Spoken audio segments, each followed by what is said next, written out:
while most people can only fuse with one monster. He, on the other hand, can fuse with as many as 9.99 million monsters. The first monster he fused with was none other than the legendary Emperor Demon Ra with a royal bloodline. Despite awakening such a powerful gift, he was still mocked by everyone as a useless failure, simply because the world's evaluation system was too primitive. It couldn't even begin to measure his immense potential. At that moment, his consciousness arrived in this new world, and he snapped his eyes open, still trying to get a grasp on his surroundings. A strange message suddenly popped into his mind. It turned out this world was called Blue Star, a land of martial prowess. A world that is frequently invaded by monstrous beasts through mysterious portals. These terrifying beasts have already destroyed several nations. Through long years of battle, humanity developed the Beast Gene system. By injecting the Beast Gene, you can unlock your potential and become a powerful warrior. This is the only way to save human civilization. And so, Blue Star entered an era where martial power reigned supreme. The protagonist, Ihi, a young man who traveled here from another world, is now a warrior prep student preparing for his final exams. He lost both of his parents in an accident during his sophomore year, which shattered his motivation to study and train, leaving him at the bottom of his class. As he wondered what to do next, the teacher, with a confident stride, stepped up to the podium and said, "All right, everyone, are you ready? We're about to start the gene modification injections.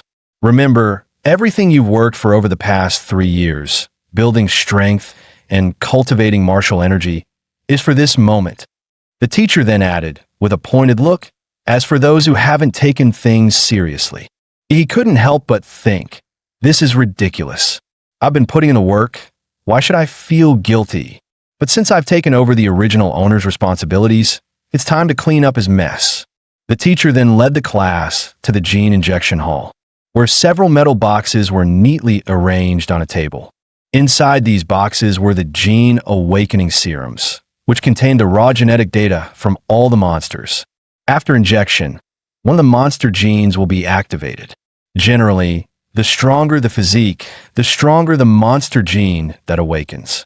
The teacher gently reminded, "Don't be nervous. After the injection, remain calm and accept the power. When I call your name, please come up and collect your serum.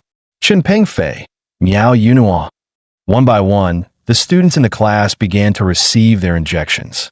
After the injections, their skin began to steam, and everyone screamed in agony from the intense pain. He hesitated for a moment, but then quickly shut his eyes and plunged the needle into his body. However, after waiting for what felt like forever, he realized that there was no excruciating pain like he had expected. There was no change at all. The teacher, noticing this, said with a hint of confusion, "Ihi, it seems like you're not reacting." Ihi shrugged and replied with a grin, "Teacher, did I get the fake serum or something?" At that moment, Wang Tong Tong, who had already awakened, walked over smugly, laughing. "Look at this. It doesn't seem to have awakened at all. A warrior who hasn't awakened is like a bird without wings. Isn't that game over for you? But I guess that works out for you. You won't have to be a warrior and can just go home and wait to die." Wang Tong Tong often bullied the weak, and seeing Ihi's timid nature, she would pick on him every now and then. He was about to snap back, but suddenly felt his heart pounding violently. At the same time, a system interface appeared in his mind, displaying Infinite Monster Template acquired. Host, E. System rating, B. Martial Arts, 9th set of Student Chi Cultivation, Mountain Fist, Hard Qigong. Monster templates extracted. He quickly shouted at Wang Tong Tong, "Move aside." But she arrogantly replied, "What's the matter? So what if you haven't awakened? Stop pretending. Leave? Why should I?" He gritted his teeth, enduring the changes within, and said softly, "If you don't leave now, it'll be too late." In the next moment, Ihi awakened, and it was the Emperor Demon RA bloodline ability. Wang Tong Tong, who had been standing right in front of him, was blasted away by a powerful shockwave, crashing to the ground. Most of the other students were also thrown back by the immense shockwave, with some even vomiting from the overwhelming pressure. However, 2 students were unaffected and secretly thought to themselves, "Is there someone stronger than me?" Just then, the system interface displayed Awakened A-Class Template Emperor Demon's Wrath. Bloodline abilities: Azure Breath, Thermonuclear Pulse, Nuclear Energy Absorption. Evolution form: Emperor Demon's Wrath. Template compatibility fully unlocked. Compatibility 3%. As the system prompt echoed, his heartbeat reached its peak, and a flash of eerie blue light appeared in his eyes. He stared in disbelief at his fingers glowing with blue light, muttering, "Is this the golden finger the system gave me?" The students around him were equally shocked, whispering, "Was that really Ihi? Did he just blast everyone away with his energy field in an instant?" Wang Tong Tong was even knocked unconscious, and she had awakened the second-tier monster, the Flame Lizard. What exactly did Ihi awaken? Ihi, feeling a little embarrassed, said, "I guess my awakening caused a bit of a commotion. I told them to step aside, but they didn't listen." Just then, the school's broadcast echoed. "All third-year students who have awakened, please proceed immediately to the testing hall for a gene awakening and martial arts level assessment." Repeat all. Inside the testing hall stood 10 high-tech cylindrical machines, and as each student stepped inside, the large screen on the podium would display their name, class, martial arts level, and the awakened monster gene. Li Xin Yuan from our class awakened the third-tier monster bloodline of the speed blade insect. He's really lucky. He was just an average student before, but now he's number 1 in our class. Chu Zhou is definitely the top of the grade. Not only is he a level 9 martial disciple, but he also awakened the Ice Dragon, one of the top bloodlines in the 3rd tier. Looks like the valedictorian of our city will be him. Did you see what Miss Lu awakened? Holy crap, a rare 4th tier bloodline, the Ghostly Phoenix. Provincial champion. If a 4th tier monster's Real form showed up, it could destroy a whole city. Warriors would be like ants in front of them. Only masters could stand a chance. Listening to their discussions, he couldn't help but feel puzzled. The monsters they awakened were classified into tiers 3 and 4, so why was his A-class? Soon, it was his turn for the bloodline assessment, and the noise in the room grew even louder. With that shockwave he just released, he might be destined to become a big shot. If he plays his cards right, he'll definitely latch onto someone powerful. The crowd watched him approach the testing machine like he was a celebrity. The crowd automatically parted, for in this world, strength was everything. His overwhelming potential had naturally earned everyone's respect. The students murmured excitedly, "It's Ihi's turn." With the energy field he just showed, his level has to be high. What kind of bloodline can release such a powerful pressure after awakening? This guy's definitely something. Soon, his information appeared on the screen, but to everyone's surprise, only the basic details were listed. Everything else was a question mark. Class 7, Ihi, Martial Disciple Level 3. Beast Bloodline, unknown. Laughter erupted among his classmates. Martial Disciple Level 3? My little brother in middle school could beat him. Unknown bloodline? He probably doesn't even have one. Ihi, however, paid no attention to their mockery. Because everything was going just as he expected. Emperor Demon Ra's bloodline wasn't detected. But what had show up was the prompt for the infinite monster template. While his template level was different from his classmates, it meant that as long as he met certain conditions, he could draw from an unlimited number of monster templates. Doesn't that mean he could become the king of monsters? He then went to ask the teacher for a leave of absence. The teacher frowned and asked, "What? You want to take leave to study at home and return after the exams? Do you really think I'll believe you'll go home and actually study?" He responded earnestly, "Teacher, I really want to improve. I know I've fallen behind, and I need special training. If I don't keep up with everyone, I won't make it." The teacher said seriously, "Ihi, you know the only way to become a warrior is to go to university. I understand you've awakened your bloodline, but your foundation is too weak. You won't be able to pass the entrance exams. So, Get ready to repeat the year and come back next year. Don't rush. Ihi, excited, replied, Teacher, only by rushing can I improve. Maybe you don't understand, but now that I've awakened a powerful bloodline with hard training, I'm sure I can succeed. You see the sincerity in my eyes. I would never lie to you. The teacher was momentarily taken aback, then nodded, saying, Your eyes do seem sincere. All right, but next year you'll still have to come back and repeat the year under my supervision. After sincerely thanking the teacher, he left the school and headed for the Warrior Center in the city. On the way, he thought to himself, he had used his parents' house as collateral for $600,000, plus the compensation from their accident of over $1 million. Now he had a solid starting fund. There were two options to increase his strength. One was to improve his warrior rank. The other was to enhance the compatibility of the Emperor Demon RA template. In the information of the Infinite Monster template, it showed that each template starts with a compatibility of only 1 point, but the Emperor Demon RA has 3 points. Where did the other 2 points come from? The only answer is that the Emperor Demon RA template absorbed the power of the Gene Awakening Serum, providing an additional 2 points of compatibility. This means that in this world, Gene scientific serums can enhance template abilities, and compared to the long and grueling training of warriors, spending money to increase template compatibility is clearly more suited for him. So, he needs to hurry and buy a serum to boost his genetic power. After swiping his student ID, he walked into the Warrior Center. Since loading the Emperor Demon RA template, he had gained a unique perception ability, life magnetism. He could clearly sense the burning vital energy and the beast roars in the bloodlines of the warriors around him, like a furnace inside them. This intense life signal made his heart pound, but it wasn't fear, it was the urge to conquer. After all, the legendary Emperor Demon RA was the king of monsters in their world.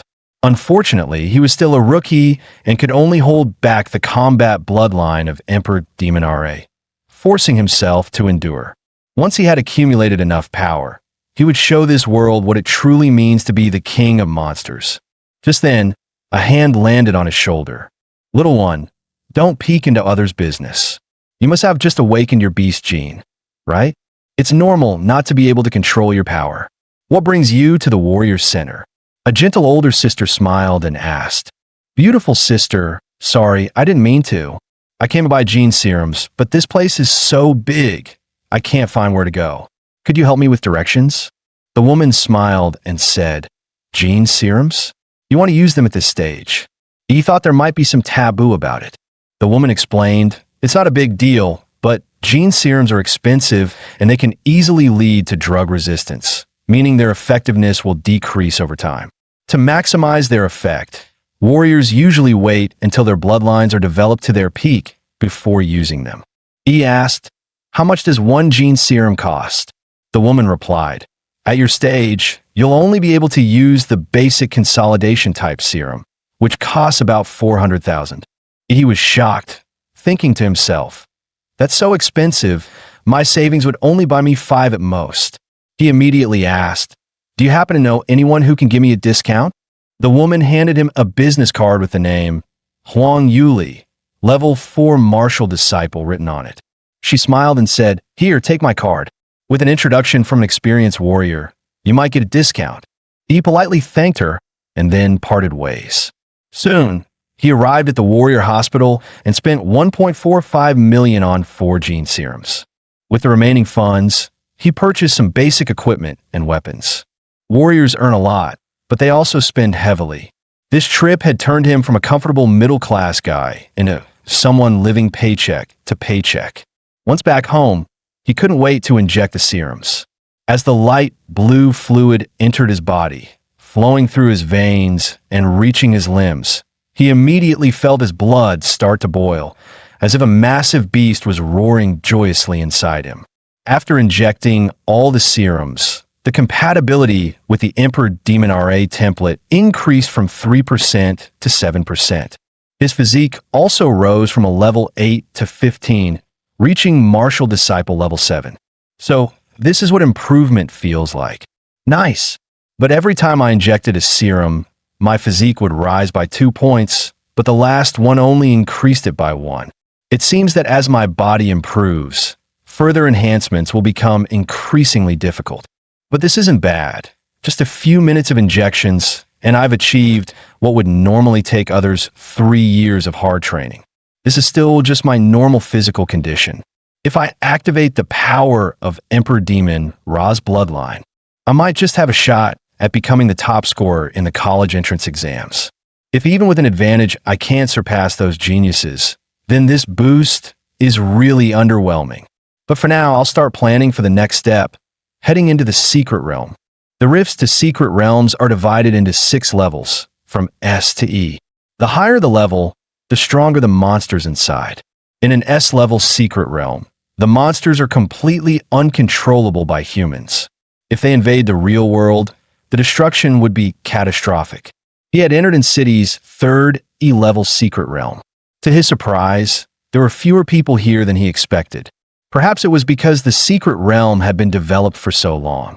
After all, it was an old secret realm, and the valuable treasures had already been taken, leaving only some weak monsters for new warriors to practice on. He signed a death waiver at the entrance and received his ticket to the Secret Realm. Soon, he arrived at the rift. The rift was 10 meters tall and 5 meters wide, and it appeared to be a blue-gray, fluid-like substance, with sparkling white particles flashing within it. He was extremely excited about his first journey into the Secret Realm, thinking to himself that this was the beginning of his path to becoming the king of monsters. With that thought, he leaped and jumped right into the rift.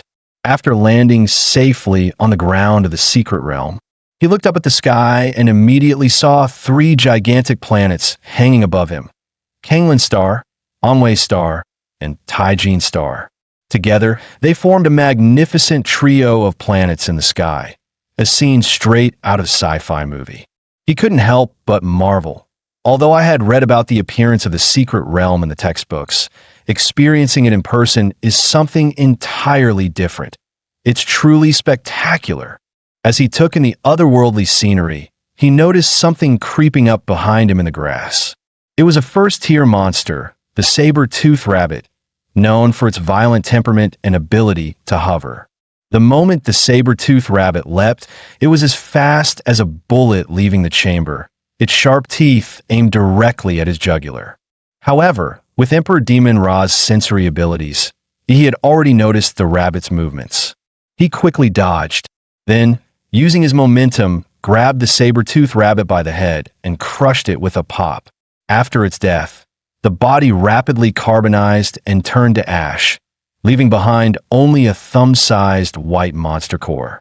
He looked at the monster core and thought, white, ordinary quality. It's worth about 1,000. Not bad, though. I made 1,000 in just a few minutes. The average person works an entire month for 3 or 4,000. However, collecting too many first-tier monster cores wouldn't do him much good. It would be best if he could find a second-tier or higher monster. No sooner had he spoken than a second-tier monster, the corpse moth, suddenly burst out from the ground. He chuckled softly, thinking to himself, well, that was quick. He drew his weapon and prepared to take the initiative. With a single sword strike, he hit the corpse moth. He'd studied the monster encyclopedia before, and compared to the monster's steel-like back armor, its underbelly was clearly more vulnerable. The foul-smelling green blood shot out, splattering on the ground and leaving a corrosive mark. The corpse moth curled its body into a ball, and its blade-like insect limbs rapidly slashed toward him. He immediately used his mountain fist technique. His fist, like a cannonball, slammed into the corpse moth, and its speed faltered after the hit. The corpse moth then launched 2 side-like fangs at him. He was startled. He didn't expect the corpse moth's mandibles to be capable of firing. He narrowly avoided the attack and quickly distanced himself. With his current martial artist level, he couldn't handle this monster. After all, he lacked the powerful martial arts techniques as support. Even his deep martial energy and vitality couldn't fully activate, barely reaching half its potential. Ultimately, it was due to the original body's poor foundation. Realizing the situation, he decided to activate his cheat, The Emperor Demon's Wrath bloodline. Activate. In the next moment, his skin turned deep blue, his pupils glowing like sapphires, his arms covered in a layer of tough scales. His vitality exploded several times over, and a gust of energy stirred around him. His claws became monstrous, like those of a beast, and with one swift motion, he grabbed the corpse moth's head.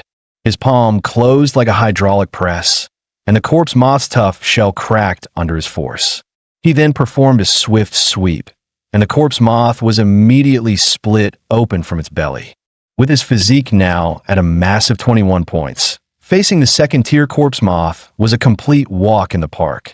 After deactivating his transformation, his skin reverted to its normal human form, and his pores began to release heat, with steam swirling around him. Looking at the short sword he had just bought, now corroded by the corpse moth's venom, he couldn't help but feel helpless. He had spent $250,000 on this gear, and it couldn't even handle a second-tier monster? What a ripoff. The quality control was terrible. Suddenly, his stomach rumbled loudly. Realizing this was his first monster hunt, the energy expenditure was massive, and now he was starving, but he hadn't brought any food with him. Just as he was fretting about not having any food, he suddenly smelled a delicious scent. He looked at the corpse moth's green monster core, which still emitted an enticing fragrance. He suddenly felt an overwhelming urge to swallow it, sensing his body's instinctive craving. Without hesitation, he gulped the monster core down. The crystal-like hard core transformed into a soft liquid once inside him, quickly turning into a warm wave of heat, feeling like he had injected a gene serum. Every cell in his body seemed to rejoice. Furthermore, the compatibility with the Emperor Demon RA bloodline increased by 0.3%. Seeing this, he couldn't help but be overjoyed. After all, he had spent hundreds of thousands on a single gene serum, and it only boosted his compatibility by 1%, but his second-tier monster core had increased it by 0.3%. A few monster cores could be worth an entire serum. The white core dropped by the saber-toothed rabbit should at least boost his compatibility by 1%. Realizing this, he started to tear up, thinking, damn, I wasted so much money on gene serums. But then he decided to channel that frustration into motivation. Tonight, he was going to hunt like crazy. After a moment of thought, he used his life magnetism to sense the positions of nearby monsters. The next day at noon, he walked out of the third secret realm, carrying a sack full of monster cores. As he walked, he thought to himself, once the compatibility reaches 9%, swallowing more white monster cores won't increase it anymore, so the rest will have to be sold for money. He arrived at the trading post and pulled out a total of 20 white monster cores and 4 green ones. The clerk stared at him in disbelief and asked, "No way, a high school student gathered this many monster cores?" According to government regulations, warriors must hand over 10% of their harvest. To get 1 green monster core, they had to give up 5 white ones. After selling everything, he exchanged them for nearly 200,000 Summer Kingdom coins. With 9 days left until the college entrance exam, he found himself back at City's 4th D-tier secret realm. A warrior team was already there. One team member said, "Captain Lin, this time we should be about done with the Blood Jade Flower bounty mission, right?" "Second-tier warrior Lin," he replied. "Last time we came here, we found the general location of the Blood Jade Flower, but old Chun got hurt, so he won't be joining us this time." 2 other team members expressed concern. "But we only have 5 people now? The regulations say we need at least 6 to enter a D-tier secret realm." Captain Lin pointed behind him and said, "No worries, I contacted an agency, and they introduced us to a new warrior. Are you the martial disciple level 9, Patterzilla?" E nodded, thinking to himself, because I'm still a student and can't directly enter a D-tier secret realm, I had to use a black market agent to get a fake identity to join the team. They charged me 100,000 coins for that. What a scam. Lenny looked surprised. "Patterzilla? That's an odd name." He replied flatly, "I couldn't use the original name, or I'd risk infringing copyright." Lenny sighed and said, "Well, whatever, it's just a code name. With your martial disciple level 9 status, You don't have the qualifications to enter a D-tier secret realm. Our team will give you the chance to observe and learn, but make sure you don't hold us back." Seeing his serious expression, he thought to himself, "At least he's being clear about the responsibilities before the mission. That's more reliable than someone throwing me under the bus later on." After preparing, the six-person team got into the off-road vehicle and drove straight into the rift of the secret realm. This time, as they entered the secret realm, they found themselves in a vast desert. The bounty task they were given was to find a rare secret realm plant called the Xiaoyu flower. This was their second time entering this particular secret realm. Last time, they had successfully located the general area of the blood jade flower, which was guarded by a second-tier monster with a champion-level bloodline. The off-road vehicle kicked up a long trail of dust across the desert, with sandstorms swirling all around. Sitting in the vehicle, he thought to himself, "Last time it was the rainforest, this time it's a desert. It seems that the secret realms aren't connected to just one world." Suddenly, several mole-like monsters poked their heads out from the ground. They followed the vehicle, seemingly preparing to launch an attack. One of the team members, Huda, was a man of few words. He immediately threw several crystal iron throwing darts. Each dart hit its target, striking the heads of the mole monsters with precision. The martial energy within the darts instantly seeped into their brains, shattering them. After a short while, the vehicle came to a stop near a small oasis in the desert. The blood jade flower Lin he was looking for was located in this oasis. Since the monsters in the oasis were very sensitive, the sound of the off-road vehicle's engine would give them away, so the group decided to get out and continue on foot. As the team leader, Lin he began assigning tasks. "Xiao Xia, you'll release the shockwave grenade to draw the monster out. Xiao Wu and Huda, you two will set up the traps. Old Lu, you'll provide suppression fire. I'll handle the front lines. Patterzilla, you stay back and observe." He nodded, saying, "No problem." After the tasks were assigned, the team got to work. The shockwave grenade soared into the air, releasing a thunderous sound. At the same time, a wave of higher-tier monster energy was rapidly released, causing some of the nearby monsters to think their territory was being invaded, drawing them toward the group. Soon, a massive rumble echoed from the oasis, as if thousands of wild bulls were charging. A 10-meter-long second-tier monster, the Earth Dragon, roared as it smashed through trees and charged toward them. At this moment, Huda shouted, "New guy, watch out! The monster's coming!" The nearby team members immediately activated the traps, and a large cloud of tranquilizing gas engulfed the Earth Dragon. This special gas, made specifically for monsters, was potent enough to sedate a whale with just a small vial. Lin He, who had been waiting, leaped high, wielding his ton-heavy alloy sword.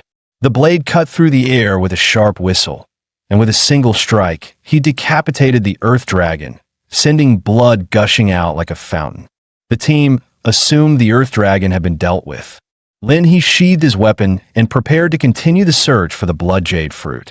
However, just then, the Earth Dragon suddenly raised its massive paw and slammed it toward Lin He. Fortunately, he had been on guard, instantly reacting. He launched his full-power mountain fist technique, finishing the Earth Dragon off and saving Lin He's life. The team was shocked. They hadn't expected that He, a first-tier martial artist, could possess the strength to shake a second-tier monster. Such power earned their respect, and they no longer saw him as a liability, but as a valuable teammate. After defeating the Earth Dragon, the team found the oasis completely clear. Soon, they arrived at the center of the oasis lake, where the blood jade fruit awaited. The blood jade fruit was a rare item that only appeared under very low chances. It was said to cleanse a warrior's body and enhance their physical potential, making it highly sought after, though it rarely appeared in the market. Just as Lin he was about to celebrate, Huda from the team unexpectedly attacked with a poison dagger, stabbing it into Lin He's abdomen. The other team members exclaimed, "What's going on here?" Lin He swung his arm in a desperate move, shouting, "Huda, what the hell are you doing?" Huda quickly retreated, dodging the blow. At that moment, a bald man who looked tough as nails stepped forward, sneering, What's going on? Can't you see? He's obviously up to something that could make him rich. He was surprised that they all knew this man, Ho Peng. Xiao Wu angrily explained. Ho Peng. He specializes in robbing warriors of their loot from the secret realms. And now he set his sights on us. What a bastard.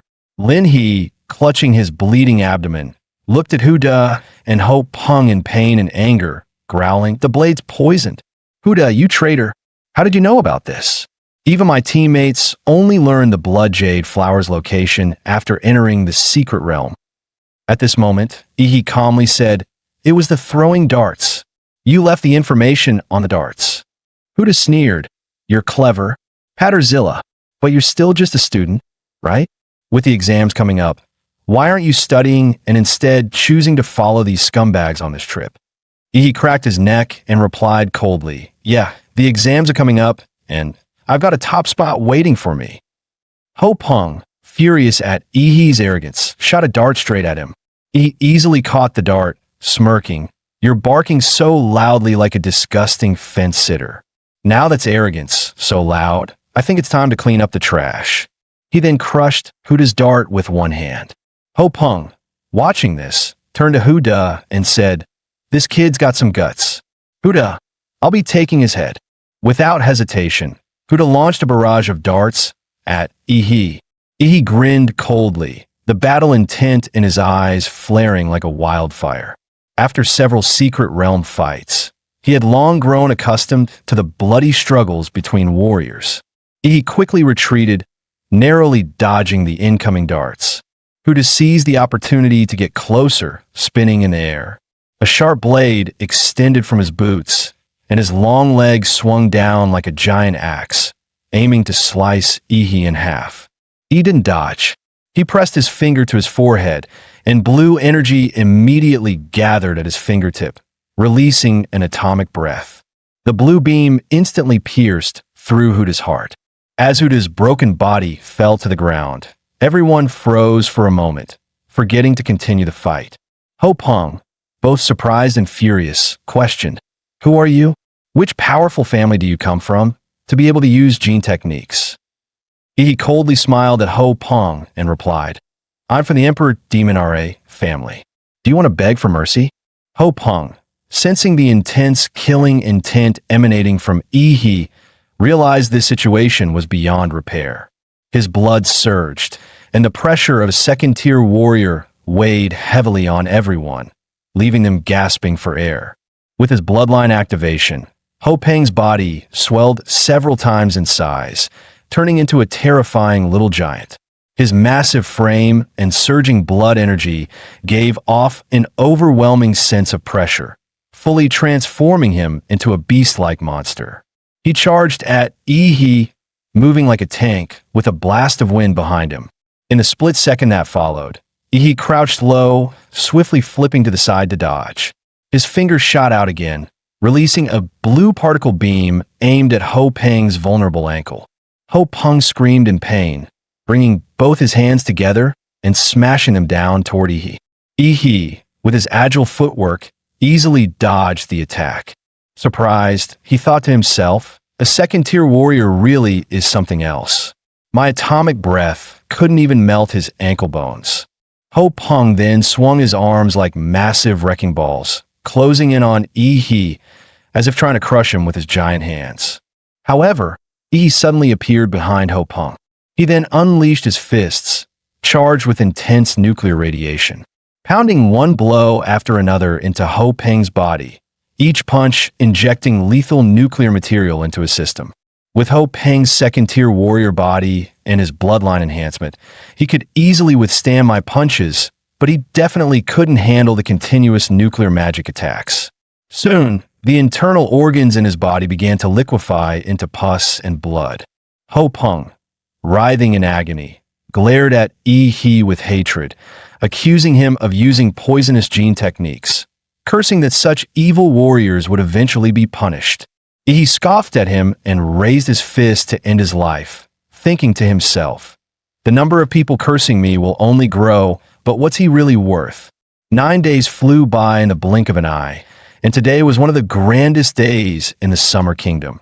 The national college entrance exams were finally here.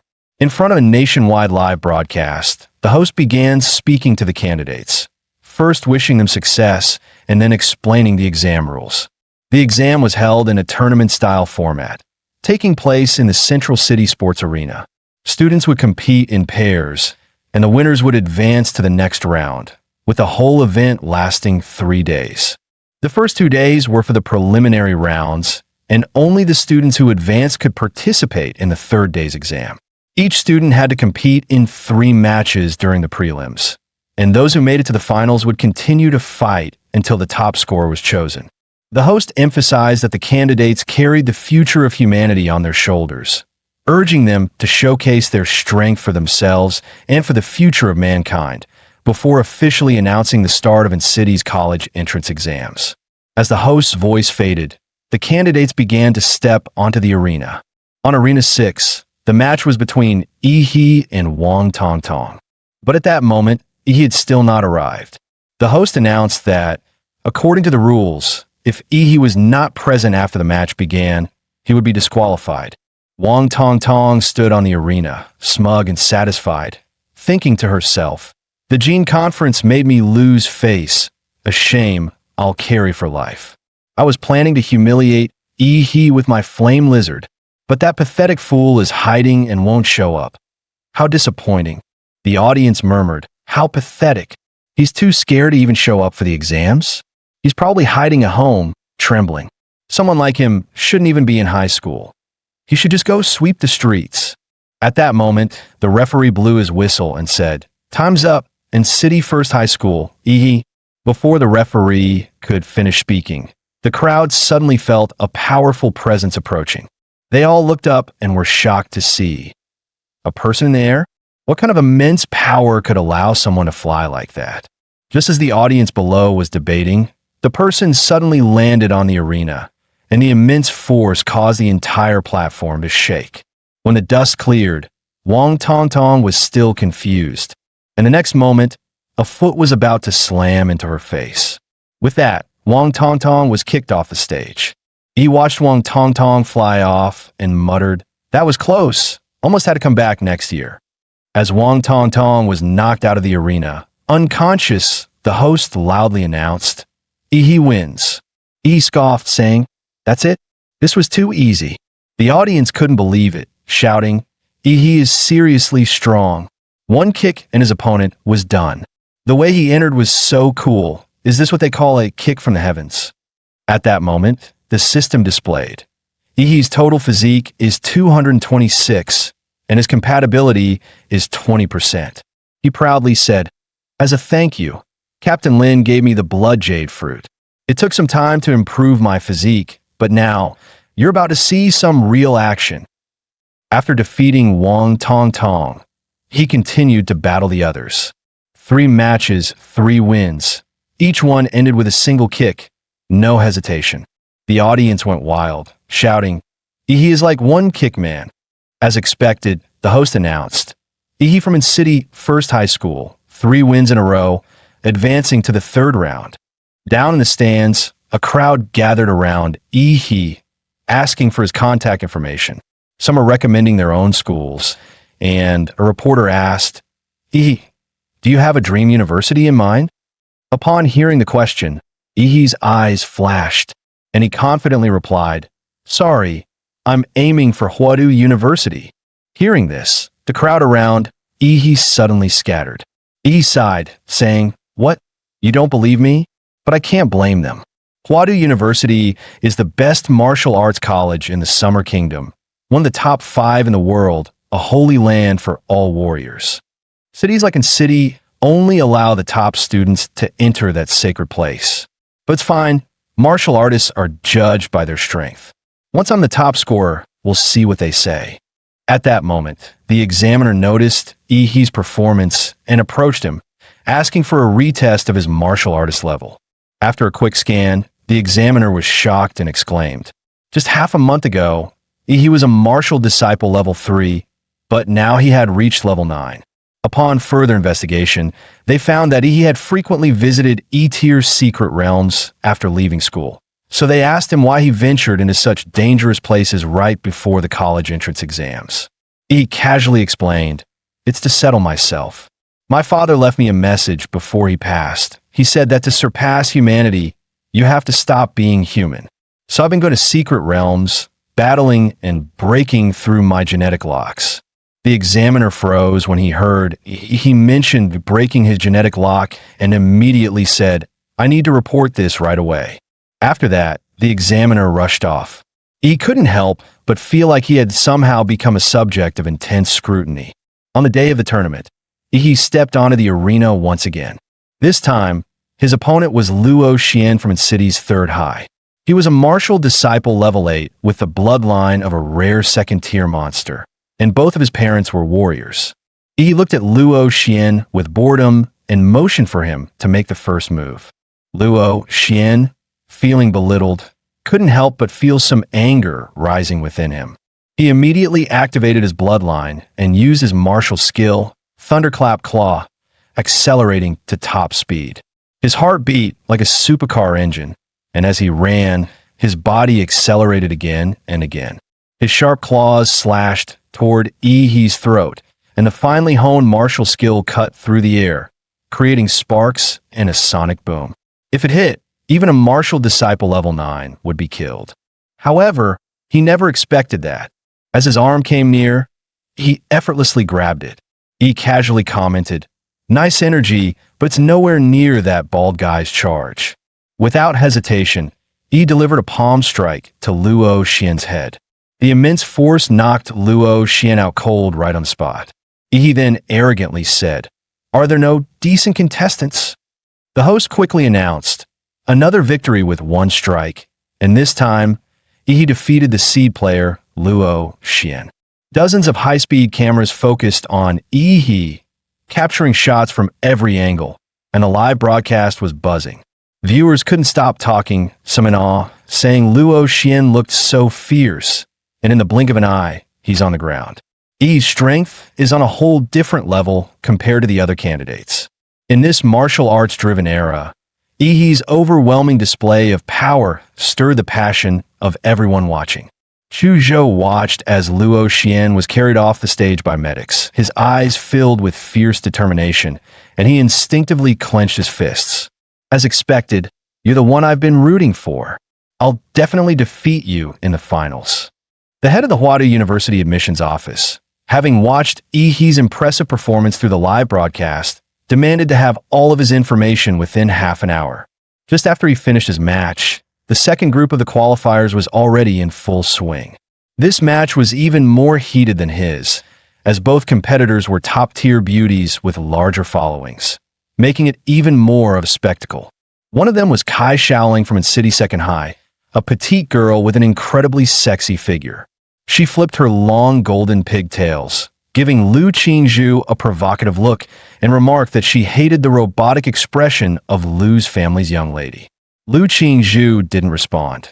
Instead, she simply bowed slightly and greeted her, her face expressionless, as if she didn't take Kai Shaoling's challenge seriously at all. The referee blew the whistle, signaling the start of the match. With the aura of a martial disciple level 9, Kai Shaoling instantly appeared in front of Lu Qingzhu, sweeping a kick towards Lu Qingzhu's neck, threatening to slam her to the ground. Lu Qingzhu still made no move, lightly waving her palms, causing the air around her to thicken, becoming as viscous as a swamp under the influence of her martial technique. When Kai Shaoling's kick met the air in front of Lu Qingzhu, she felt as though her leg, which could tear through military-grade steel, had instead sunk into soft cotton. Under the diminishing effects, even the high-speed cameras could only capture Kai Shaoling's white leg moving in slow motion, visibly decelerating. Kai Shaoling, furious at Lu Qingzhu's immovable expression, intensified her attack. She cloaked her body in martial energy, minimizing air resistance, and blurred her form into a shadow as she circled Lu Qingzhu, waiting for the right moment to strike a palm to Lu Qingzhu's side. But as her palm neared Lu Qingzhu's waist by just 3 inches, it suddenly couldn't get any closer. Realizing she had fallen into a trap, Kai Shaoling tried to retract her hand, but the air in front of her exploded with unimaginable suction, preventing her from pulling back. At that moment, Lu Qingzhu made her first move, extending her slender fingers, which now shimmered with a jade-like light. The warriors watching the live stream had their eyes widen as they recognized the move, the Hunyuan Jade Finger from the Xian Huang martial technique. To see a student about to take the high school entrance exams mastering the Xian Huang technique was astonishing. Such martial talent didn't need to be proven through exams. This alone could guarantee a direct admission to Huadu University. Standing closest to Lu Qingzhu, Kai Shaoling could feel the terrifying energy from the Jade Finger, realizing that if she didn't pull out her trump card now, it would be her last chance. Without hesitation, she activated her bloodline, Shadow, Tiger King. A massive shockwave exploded from her body, shattering the air around her. Lu Qingzhu, however, didn't choose to withstand the blow. She lightly tapped the ground with her foot, her body swiftly sliding a dozen meters to create some distance. The examiners in the stands held their breath, eyes fixed on Kai Shaoling, amazed. A king-level bloodline is hard to control, and the Shadow Tiger King is known for its brutal power. This girl's future is boundless. The awakening of the Shadow Tiger King's bloodline placed a heavy burden on Kai Shaoling's body. She exhaled hot air and struggled to speak to Lu Qingzhu, challenging her to display the Phantom Crow bloodline. Lu Qingzhu, ever the woman of few words, spoke her first line since the battle began. "This is enough." Kai Shaoling, completely enraged, shouted, "Do you think anyone below a warrior can challenge me?" Her body moved like a vicious tiger, her fierce blood energy coiling into a torrent behind her, her palms slashing through the air toward Lu Qingzhu. Facing the brutal strike, Lu Qingzhu softened the blow with grace, her hands moving like she was playing a piano, the invisible threads of her technique gradually reducing Kai Shaoling's force until it disappeared entirely. Kai Shaoling's attack failed, and she immediately drew on her immense blood energy, dispelling the invisible threads around Lu Qingzhu. With her small body in midair, she kicked again. Seeing this, Lu Qingzhu activated the Xian Huang technique once more, Hunyuan Jade Finger. The jade-colored tip of her finger collided with Kai Shaoling's fierce kick, and the two powerful techniques clashed, shattering the specially made arena beneath their feet. The arena erupted in a cloud of dust. Tens of thousands of spectators watched with bated breath, waiting for the final victor. As the dust cleared, Kai Shaoling was the first to appear. She was covered in blood, stumbling a few steps before collapsing to the ground from exhaustion.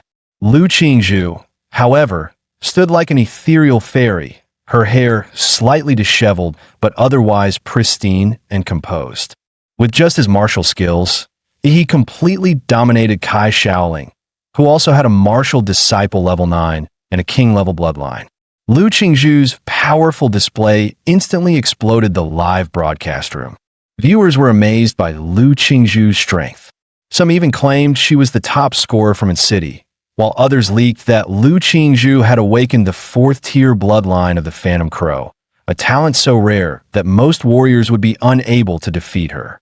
After Lu Qingzhu's battle, the rest of the matches, though still exciting, seemed dull in comparison. After several rounds of elimination, the final 8 were decided. From City First High, there were me and Lu Qingzhu, 3 from Chuzhou, 2 from City Second High, and 3 from City Qingfeng Private High. The finals of the top 8 were about to begin, and Yi stepped up first to draw lots. He drew in A. A 2-meter-tall, muscular giant glanced at him and revealed his own draw, which was also A. "Looks like we're set to face off." His name was Shun Guan, from Qingfeng Private High. He nodded and introduced himself. Shin Guan said we were the second match, so let's watch the first match first. He looked simple and straightforward, with hands as big as fans, pointing toward the big screen above the arena. The first match was Luo Shi from Qingfeng Private High versus Chuzhou from City First High. Shun Guan casually started chatting with Yi, saying that Luo, she was incredibly talented, a repeat student who was specifically aiming for Huada University this year. He had great mastery over his bloodline awakening, but still stood no chance against Chuzhou. Chuzhou, right? He's from your school, in City First High. You must know him. At that moment, the host announced the first match of the top 8 qualifiers. Chuzhou from City First High wins. The principal of Qingfeng Private High heard news and angrily said, "Damn, they lost right at the start." At this point, he asked, "How does Luo Shi compare to you?"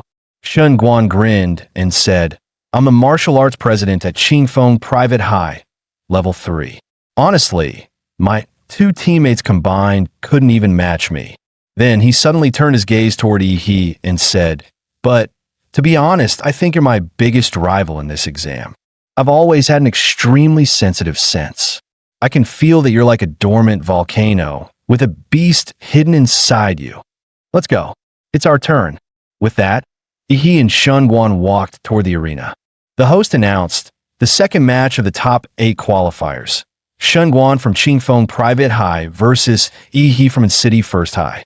The quarterfinals of the Anqing Combat Trials, a high-stakes battle for elite university selection, were reaching a fever pitch. At the sound of the referee's call, Yi and Shen Guan lunged at each other, fists exploding forward like thunderclaps.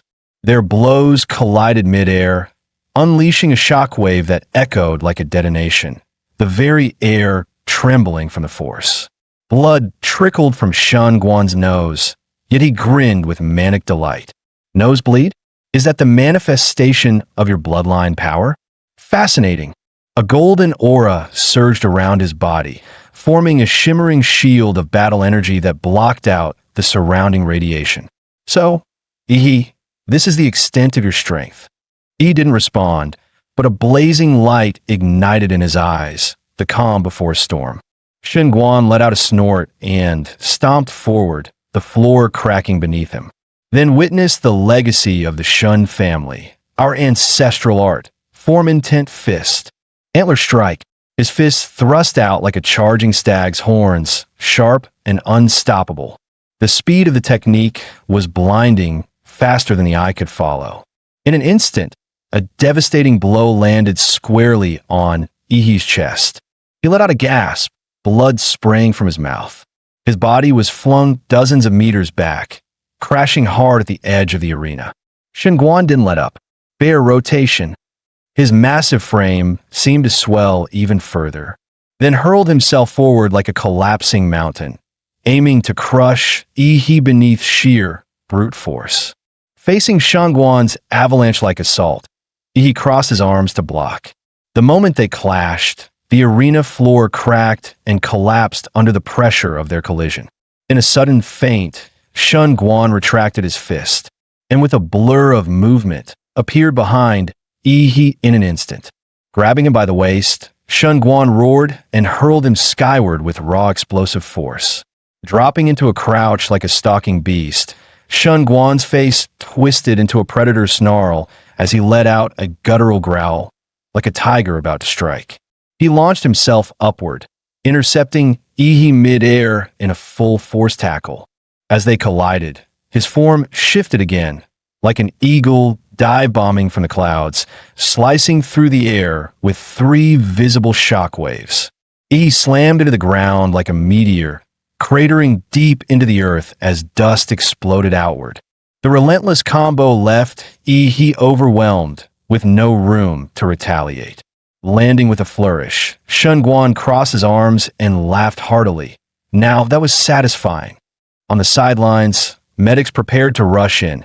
After that brutal form-intent fist combo, even a veteran fighter would be half dead. But suddenly, Shen Guan froze, a chill crawling up his spine. He felt it, like standing before an ancient monster. His instincts screamed at him to retreat. From his settling dust, a massive, scale-covered arm emerged. Then Yi stepped forward, transformed, his body now towering, monstrous like a humanoid Godzilla. His voice rumbled low and powerful. "You're strong. That's why you get the honor of witnessing this form first." Shen Guan's pupils dilated in disbelief. He stood frozen, stunned by what he was witnessing. Beast form manifestation. Your bloodline awakening reached that level. The beast form, an ultimate transformation that only those who have fully mastered their bloodline can attain. It unleashes the true might of the ancient beast slumbering within. He had never imagined that in this remote city of Anqing, there was another prodigy who could rival the likes of Lu Qingzhu. As Yi's monstrous form stabilized, a blaring alarm erupted from the energy monitors beside the proctors. These devices could track the fluctuations of awakened combatants in real time. Radiation levels spiked to catastrophic levels, completely maxing out the instruments. The proctors, eyes narrowed, quickly released dense energy barriers to contain the surging power. The crowd gasped, then exploded with excitement. Did you see that? This is Yi's awakened form? What kind of bloodline is that? Anyone know? I'm from First Academy. They say his bloodline's classified as unknown, but how can that be unknown? He glanced around as he heard the murmurs. So, this world didn't know about the Imperial Megalithon. That meant no one here could recognize the bloodline he had awakened. Meanwhile, Shunguan's nose began to bleed again. The radiation now surpassed what his energy shield could handle. He clenched his fists, realizing he had to finish this fast. With a roar, Shunguan triggered his own awakening. A blinding aura surged from his core, golden patterns arcing through the air like lightning. One of the proctors muttered in awe, "That's the Golden Simian King bloodline, a Tier 3 royal strain." What's going on in this city? A golden radiance surged across Shunguan's body. With a deafening roar, his frame expanded to nearly 3 meters tall, towering like a gilded war god at the center of the ring. He launched a devastating punch, the motion fluid and serpentine. This was Serpent Strike, a deadly move from his inherited martial art, Form Intent Fist. He responded instantly, stepping forward with mountain-breaking fist. The technique appeared simple, but the sheer force behind it was terrifying, like a landslide hurtling toward its target. Their fists collided with a thunderous impact, the air exploding between them in a violent shockwave that pushed spectators back. Power-wise, Yi's awakened form had completely surpassed Shunguan. Shunguan was blasted backward, and even his golden hide, said to deflect bullets, cracked under the pressure, blood seeping through. Were it not for his last-second energy redirection, his entire arm would have shattered on the spot. It was the first time Shunguan found himself overpowered in a direct clash. But rather than back off, he charged in again. His arms twisted like twin serpents, coiling around Yi in an attempt to hurl him through the air. But he might as well have tried to lift a mountain. Yi remained immovable. Changing tactics, Shunguan crouched low, muscles coiling tight like a loaded spring. With explosive force, he launched upward, legs tearing into the ground. Then came Elephant Stomp, another Form Intent technique. Boom! The impact rocked the entire arena. Shockwaves shattered the stage's surface as if an earthquake had hit dead center. As the dust cleared, every spectator stared at the arena in stunned silence. The beastly figure, still standing tall, hadn't budged an inch. "Now it's my turn." Yi's voice was low and steady as he pulled his embedded leg from the cracked floor. Blue energy rippled around his fist, distorting the air with intense heat, as if the very atmosphere was ready to combust. But just as he was about to strike, Shunguan suddenly dropped to his knees with a loud thud. "Yi, I surrender." He froze mid-step, visibly confused. Wait, what? The surging energy he'd been building had to be pulled back. According to the rules, he couldn't attack once his opponent officially conceded. The dark blue scales faded away as he returned to his normal form, the transformation fully undone. "Victory goes to Yi," the referee announced. Meanwhile, the live stream chat exploded. In a world where strength was everything, a climactic battle had just ended. With a surrender, Yi became an overnight sensation. His follower count skyrocketed in real time. Highlight clips like the monster who made his rival kneel and one punch to godhood spread like wildfire across social media. Comments poured in. He is this year's #1. No contest. Forget Lu Qingzhu. He's on another level. Back at Qingfeng Private Academy, the principal's face darkened as he clenched his fists. Luo, she failed, and I invested everything in Shunguan. He glared at Shunguan as he walked off the stage, shouting, You surrendered? Do you know how much money we pumped into you? Ungrateful brat. You're not stepping into any university until you pay us back. The principal barely finished his sentence when Shunguan calmly placed a hand on his shoulder. Though the gesture was light, Principal Qingfeng suddenly felt a cold chill run through his entire body. Shunguan's gaze was steady, his voice sharp as steel. I couldn't take that last punch. Had I tried, I would have damaged my foundation. I conceded for my own good. If you think that's cowardice, then why don't you go take that hit? He stepped closer. As for your academy's investment in me, I'll repay it.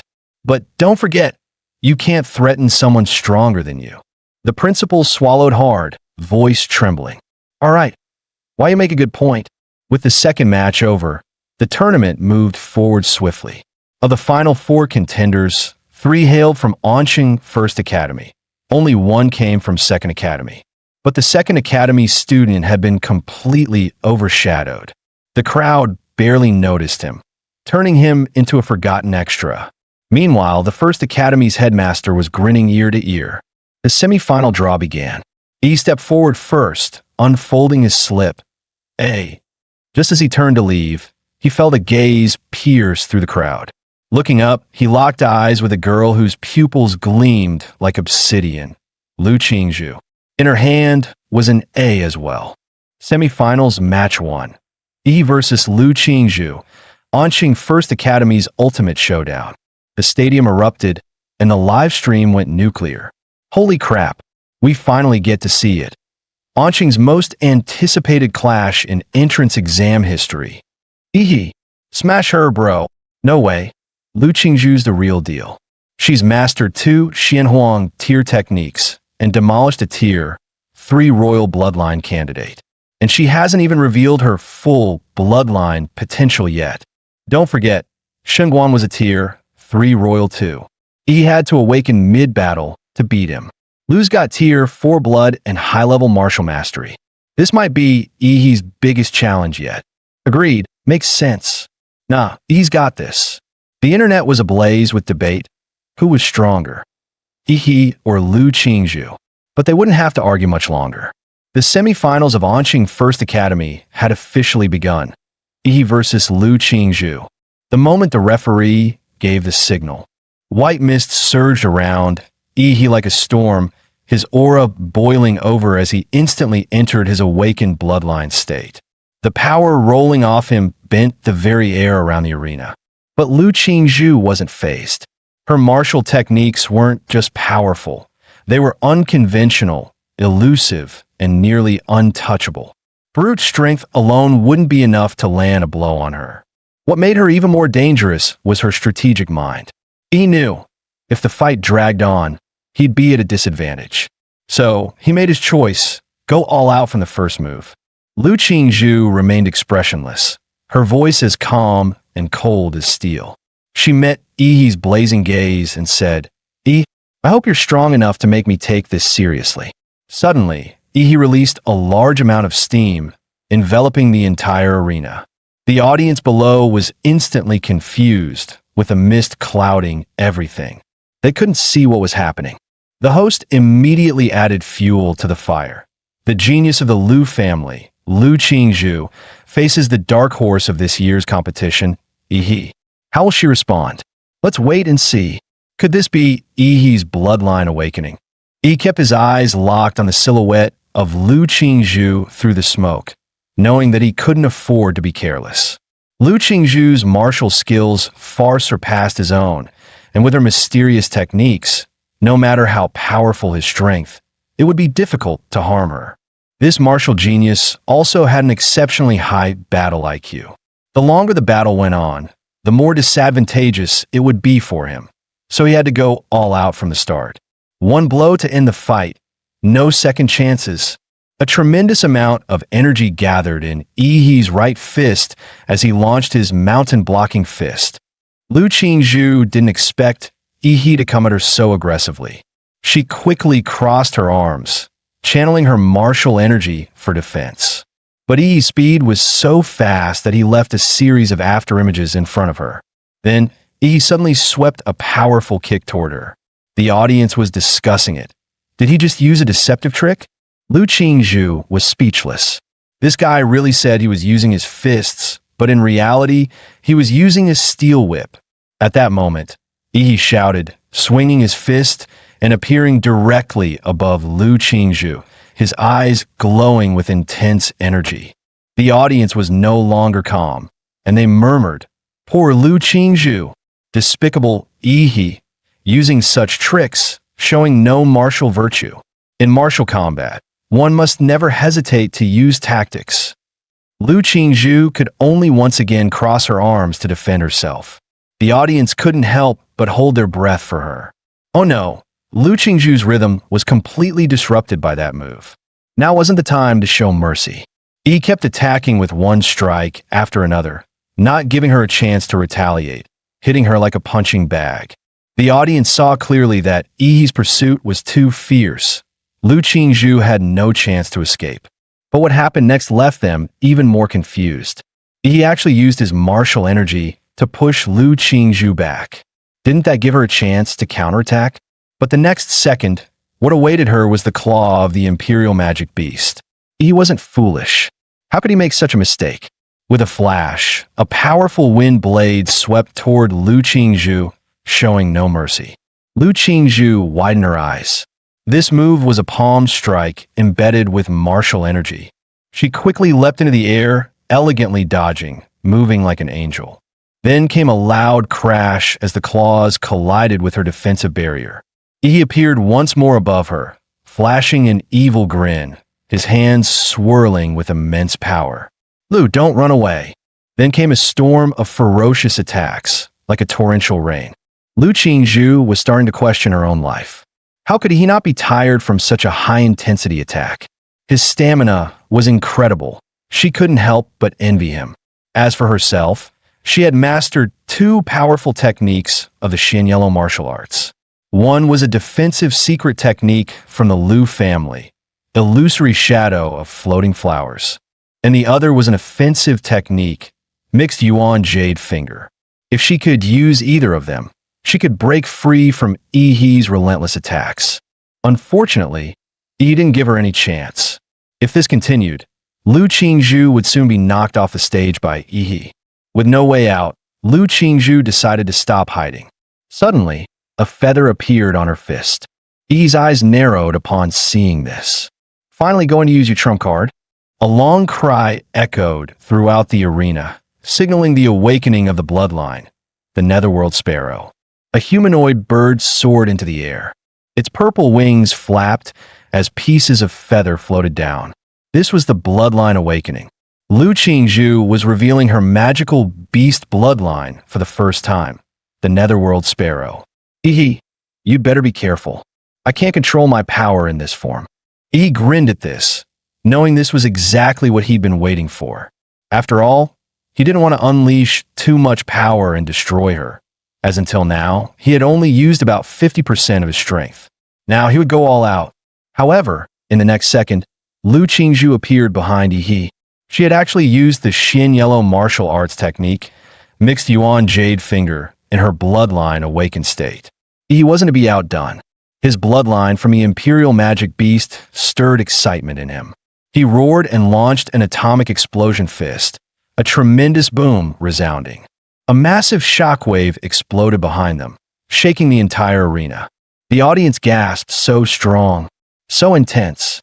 "I can't open my eyes." Lu Qingzhu also let out a gasp. Her eyes widened, and a bead of cold sweat appeared on her forehead. Both of them seemed unharmed, but behind Yi, strong currents of electricity were still flickering, and the ground cracked like a spider's web. Yi's body began to change, with pieces of dark blue scales gradually covering his face, his mouth now brimming with destructive energy. Lu Qingzhu felt an overwhelming sense of danger and thought to herself, "What's happening?"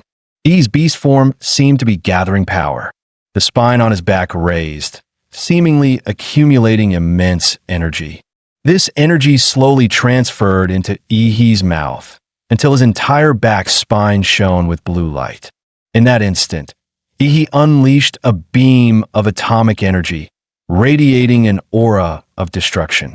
Lu Qingzhu saw the powerful attack heading toward her and decisively folded her wings, tightly wrapping herself up. The next second, the terrifying wave of energy engulfed her in an instant. The bloodline power of the Nether Phoenix was activated by Lu Qingzhu in this life-or-death moment. Countless black feathers flickered, reflecting light like crystals as the blue particle beams collided with the purple-black feathers. It was as if they were reflected by mirrors, with a thick, concentrated beam of light being refracted into several smaller beams by the feathers. The light radiated outward from the black sphere that Lu Qingzhu had turned into, reflecting in all directions. Just as it seemed the light was about to shoot off the arena, the examiners tried to stop it, but they were too late. At that moment, a golden weapon enveloped the entire arena.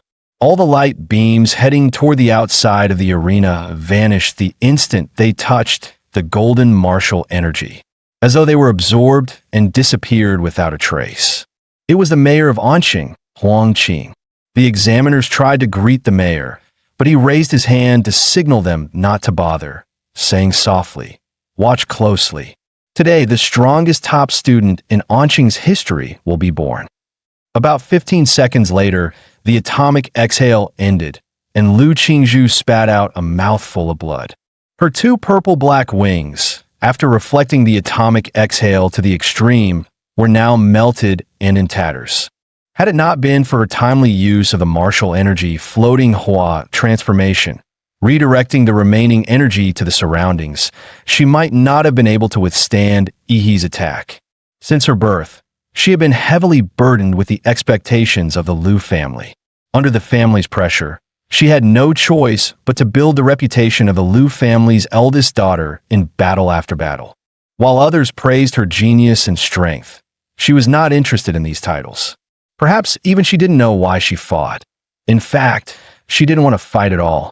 Competing with others felt utterly meaningless to her.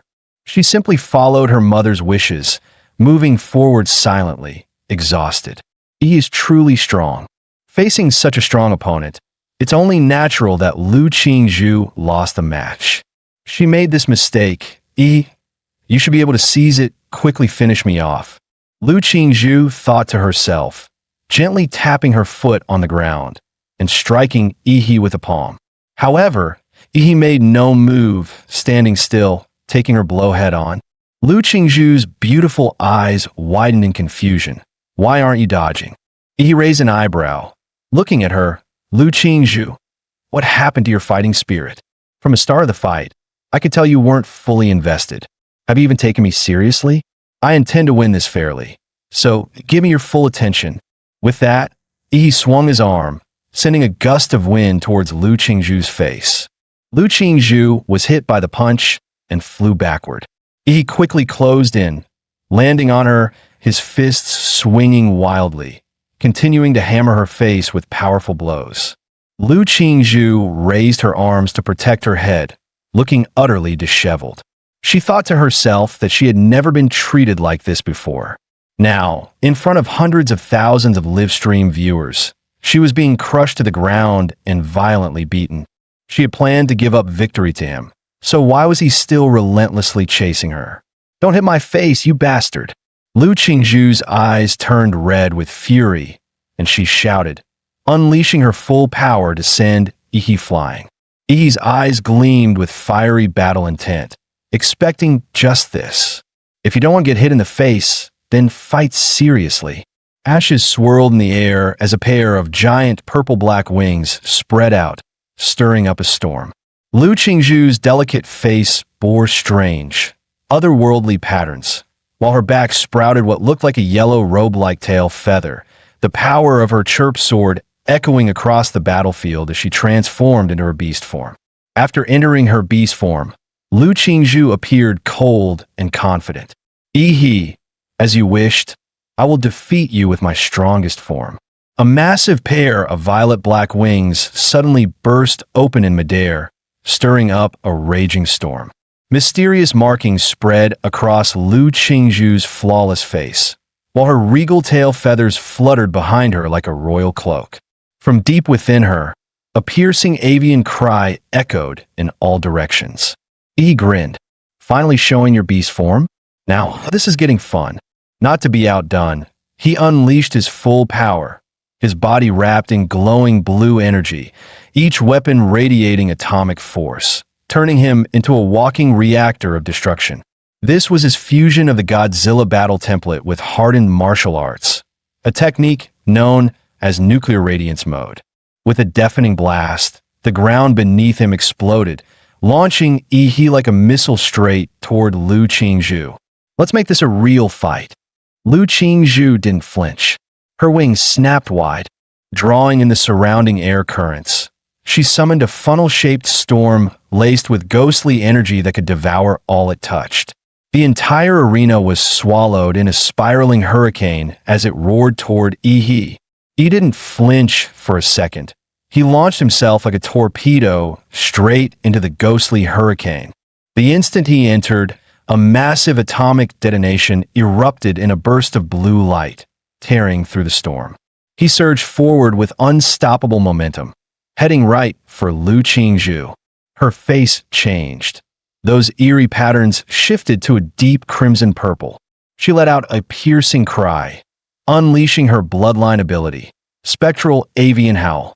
The sonic wave distorted the air itself, spreading like a shockwave across the entire arena. He was instantly engulfed by the blast. His atomic armor flickered violently, nearly extinguished by the deadly frequencies. If not for his high-tier Godzilla-based lineage, that spectral screech might have torn him apart from the inside. But hey, two can play that game. You think you're the only one who can scream? The vertebrae along his spine lit up one by one. Atomic power surged through his body as he activated his ultimate move, Atomic Breath, full output mode. Determination flashed in Lu Qingzhu's eyes. She gave up all defense and poured every ounce of strength into offense. She refused to lose. This battle would have a winner. She unleashed her ultimate technique, Jade Core Strike, fused with her bloodline's secret art, Spectral Blood Lance.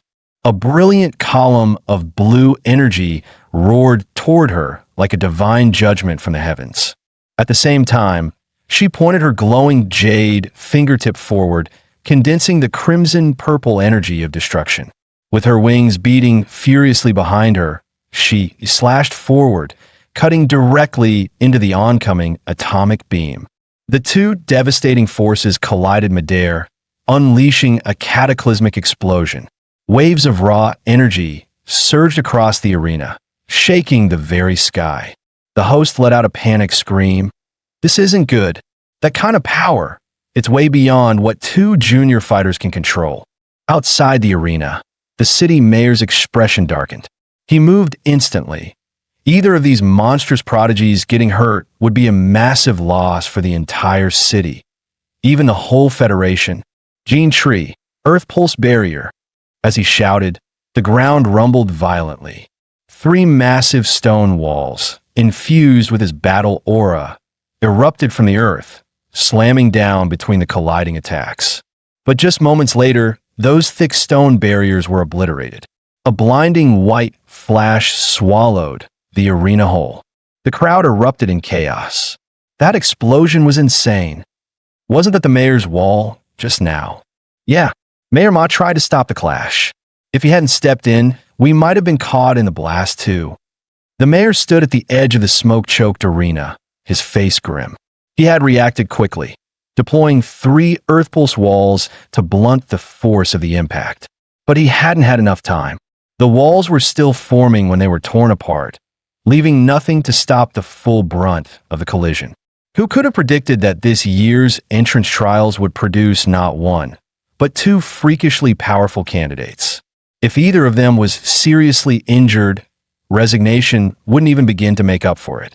Here, in this land, a martial prodigy held sway over the hearts of the people more fiercely than any celebrity ever could. At the center of the arena, Lu Qingzhu was once again gravely injured. Blood streamed down her arm. She dropped to one knee, her other arm badly scorched. Her once proud form now looked battered and broken. The power of her beast form had completely faded, but she refused to give up. She could still fight. That's when he stepped in front of her. He stood tall, completely unharmed. Not a scratch on him. The contrast was brutal. Lu Qingzhu was shaken. She knew her final blow had landed. Why did it seem like he hadn't felt a thing? He looked down at her and casually said, "If you don't get that nuclear radiation out of your system soon, you're done for." Lu Qingzhu froze, then let out a choked sound on the verge of tears. The injustice was overwhelming. "I never wanted to fight you this hard. Why did you keep pushing me? This is bullying." He knelt down, looking her dead in the eyes. "Do you really hate fighting? Or are you just too stubborn to admit you wanted to win? I could feel it in that last desperate attack. You were hungry for victory." Lu Qingzhu couldn't argue. He was right. In that moment, she had wanted to win. That desire had made her drop her guard and go all in. But what was happening to her? She'd always hated fighting. She wanted to lose quickly, didn't she? And yet, during that final clash, she felt something else. Something raw and exhilarating. That rush of fighting not for anyone else, but just for herself. He gently placed a hand on Lu Qingzhu's shoulder. "You lost because your mind was too clouded during the fight." Then, without hesitation, he absorbed the lingering nuclear radiation from her body. Lu Qingzhu looked down. The radiation and the wounds on her arm were rapidly healing. He looked her in the eye and said earnestly, "Even so, you're still the strongest opponent I've ever faced. If there's ever another chance, I'd love to fight you again. No distractions, just a pure battle." Lu Qingzhu. Her cheeks flushed red at his words. Just then, the smoke over the arena finally cleared. Every camera zoomed in on the center stage. The host shouted excitedly, He's still standing. The first semifinal match is over. He of Anqing First High takes the win." Shortly after, Chu Zhou claimed victory in his match as well. The final showdown of the Anqing trials, the champions' duel, was about to begin. The host's voice boomed. "The final battle is set. Of Anqing First High versus Chu Zhou, also of Anqing First High." The livestream viewership surged, nearing 500 million. The grand finale of the Anqing tournament was underway. As a referee gave the signal, Chu Zhou stood ready, pressing his palms together. A chilling longsword slowly formed in his hands, forged from pure bloodline power. Cryoblade manifestation. He grinned. "Come at me." He may have just defeated the mighty Lu Qingzhu, but he wasn't about to let his guard down now. After all, Chu Zhou's battle intellect might just be the highest among all candidates this year. Chu Zhou's eyes sharpened. He stepped forward, activating the 7-star movement. His body blurred into a series of afterimages, and in the blink of an eye, he closed the distance between them. Whoosh, whoosh, whoosh. Hundreds of icy blades flew at He from every direction, cutting off all escape. But he was unfazed. Tracking the real Chu Zhou? Nah. Smashing everything in sight sounded way more satisfying. He clenched his fist, muscles flexing like coiled steel, and eerie blue energy danced along his arm. Atomic detonation fist, fully charged. With a single punch, the ground trembled. A shockwave of pure atomic force erupted outward, engulfing a 10-meter radius in searing nuclear energy. Chu Zhou was forced to retreat, his mind reeling. This guy didn't even try to find a real body. He just blasted everything with overwhelming power. With Chu Zhou's level of defense, there was no way he could take that hit head-on. Honestly, was there anyone their age who could trade punches with He and walk away? Just look at what happened to Shengguan. But Chu Zhou wasn't the type to back down. If close combat wouldn't work, then he'd wear He down from afar. His bloodline surged, Frostworm awakening. Crystalline dragon scales bloomed across his body. His pupils turned into golden slits, and twin obsidian horns rose from his head. Behind him, a massive frostworm roared into form, its spectral wings stretching wide. His ice pulse erupted. Frozen winds howled across the arena, forming colossal ice spikes that surged into a towering tidal wave of frost, crashing toward Ihi. That's insane. He just summoned an entire mountain of ice out of nowhere. That frostworm bloodline is god tier. He looks amazing. Take down the evil overlord, Ihi. Go get him, ice brother. At that moment, Ihi was completely encased in the heavy ice forged by Chuzhou's bloodline. But Chuzhou didn't relax. He wasn't naive enough to believe the fight was over. His breathing grew heavier, unleashing that level of frostworm power had taken its toll. Suddenly, the crowd gasped. Look, the ice mountain, it's melting. In the next instant, a brilliant pillar of blue energy burst forth from deep within the ice, shooting straight toward Chuzhou. Chuzhou, ever on guard, was still caught off guard by the sudden counterattack. Instinctively, he summoned an ice pillar from the ground to launch himself out of the beam's path. Boom! The atomic beam smashed into the examiner's joint energy shield, sending ripples of force across its surface. The towering ice mountain began to melt rapidly, collapsing in on itself under the searing heat. From within the dissolving glacier, a deep blue figure emerged. Streams of melted ice never even touched his body, evaporated instantly by the blazing heat radiating from him. He had returned, fully awakened in his Godzilla state. Chuzhou exhaled slowly, a bitter edge in his eyes. The gap in their strength was simply overwhelming. He said firmly, take this. My final move. This is my absolute limit in martial arts. I was originally saving it for Lu Qingzhu.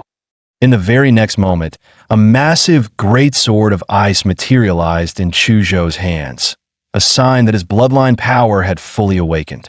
The blade radiated a chilling aura, infused with a will that cut straight to the soul-cleaving sword intent.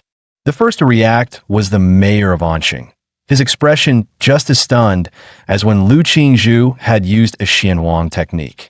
Sword intent, at his age? That's unreal. Without hesitation, Chuzhou swung the sword with all his strength. Drip, drip, a few drops of hot blood splattered onto the ground.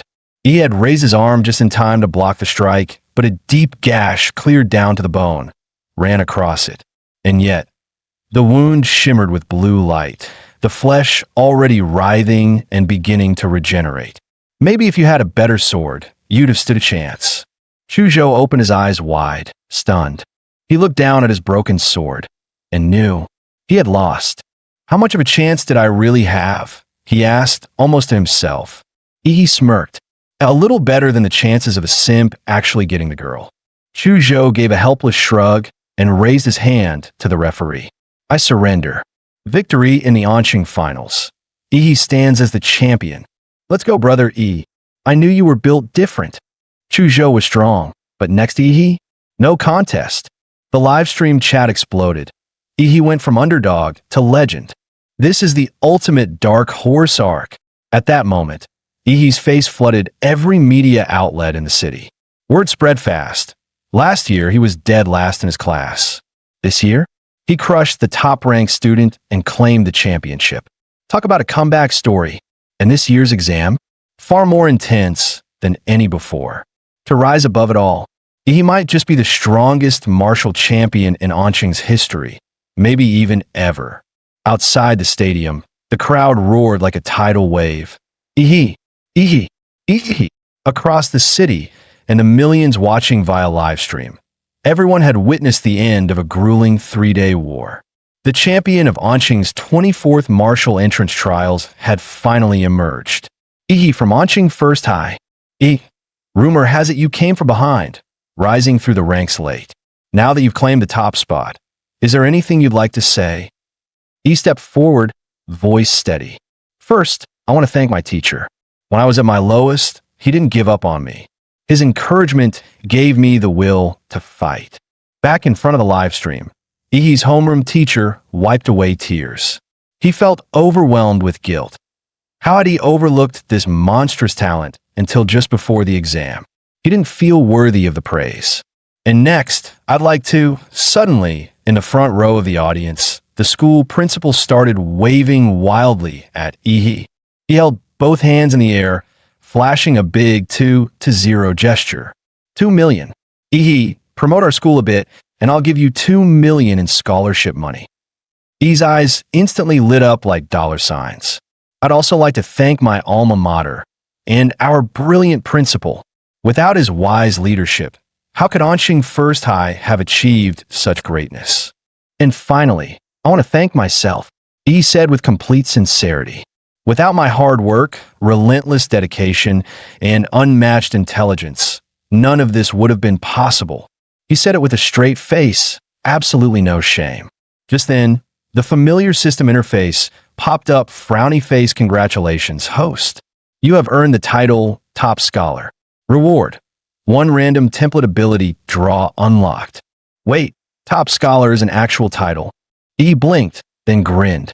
So, the template has an achievement system too? That's a sweet surprise. Meanwhile, in the stadium hallway, a swarm of reporters had already cornered Ihi, cameras and mics closing in from all sides. Ihi, was there a lot of pressure winning this year's championship? How did you manage such rapid growth in just 6 months? Will you be applying to Capital Star University? He raised his hands in surrender, exasperated. Please stop chasing me. I really need to pee. But one sleazy-looking guy shoved a phone in his face, smirking. Quick question. Between Lu Qingzhu and Kai Shaoling, who's prettier? Or are you more into Xingguan? Or maybe Chuzhou? Nope, I'm out. He bolted like a rocket. He had no time for weird fan service interviews. After finally shaking off the media mob, he ducked into the empty basketball court, finally catching his breath. His eyes lit up with excitement. So the template isn't a one-and-done deal. I can unlock more through the system. This is insane. I'm loving it. Just then, a calm voice sounded behind him. Congratulations on becoming the top scholar.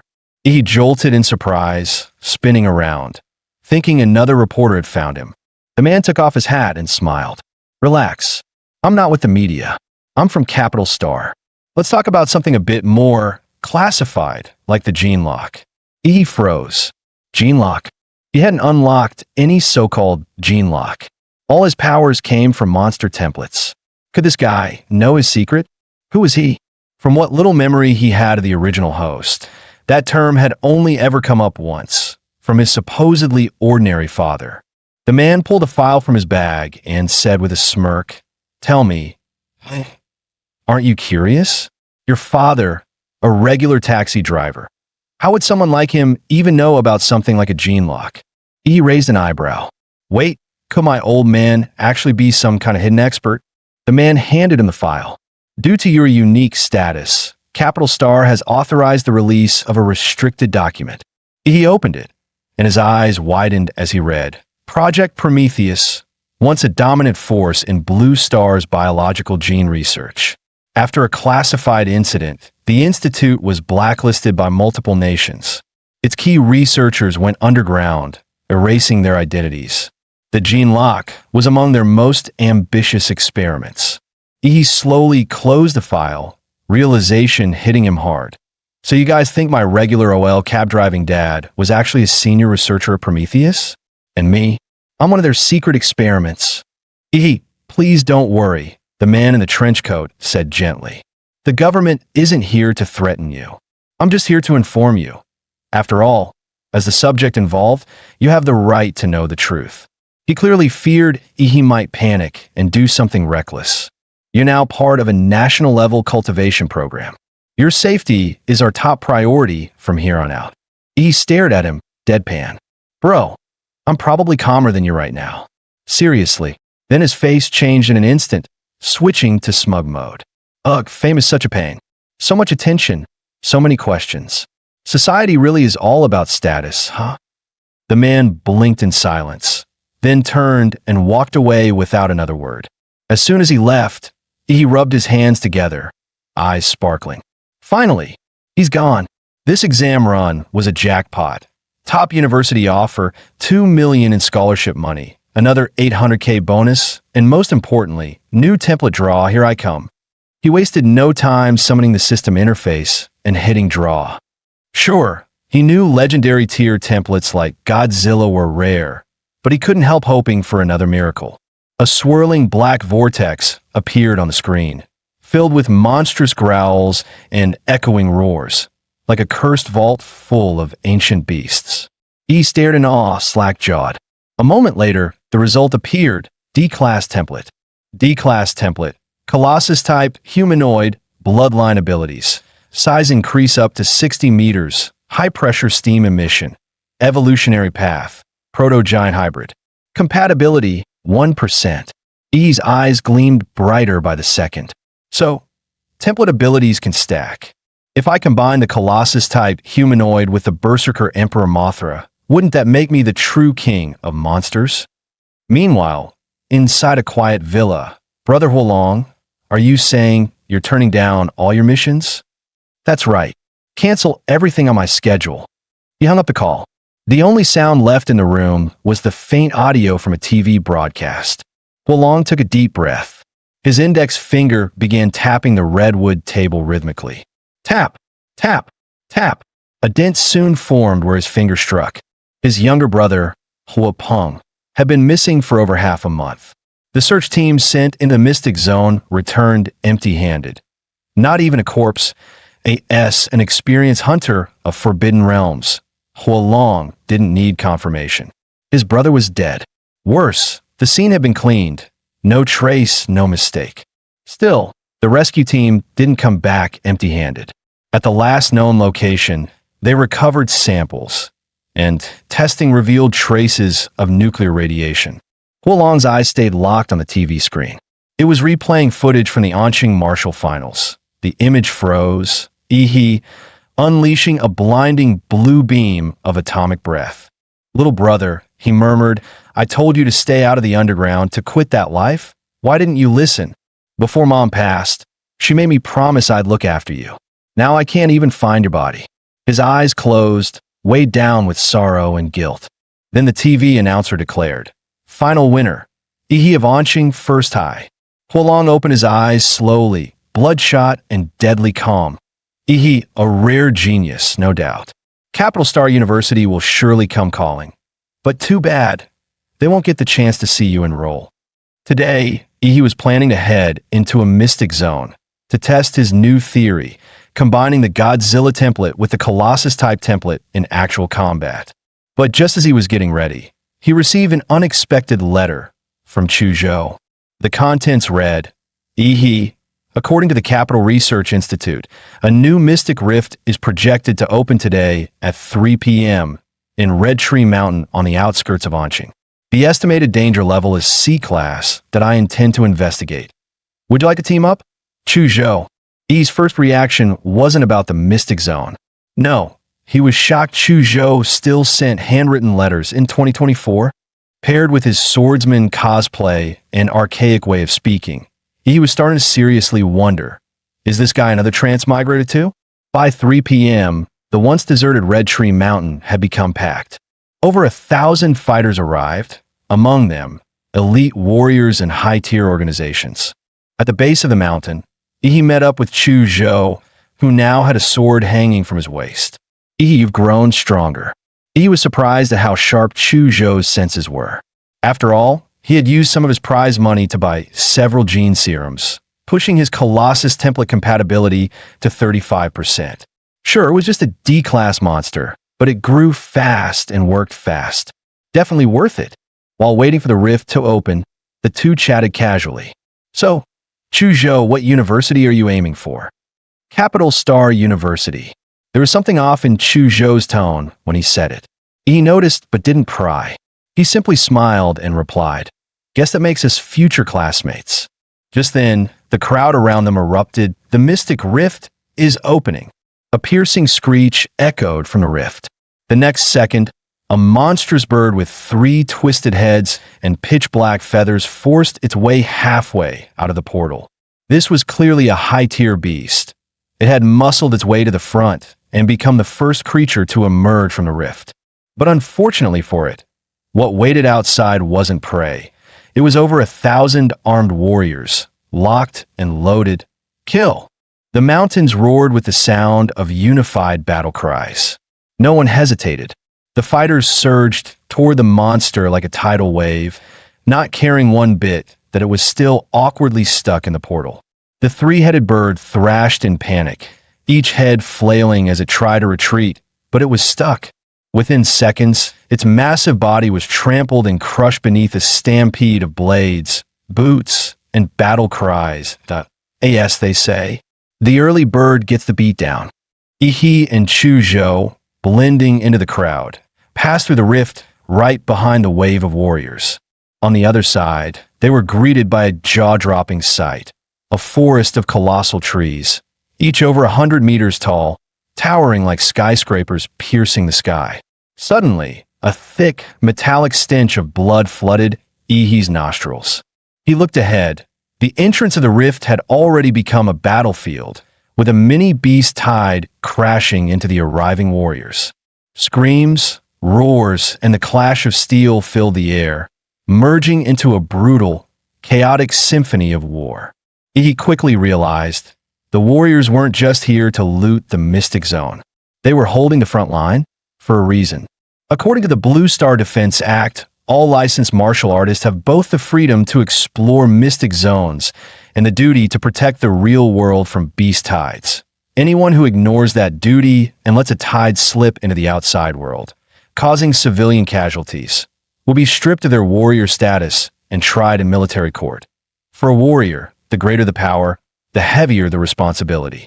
Ihi and Chuzhou joined the front line, pushing back against the oncoming beast tide.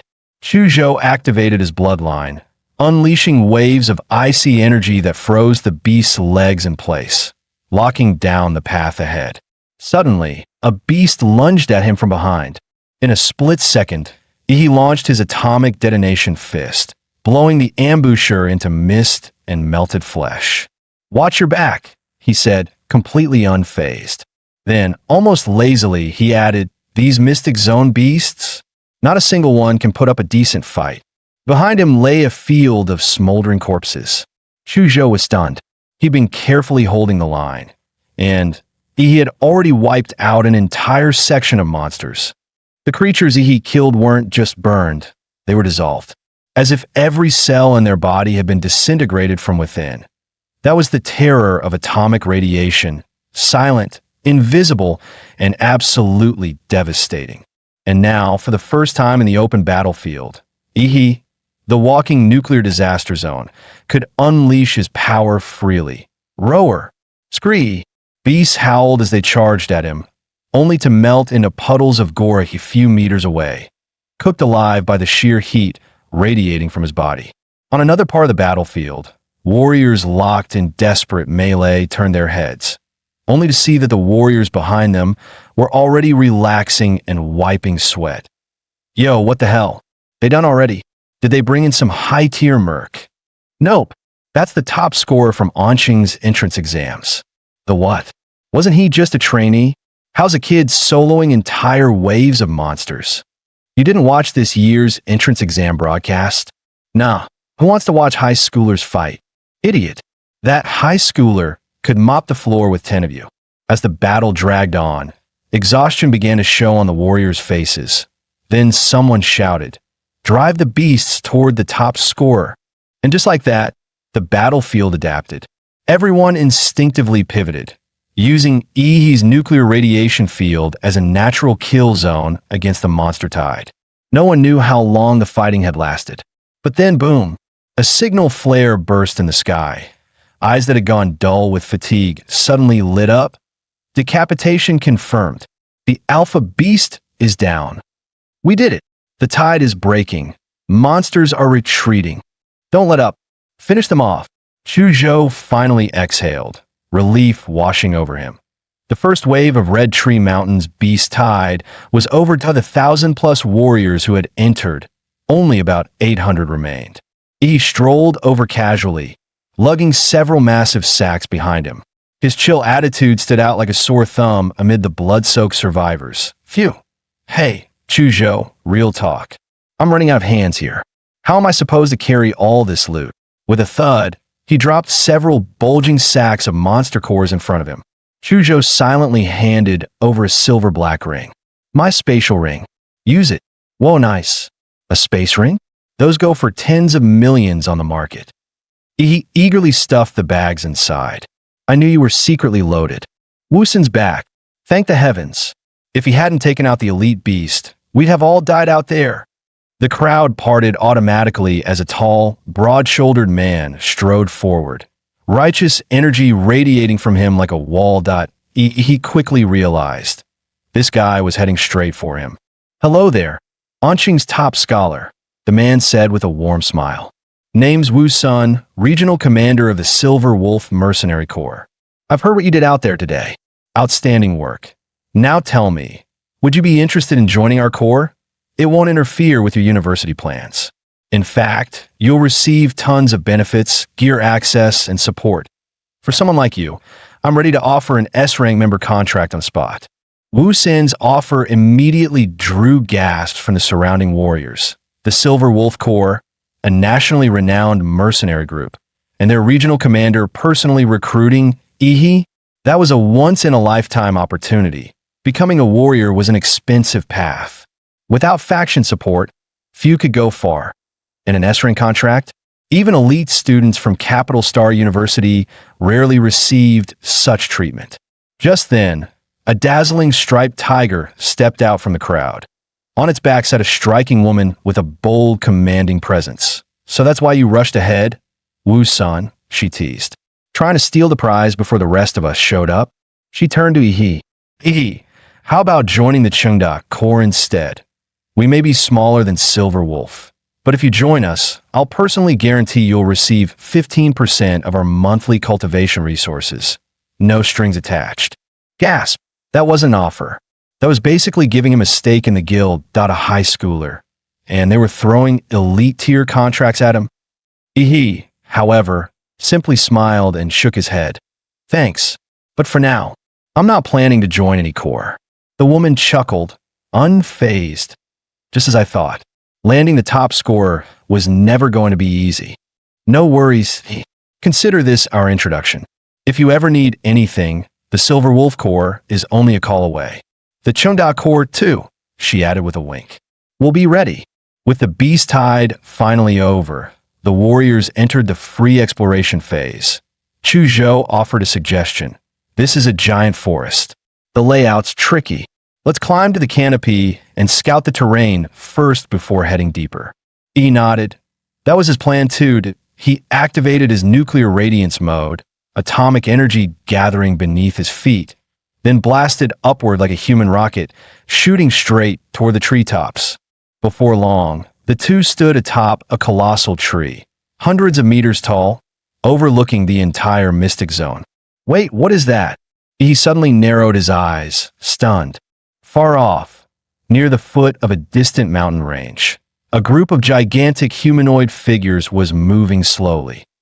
Even from hundreds of kilometers away, their silhouettes were unmistakable. Those things have to be, what, a kilometer tall? He murmured. That's beyond insane. Chuzhou was about to respond, but he spoke first, voice steady and filled with fire. Unimaginable? Nah, we're still young. Give it a few more years, and we might be the ones hunting them. Maybe even uncovering the truth behind this whole mystic zone thing. Chuzhou turned, slightly awestruck. When faced with such overwhelming unknowns, his instinct was fear. But Ihi, his instinct was to conquer. In that moment, Chuzhou understood.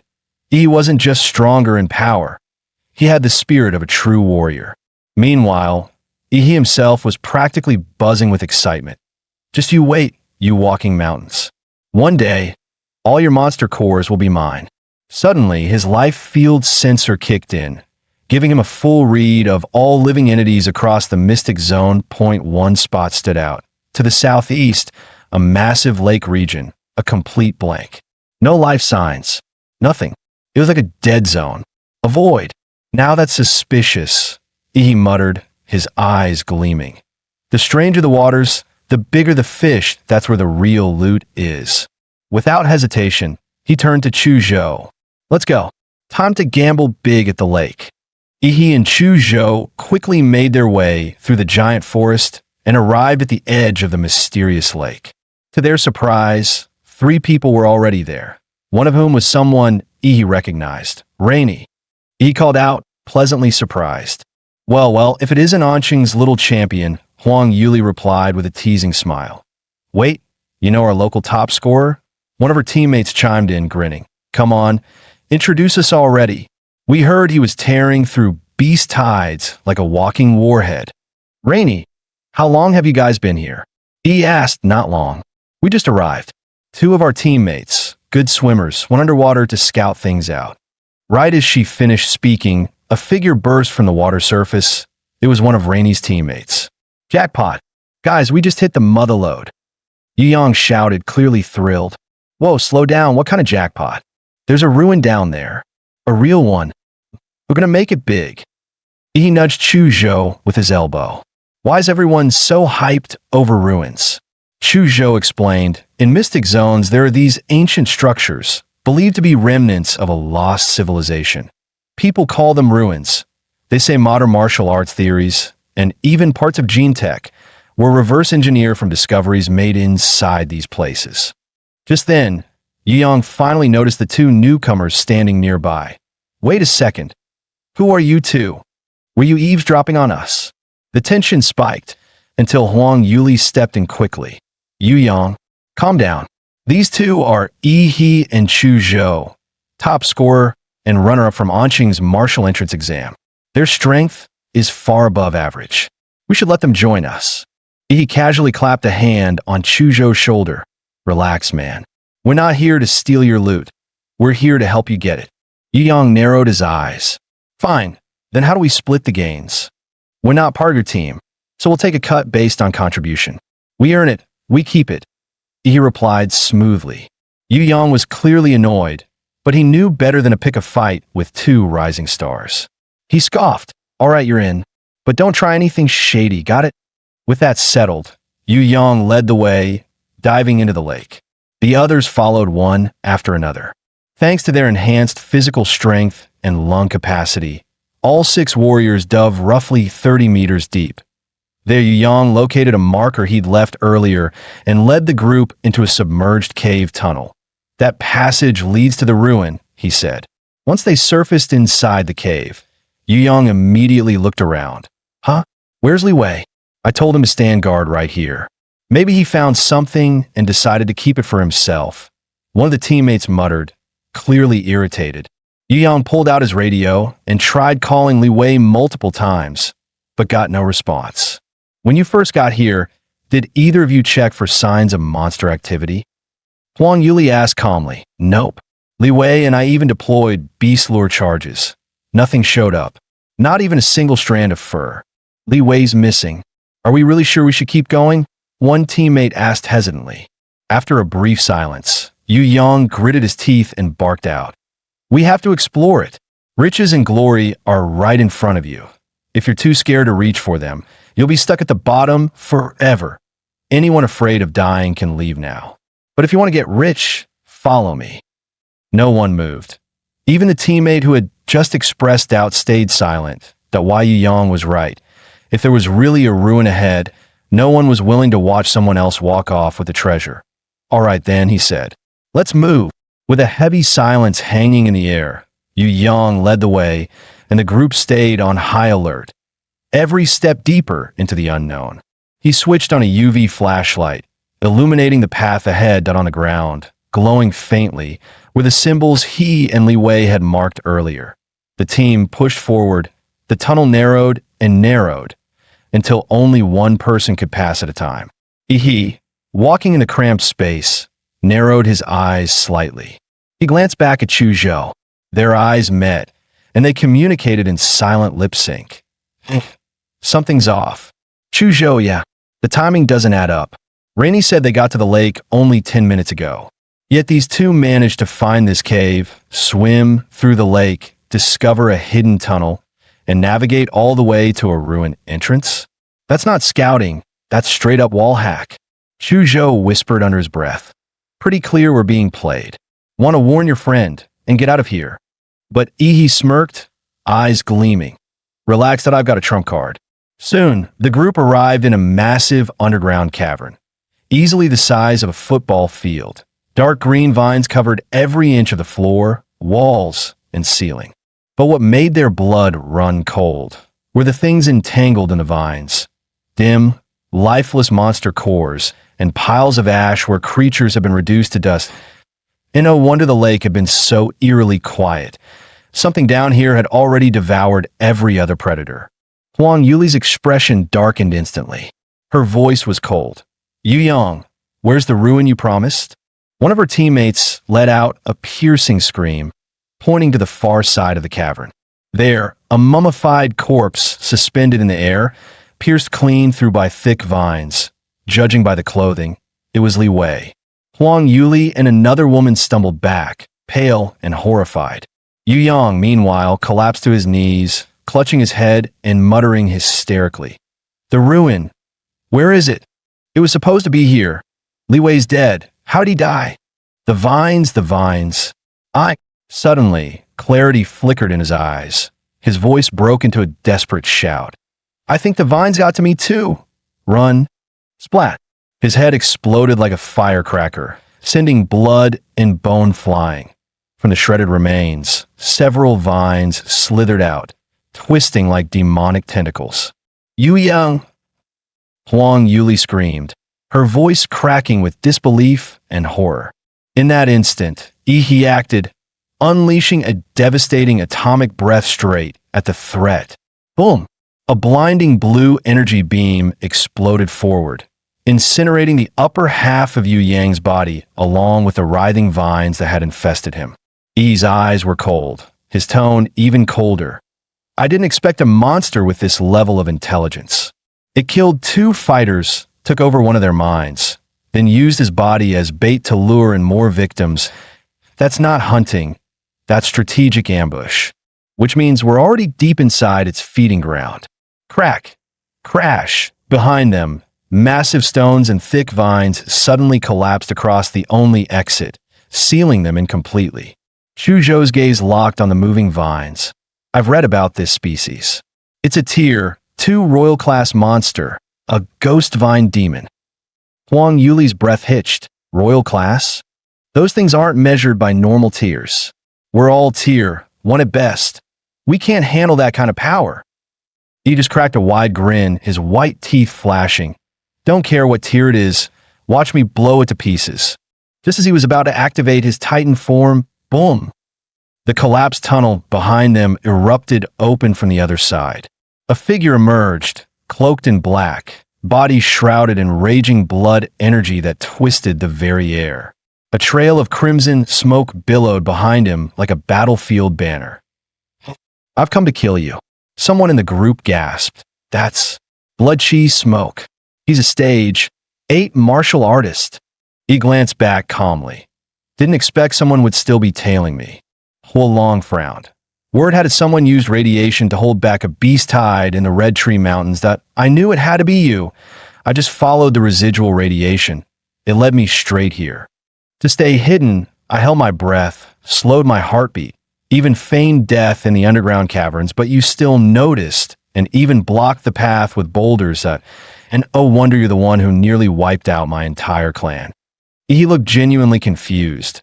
Who even are you, old man? You just barged in and started ranting. Do we even know each other? Cut the act. Huolong roared like thunder and launched himself at Ihi with explosive force. But his expression changed mid-charge. This wasn't some ancient ruin. It was a monster's den. No, this was the lair of a devil vine. He'd been lured here on purpose. Was this all Ihi's trap? Damn it. This was your plan all along. Huolong cursed. That devil vine drains energy and releases neurotoxin. If this drags on, I'm as good as dead. You sneaky bastard. The devil vine unleashed wave after wave of lashing tendrils, trying to tear Huolong apart. But his fists hammered through them like cannonballs, blasting every vine to pieces. He, watching from the side, commented, "Man, you sure talk a lot for someone we've just met." "Shut up," Hua Long roared. "I came here to kill that bastard, not get tangled up with a bunch of weeds." Suddenly, Huang Yuli cried out, "This whole cave's gonna collapse from your fighting." "Move aside," Yi shouted. His body was suddenly coated in a rough, deep blue skin, like armor. Glowing cracks spread across his skin, pulsing with radiant blue energy. As he opened his mouth, the vertebrae along his back lit up one by one like a power circuit. Then, he unleashed his full power atomic breath. The blazing blue beam punched through the cavern ceiling, pierced the underground lake above, and shot straight into the sky. Water came flooding through the gaping hole, pouring into the cave. And just like that, an escape path was revealed. "Yuli, you guys go first," Yi shouted. "You're not going anywhere." Hua Long bellowed. His energy erupted, vaporizing all the nearby devil vine tendrils. Then he stomped the ground, launching himself like a missile straight at Yi. Chu Zhou drew his sword the moment danger struck. His bloodline power surged, and his soul-piercing sword aura froze everything in its path under a thick layer of frost. When his icy slash clashed with the fiery punch, steam exploded everywhere, blanketing the cavern in mist. "As long as I'm here, you won't lay a finger on Yi." "TCH, bold words, kid," Hua Long sneered. "I'm an 8th level martial breaker. You think a little frost is going to stop me?" But before he could finish bragging, he had already closed the distance and fired off an atomic blast fist at point-blank range. A blinding surge of blue light lit up the entire underground cavern. Caught completely off guard, Hua Long was sent flying, crashing into the stone wall with a thunderous boom. "Get out of here. That guy's too strong for you right now. Leave him to me." Hearing Yi's firm voice, Chu Zhou realized staying would only be a burden. He turned and retreated without hesitation. Moments after Chu Zhou left, the cavern began to collapse. Massive rocks crashed down, revealing thick, writhing devil vine roots. Yet facing both Hua Long and the encroaching monster, he didn't flinch. Instead, he raised his hand and bit down hard on his own flesh. On the surface, Huang Yuli and the others stood by the lakeside, watching as the water roiled violently. The rumble of collapsing rock echoed from deep below. When Chu Zhou finally emerged from the lake, Huang Yuli let out a breath of relief, only to realize he hadn't followed him up. Just as Huang Yuli was about to speak, a deafening boom ripped through the lake. A brilliant blue bolt of lightning shot skyward, lighting up the entire lake. When a titan transforms, the process releases an immense burst of energy, often taking the form of thunderous lightning. Especially in the case of a colossal titan, whose transformation produces the most devastating energy output due to its massive size. It's so destructive, it's often compared to a humanoid nuke, capable of leveling an entire military harbor upon transforming. And this time, the one transforming was none other than Yi, the atomic-powered human Godzilla. What erupted from him wasn't just light. It was a full-blown nuclear event. Hua Long was instantly incinerated by the blast, charred before he even had time to react. Torrents of lake water shot upward, flooding the air. Clouds of steam billowed as if the entire lake had begun to boil. Through the haze, the group vaguely saw a massive shadow flash by, but it vanished just as quickly, leaving them unsure if it was real or just their imagination. As they stood on alert, Yi crawled out of the water and shouted, "Chu Zhou, toss me some clothes." After changing, Chu Zhou asked curiously, "What the hell was that explosion?" He casually made something up? That mystery fighter? He blew himself up with a plasma bomb, took the devil vine with him. Chu Zhou scratched his head, "But I swear I saw some kind of giant in the fog." "Nope, just the explosion messing with your eyes," he interrupted quickly. After successfully brushing them off, he let out a quiet sigh of relief. If they ever found out he had a monster transformation template, things would get complicated fast. He did go a little overboard. The guy got vaporized, not even a corpse left to loot. At least he managed to secure the devil vine's core. After barely surviving their ordeal, Huang Yuli and the others were utterly drained and ready to leave the secret realm. We'll head out first, Huang Yuli said apologetically. Sorry for dragging you into this mess. Not only was it a wasted trip for you, but you even had to save us. We'll make it up to you once you're out. Grinned. Come on, Yuli. Don't be so formal that let's just call it payback for the time you helped me. If you try to repay me again, I'll just end up owing you all over. Huang Yuli chuckled and dropped the subject. She waved goodbye and left with her team. And Chu Zhou then continued exploring the secret realm. Thanks to Yi's powerful life field sensing ability, they racked up quite a haul. By the third day, feeling they'd gathered enough, they decided it was time to leave. Returning to the real world, they looked up and were stunned to see planes flying overhead. It's only been a few days, and this place has already been turned into a town with cargo planes. Man, the infrastructure speed in this country is just insane. Headed to the Relic Appraisal Center to have his loot evaluated and to pay the 10% tax. Sir, please be careful, the staff reminded him. If these items are damaged, it'll be your loss too. Scratched his head. Sorry, I brought too much stuff that if I don't start unloading fast, you guys won't be done by noon. No worries, sir. We're professionals, the staff assured him with a smile. With a sigh, he took off his spatial ring. And then he began pulling out bags one after another. As the staff watched He pull out the final bag, she couldn't help but mutter inwardly. Bag after bag. Is this a relic appraisal or a warehouse delivery? She asked nervously. Yes, sir. Is that all of it? He grinned smugly. All done, but you better start calculating fast. We've still got a whole pile of spirit herbs coming. After wrapping up the monster core appraisal, he moved over to the herb assessment counter. At this point, green and white grade monster cores no longer benefited him, so he sold them off for cash. The real treasures were the 5 blue tier cores from tier 3 monsters he collected during the Beast Tide, and the green core laced with golden veins, dropped by the tier 2 royal class Devilvine, his most valuable prize. After selling everything, his bank account balance shot past 20 million in Xia currency. Yet even staring at the endless string of zeros, he didn't feel much joy. Honestly, all that money still wasn't as satisfying as boosting his compatibility rate by just 10%. After all, in this world, raw power was the one true truth. Now the question was, how could he spend this money for the biggest upgrade? The gene serums available on the market were no different from low-tier monster cores, useless for enhancing either of his current templates. He let out a sigh. Even my templates are picky now. Seriously? They become more high maintenance than I am. He wanted higher grade serums, of course, but those were all under strict purchasing limits. And with his current clearance level, he didn't even qualify to join the queue. Still, there was another route to power: martial arts. During the college entrance exam, he had outperformed geniuses like Lu Qingzhu thanks entirely to the absurd stats from his Godzilla template. But in terms of actual technique, he couldn't even compete with the martial arts nerds. Time to change that, with some overpowered martial skills. And if anyone in his circle had the connections to get high-level techniques, it was the principal of number 1 high dot. He chuckled to himself.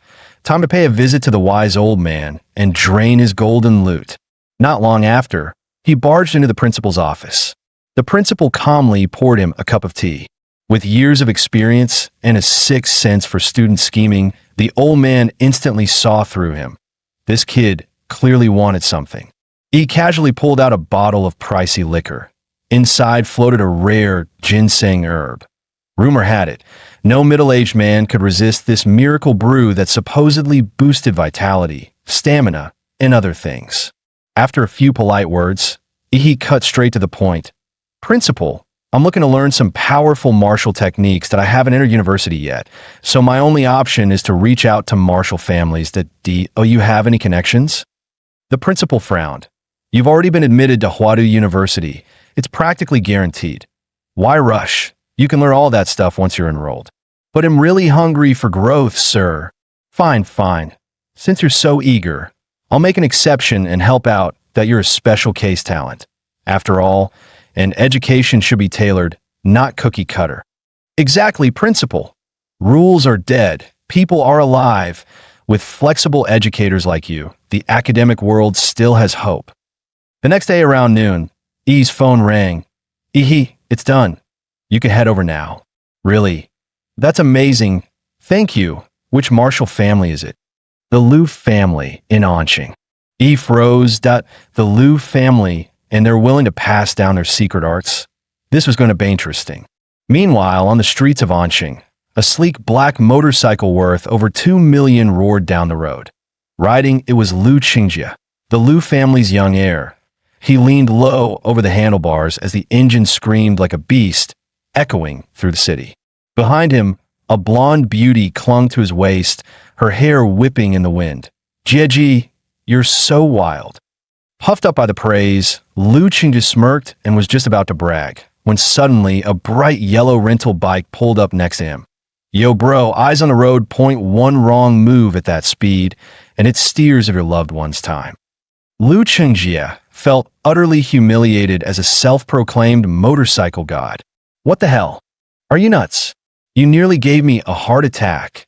Riding a junky rental bike and trying to race him, he growled, twisted the throttle hard, and his steel beast roared to life, blasting forward and leaving he in the dust. You keeping up with me? Dream on, pal. Watching that tiny yellow bike shrink in his rearview mirror, Liu Qingjie felt euphoric. Nothing like putting some wannabe in his place. But then a strange, thunderous sound rolled up behind him, louder than his own engine. He glanced back. What the hell? That blue streak was Ihi. The guy had activated his nuclear leg mode, blue rocket flames blasting from his calves like a damn space shuttle. He was flying on a bike. Later, bro, Ihi flashed a smile as he zipped past, and then straight up launched into the sky, vanishing into the clouds like a human missile. Liu Qingjie and his blonde passenger were left frozen in disbelief. Wait, bikes can fly now. That speed, wasn't that basically a jet?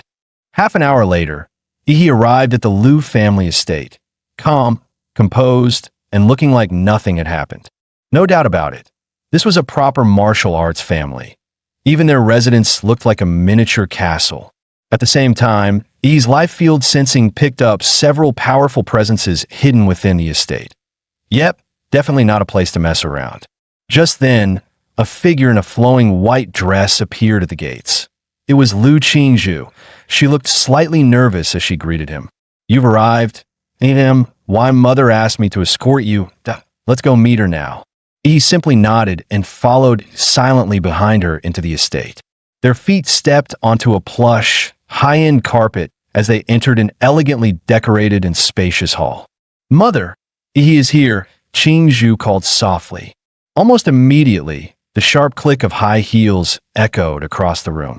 A poised, graceful woman with a mature aura descended the stairs slowly. He looked up and was momentarily stunned. Liu Qingjie's mother was breathtaking. Time had not dulled her beauty. It had refined it.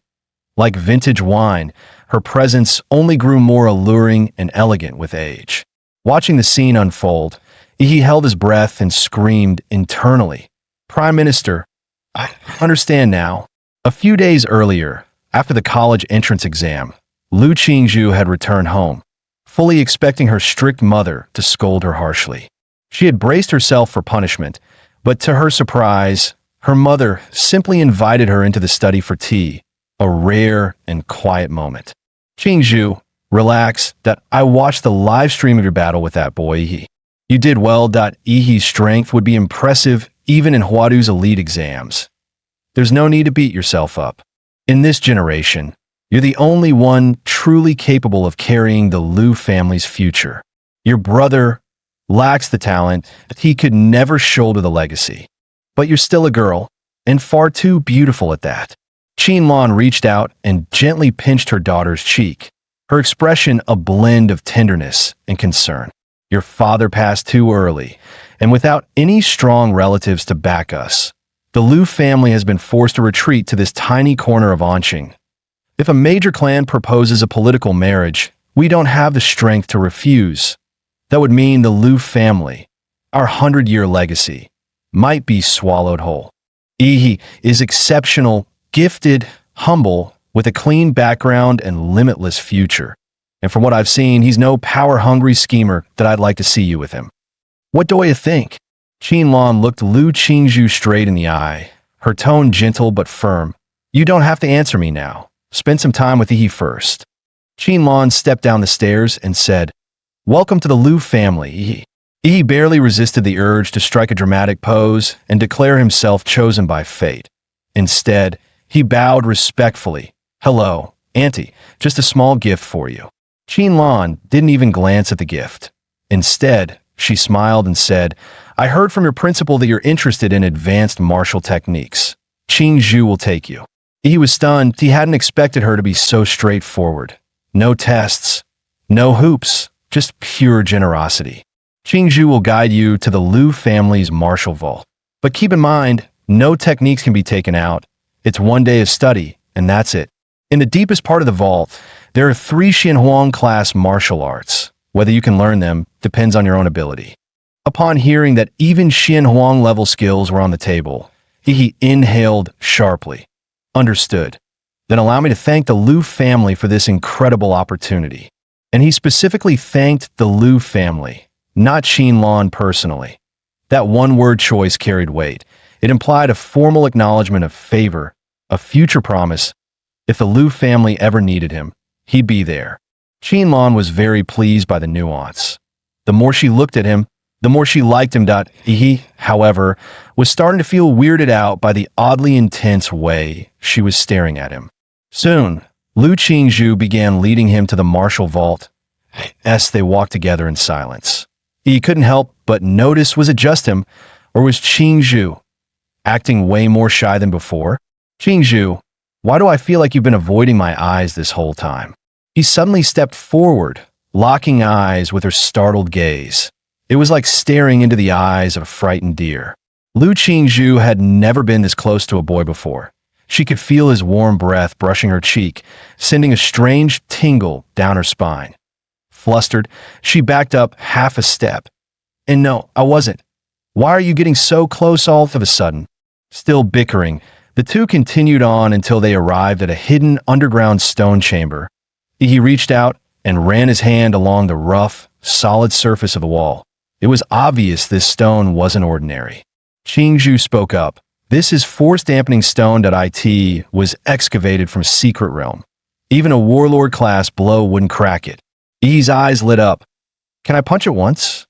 She blinked in surprise. That was not the reaction she expected. Most people would be in awe, not eager to smack it. Go ahead.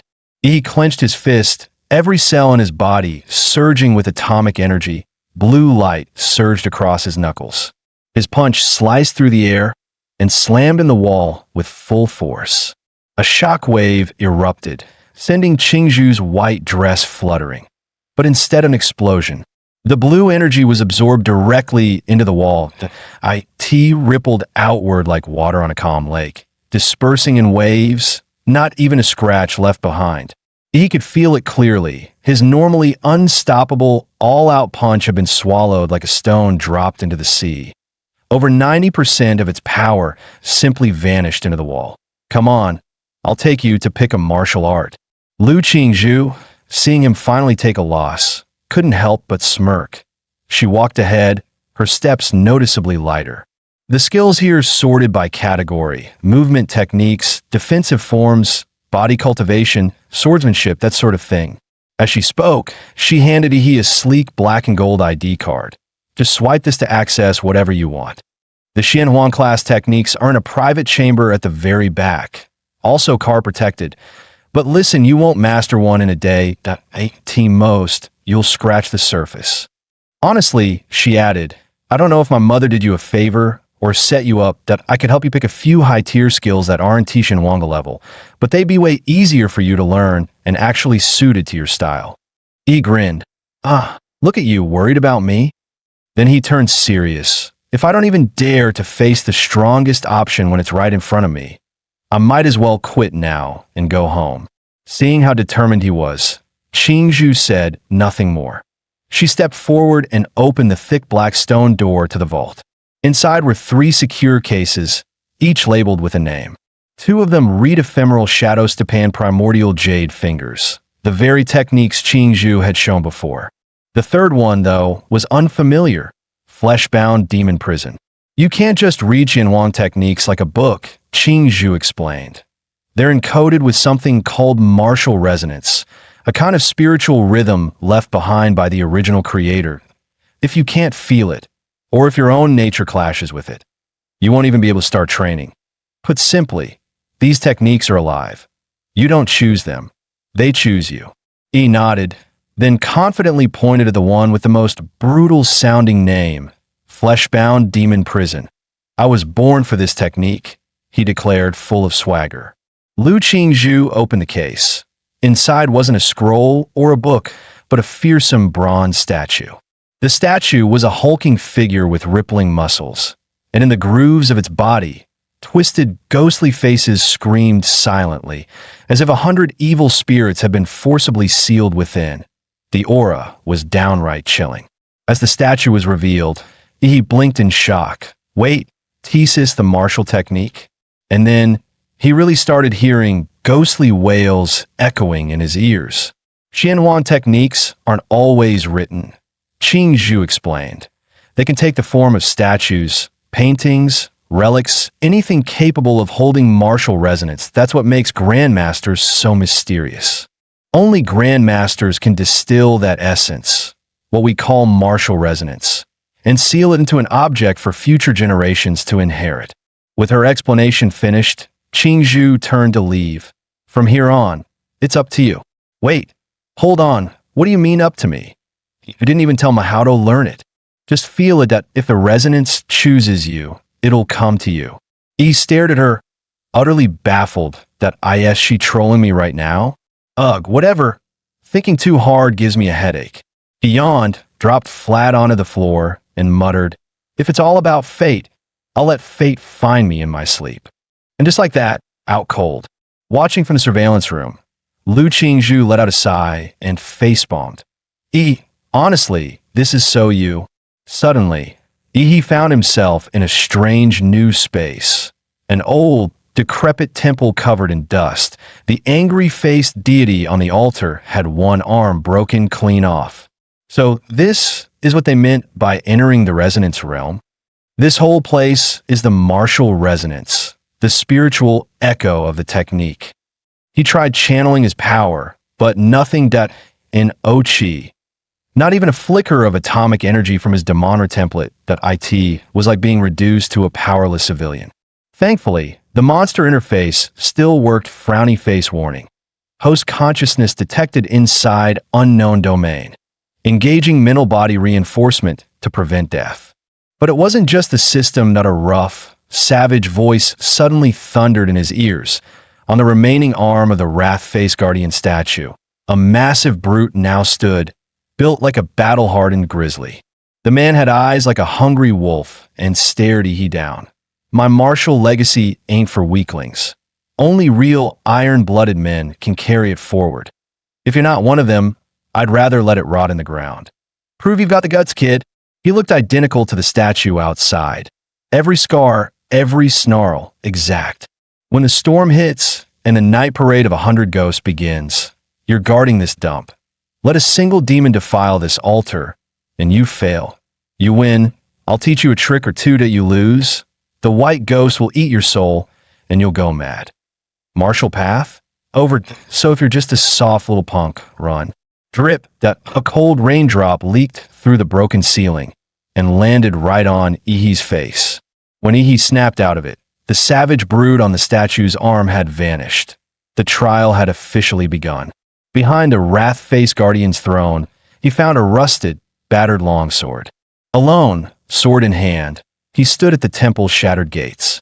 The rain intensified. Thunder cracked through the sky, and a blinding white bolt lit up Ihi's face, as if marking the signal. The night parade of 100 ghosts had begun. Countless shadowy figures shrieked and lunged at him from the darkness. He was already in position, completely ready. As the first specter dove at him, he didn't hesitate. He slashed straight at its head. The moment the blade struck, the rusted sword flared with golden light. The specter let out a piercing wail and dissolved into ash. Knew it, he muttered. No way they'd throw me into a trial without something to fight back with. These bones must be hiding more gear. A grin crept onto his face. He was fired up now. No longer guarding the temple passively, he charged forward, sword in hand, into the heart of the spectral swarm. As he charged forward, the savage brute reappeared in the background. Arms crossed, he watched he leave the temple with a scornful sneer. These white ghosts are laced with my killing intent, and this little rookie thinks he can just walk out of the safe zone. What a joke. Another idiot. Each generation gets dumber. Guess I'll be cleaning up another corpse today. Meanwhile, he was having the time of his life, slashing through ghosts like weeds. Just then, another specter lunged at him, but its claws phased right through him, missing entirely. What the? The brute froze in shock. Why can't my ghost touch him? What is this kid made of? Turns out, inside this spiritual trial, Ihi's monster template had automatically activated a guardian mode, rendering him untouchable. Wait, does this mean I'm literally invincible right now? Ihi broke into a wicked grin. His laughter even started to sound a little unhinged. And so began the massacre. His sword skills were trash, but it didn't matter. He leapt, slashed, stabbed, and spun. Ghosts fell like chopped vegetables. The savage brute stared in disbelief. When did my trial become a joke? How is he unaffected by my martial resonance? Simple, Ihi said smugly. Hard work and constant practice. Of course, that punchable face didn't show the truth. He was just shamelessly cheating with a built-in hack. Hard work, huh? The brute chuckled darkly. You've handled the ghost, I won't go back on my word, but whether you can handle this inheritance, well, that's a different story.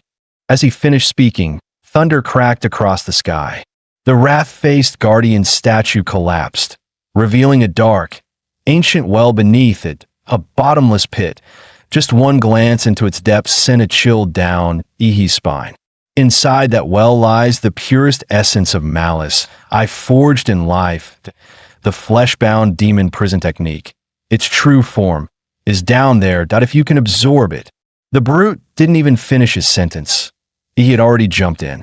Huh, good. That's the kind of guts I like. He couldn't help but grin, truly impressed for the first time. In his prime, this man had been a legend, one of the few to conquer an S-rank secret realm. His rise and fall were both tied to one technique, flesh-bound demon prison.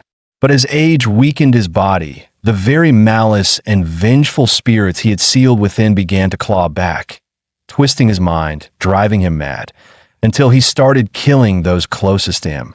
To stop himself from falling further, he ended his own life in his final moments. He fused his lingering rage and spiritual imprint into the statue, creating a legacy only the worthy could claim.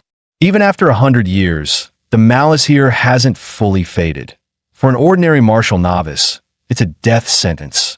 But if Ihi can conquer the curse that destroyed its creator, then on the path of flesh-bound demon prison, he'll surpass him. In the surveillance room, Qinlan walked over to Lu Qingzhu. Together, they silently watched Ihi, who was now deep inside the martial resonance realm. Suddenly, Qingzhu gasped. Mom, what's going on? On screen, Ihi's body was now surrounded by a strange, ominous aura. His limbs twitched violently, as if needles were piercing his flesh. Just moments ago, he'd been smiling in his sleep, like he was having the time of his life. Now, he was convulsing like he'd been electrocuted. Worse, tiny streams of blood had begun to seep from his pores. Qinlan, however, showed no panic. She calmly inhaled from her slim cigarette, then exhaled. This third Chewang technique. Your grandfather stumbled upon it late in life. He tried to train in it. But even with his mastery, the resonance rejected him outright. It injured him severely. Since then, no one in the Liu family has dared touch it again. The stronger the power, the harsher the price. Heavy lies the crown. And since he chose to claim that power, he must be ready to... She stopped mid-sentence, eyes suddenly widening. On the screen, he yawned, then casually stretched, looking like he just woke up from the best nap of his life. The room went quiet. Qinlan looked mildly embarrassed. Qingzhu, on the other hand, grinned and said, "Mom, maybe Yi's cultivation isn't as dramatic as you made it sound." Yi opened his eyes and stared at the cracked, crumbling statue in front of him. He bowed deeply. "Thank you, Senior, for passing down your legacy." Then, the final echo of the brute's voice rang in his mind. "Kid, you're the most gifted person I've ever seen. Maybe you're the one who can uncover the truth behind the secret realm we never could. That unfinished mission now falls to your generation." Yi sighed internally. "Man, you've got me all wrong. I'm just using cheat codes." He clenched his fists, feeling the power surging within. Fleshbound demon prison, a body like a living Azura. Okay, so my stats didn't go up at all, but now that I've got Ishinwang technique in my arsenal, my combat powers easily doubled. Just then, the stone door creaked open. Qinlan and Lu Qingzhu stepped into the chamber. "Yi, did you succeed?" Yi grinned, flashing a row of bright white teeth. "Yet I nailed it." Qinlan stared in disbelief. "This can't be. Even with Qingzhu's talent, it takes at least a full week. No sleep, constant immersion in the resonance, to grasp Ishinwang technique that Yi, how long were you in there?" "An hour. You seriously impede your way to mastery." Qingzhu glanced at Yi, who now wore a smug little grin. "Everyone always called me the genius, but the real genius is standing right here." Noticing the skeptical looks on both their faces, Yi chuckled. "All right, you want proof? I'll give you a little demonstration." He gathered his chi from the dantian, channeling it into his palm. Normally, martial chi was invisible, but this wasn't normal. What formed his hand was black and red, crackling with malice. A twisted, corrupted aura born from the spiritual trial that put it simply, it worked like an enchant from a video game, coding weapons or strikes to boost their damage and lethality. Mountain-crushing fist. He dropped his stance, spine tight like a bowstring, core engaged, then launched a punch that exploded with black-red energy. The blast sent a gust of force rushing toward the mother and daughter, making them instinctively step back, and in the air, they swore they could hear a ghost wailing. Even Lu Qingzhu, known as a martial arts prodigy, narrowed her eyes in disbelief. That punch just now, the precision, the pressure, it was insane. Was that seriously just a mountain-crushing fist, the most basic, overused technique in town? Qinlan's gaze locked onto Yi, her expression unreadable. Yi, you really, she hadn't expected to be this wrong about him. Yi, on the other hand, was getting visibly uncomfortable under her intense stare. "Ma'am, please, your daughter's literally right next to you. Don't make this a weird romance subplot. I don't want to become the prime minister of this household." Qingzhu said sweetly, "Since you already mastered Ishinwang technique, want to try the other two? You still have a full day of learning time left." Qinlan raised an eyebrow and gave her daughter a sideways glance. "Girl, please, I'm trying to secure this genius as a future son-in-law, but he's not officially part of our family, yet we can't just hand over the entire Lu clan playbook all at once." He, having lived a whole second life, knew the importance of not being greedy. He smiled politely. "No need. Qingzhu Ishinwang technique is already more than enough. I'll need time to really master it. Also, Annie, I'm a bit tired, and there are things I need to take care of at home." Qinlan appreciated his restraint even more. "Very mature. I heard from the housekeeper that you showed up on a rental bike. Can you drive? Head to the garage and pick a car. You'll need something more convenient." That reminded Yi of someone he'd seen earlier. "Actually, Annie, I saw this guy riding a motorcycle earlier. It looked seriously cool. Do you have any of those?" Qinlan chuckled. "Oh, absolutely. You like motorcycles too? Same taste as my rebellious son. I'll give you his favorite one. The best in his collection." A few minutes later, Lu Qingjie arrived home, just in time to hear Aunt Hong, the housekeeper, muttering something about his mom bringing in a future son-in-law. "What? A son-in-law? I gotta see which lunatic thinks he's worthy of my sister. She's not just beautiful. She's a once-in-a-century prodigy in all of Anqing. No way some random guy is good enough for her. That rental bike punk from earlier really ticked me off.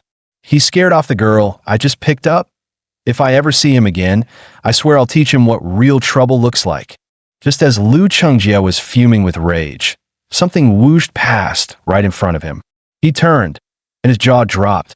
Wait, that guy. That's the rental bike dude. Why the hell is he riding my custom motorcycle? Later that night, back at home, he pulled out 5 monster cores he had collected from a secret realm. Time to gulp them down and absorb the power inside. Last time, dry swallowing them nearly killed him. This time, he came prepared with some soul-boosting dipping sauce.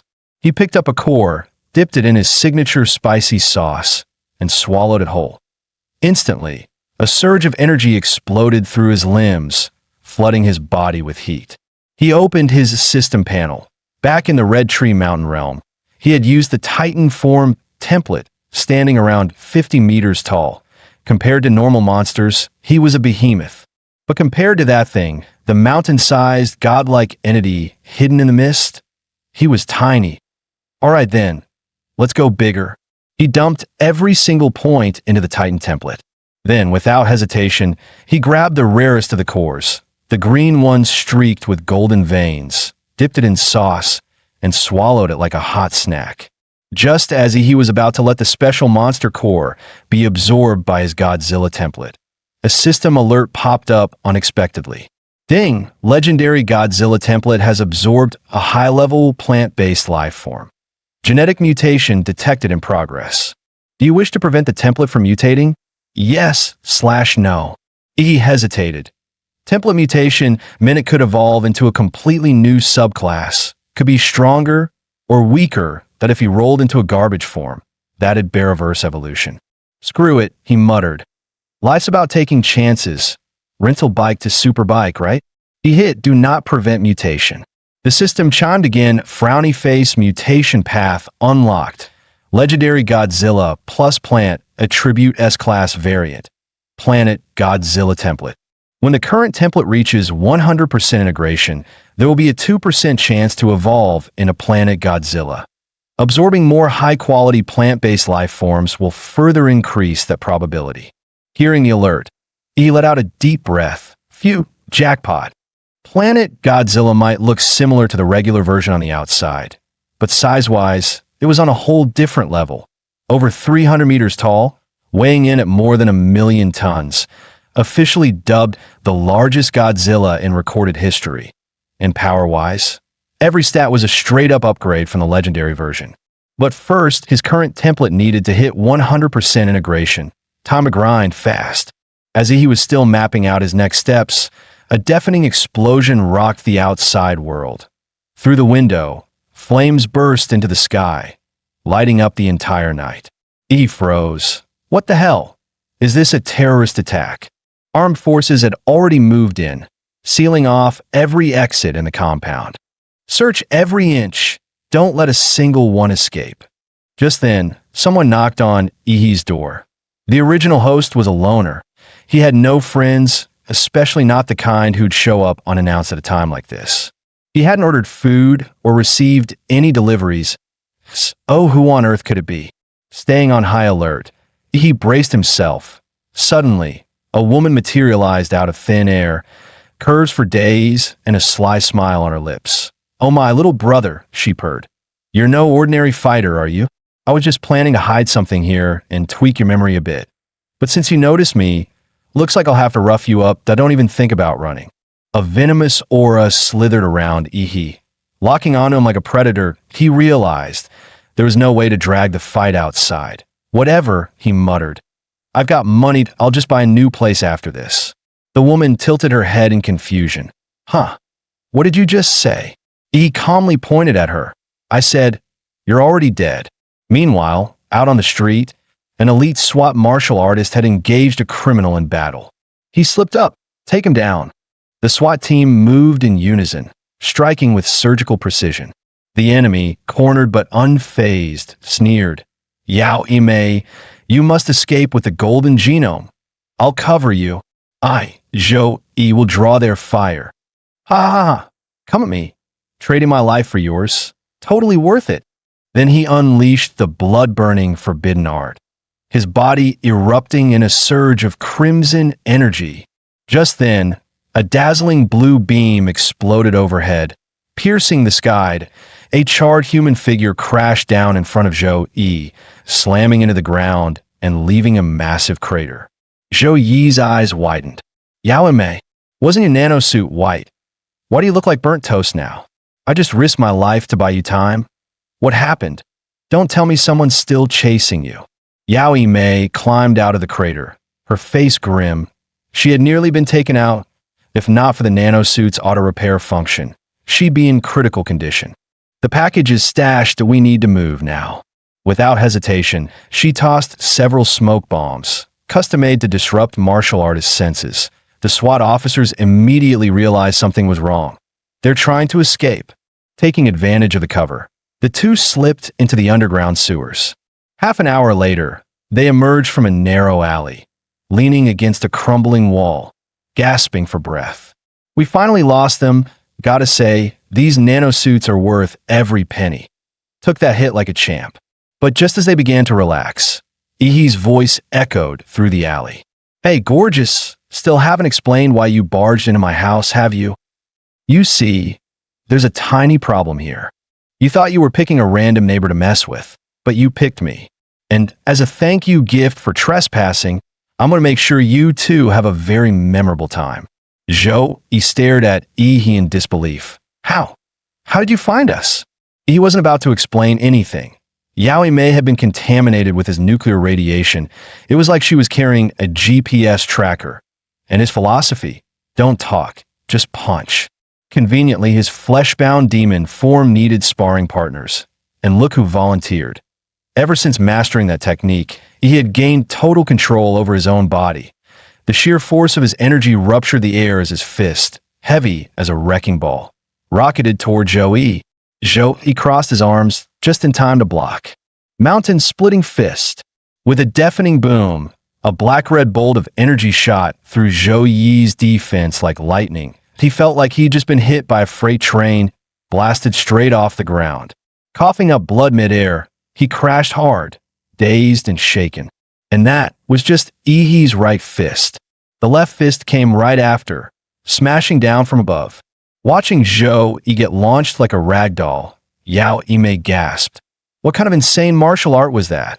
A 6-tier warrior just got demolished by a kid whose aura screams beginner level. Mister, who trained you? Ihi beamed brightly, all sunshine and menace. Me. I was trained by the legendary Emperor Mola. Emperor Mola? Yao Mei had never heard of the name, but she now realized this town hid monsters. Just then, Zhou Yi's voice rang out from behind. Don't get cocky, kid. Zhou Yi was furious. He'd just survived a brutal fight, burned up his blood energy, and was running on fumes. Still, even at 70% power, he wasn't about to be humiliated by some punk trainee. Activate. Beast form. Iron Horn Rhino Beast. Instantly, his skin took on a metallic sheen, glimmering silver like forged steel, and from his forehead, a thick silver horn burst forth, glowing with power. Zhou Yi stepped forward. The ground beneath his feet cracked with a thunderous boom. Yi watched him prepare for an all-out brawl that he casually rolled his wrists, his cells surging with nuclear fusion. Now that's more like it. But the next second, a figure silently emerged behind him. It was Yao Mei. Didn't expect my nanosuit could turn invisible, did you? I'm the real assassin here. He spun around instantly. Boom! A punch straight to her gut. Her nano armor seared with scorched marks as she was blasted into the air, unsure if she was even alive. I don't care who you are. Stay out of my way. I don't do mercy, not even for pretty faces. He turned someone like Lu Qingzhu into a swollen mess. What chance did she have? Zhou Yi saw his partner fail miserably. That useless woman, she couldn't even land a sneak attack. With a furious roar, he charged like a runaway train straight at Ihi. But he had been waiting for that moment. Their fists collided. Waves of force rippled through the air, visible to the naked eye. Ihi's punch, charged with killing intent and atomic lightning, slammed into Zhou Yi's silver armor. But all it left were charred streaks. He raised an eyebrow, mildly impressed. Oh, Didn't expect your defense to be this tough. Zhou Yi grinned, full of smug confidence. Kid, this iron horn rhino beast form of mine. Not even a tank shell can scratch me. What have you got that can break through? And it wasn't just defense. His offensive power had skyrocketed too, that he could hold his own against high-level fighters for a while, maybe even land a surprise critical hit. But in a drawn-out slugfest, he was finally starting to fall behind. Zhou Yi's eyes gleamed with bloodlust. Die brat. There was a twisted thrill in crushing a rising genius with his own hands. He sneered, triumphant. Doesn't matter how cocky you are. Against me, you're nothing but a joke. But suddenly, he froze. He had vanished. Wait, where the hell did he go? He turned around and nearly wet himself. One of the giant's toes was bigger than his entire head. Standing before him was a towering monster, over 30 meters tall. Through the mist, two ghostly blue eyes burned like spectral flames, unleashing a pressure so overwhelming it made the air feel heavy. What is that thing? Zhou Yi's mind went blank. When faced with something that massive, human instinct triggers only one reaction. Fear. Was this some new beast? Or could it really be that brat's transformation?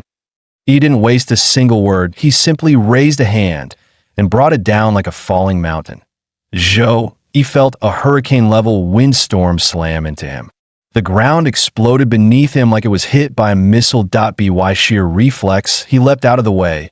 A second later, he realized if he'd been even a split second slower, he'd have been obliterated. But he didn't just have one hand.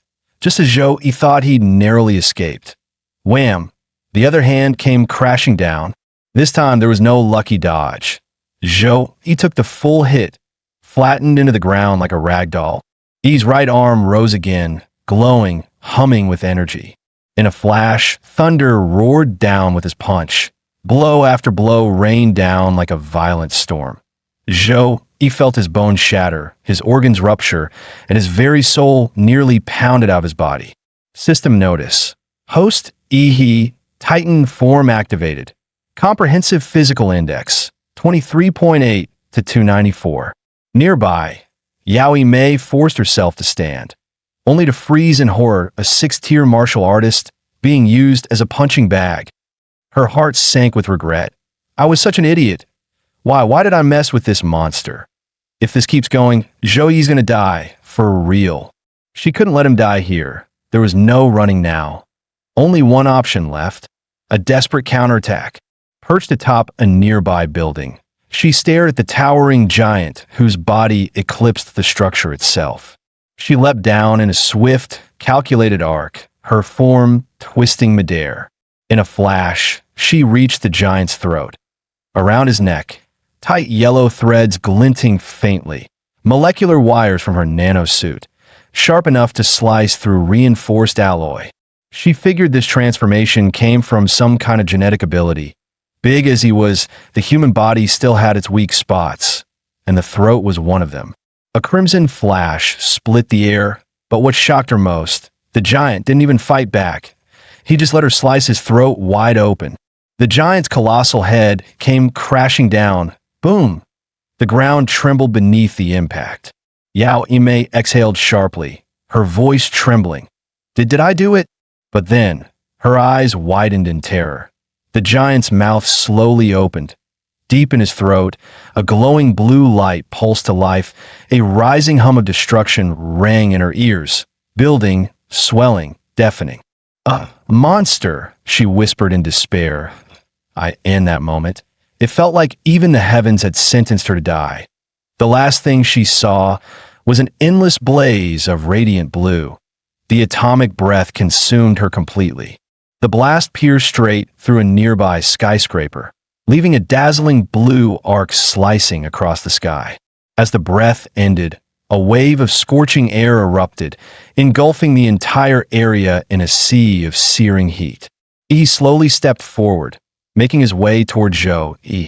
He loomed over the bloodied, broken man at his feet. In a low, rasping voice, he said, "Your turn." Zhou Yi, bones shattered, still struggled to rise. "You monster," he hissed. Yi stared down, cold, and emotionless. If you choose to kill, you'd better be ready to die. That's the fairest rule there is. Just then, sirens blared in the distance, growing louder by the second. The battle had drawn too much attention. Security forces were closing in fast. And just as he prepared to finish Zhou Yi off, he suddenly laughed, eyes filled with venom. If I'm going down, I'm dragging you with me. That woman, Yao Yimei, the one in the nano suit, she hid something in your house, something called the golden genome. Zhou Yi let out a twisted laugh. It's yours now. The endless manhunt begins. Run. Run as far as you can. I'll be waiting in hell. He cut him off with a swift kick to the head. Run your ass. You talk way too damn much. The sirens were getting closer. He had to get rid of the body. Fast. This time, he might have gone a bit overboard. Especially with that giant hole punched clean through the building. Yeah, definitely too much. He hurried back to his apartment under cover of night. He immediately contacted Qin Lan for help. Aunt Qin, how's the police investigation going? Handled it, she replied coolly. But things are getting messy on Blue Star lately that you'd better lay low until Huadu University starts. Relax, Aunt Qin. You know me. I'm the picture of innocence. He let out a breath of relief. Good thing he gave Aunt Qin a heads up in advance. That atomic breath move of his way too recognizable. The cops would have been on him instantly. Back inside, he finally found what Zhou Yi had mentioned, the golden genome. So this is what they were fighting over.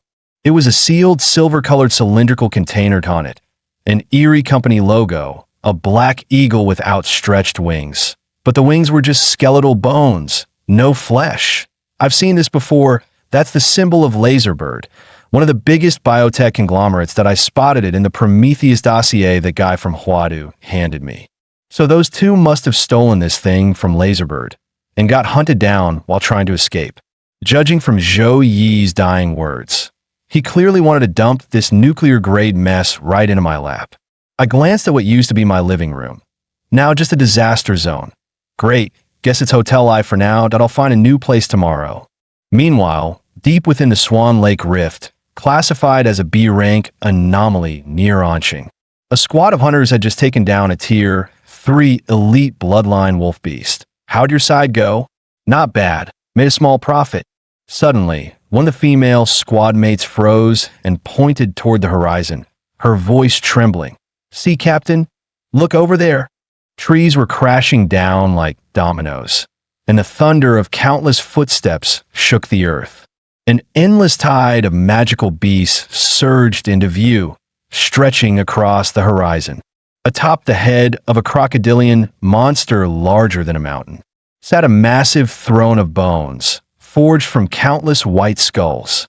And it's common knowledge, when beasts die, their bodies don't leave behind bones. These must be the remains of high-ranking human warriors. Reclining on that throne was a massive black ape, lounging like a man, its gaze cold and commanding. Above its head, celestial anomalies swirled in the sky. That kind of phenomenon only appears for Overlord-class beasts, a Tier 5 apex beast. The crimson-eyed black ape king. Alert the military now. A Lord-class beast is leading a massive horde toward Anqing. We can't stop it. Only Grandmasters or higher can deal with this. Damn it. High-tier beasts rarely ever leave their own territory.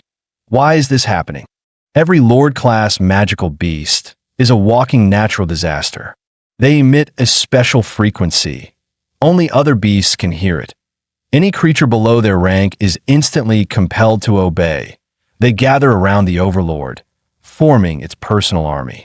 The black ape atop the bone throne slowly opened its crimson eyes. It glanced at the hunter squad, cold, imperial, and utterly disdainful. The sky darkened. Dozens of massive stone spears materialized overhead, raining down like divine punishment. The squad broke into a desperate sprint for their lives. Emergency Overlord-class beast spotted in Swan Lake Rift. The horde is expanding, requesting backup. Repeat, requesting. But before he could finish, a stone spike crushed him. His last words echoed in the comms. Overlord confirmed. Please respond. Hello? Hello? Meanwhile, the crimson-eyed black ape slowly rose from its throne. Then, chillingly, it spoke, advance at full speed. The words echoed like thunder through the forest, and the beast tide roared back in response. Ferocious, bloodthirsty cries shaking the sky as the army surged forward behind their king. In Anqing, the piercing wail of a beast-tide alarm tore through the silence. The entire city froze. Citizens stood in stunned silence, as if the world had glitched that IT felt unreal, like a nightmare they hadn't yet woken from. Then, the mayor's voice came over the citywide broadcast system. Attention all residents, a massive beast tide has emerged from the Swan Lake Birank Rift. Estimated time of impact, 20 minutes.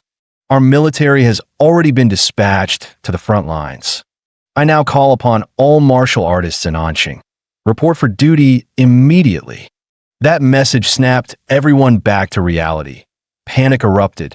Countless people rushed to escape by car, train, even plane. Please remain calm. Citizens, do not panic. Only children and students may board evacuation trains at this time. They are our future.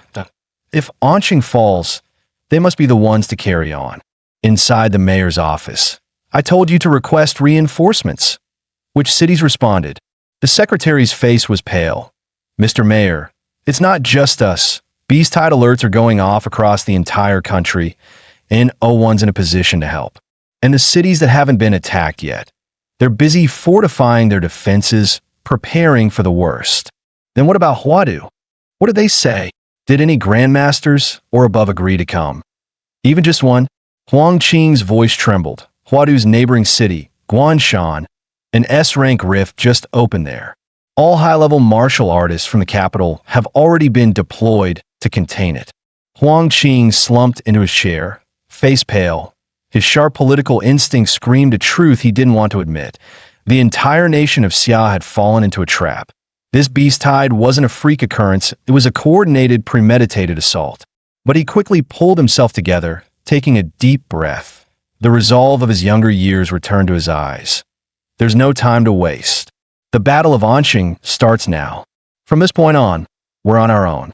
Meanwhile, in the Chu estate, in the estate's training grounds, two figures were sparring fiercely. It was none other than Yi He and Chu Zhou.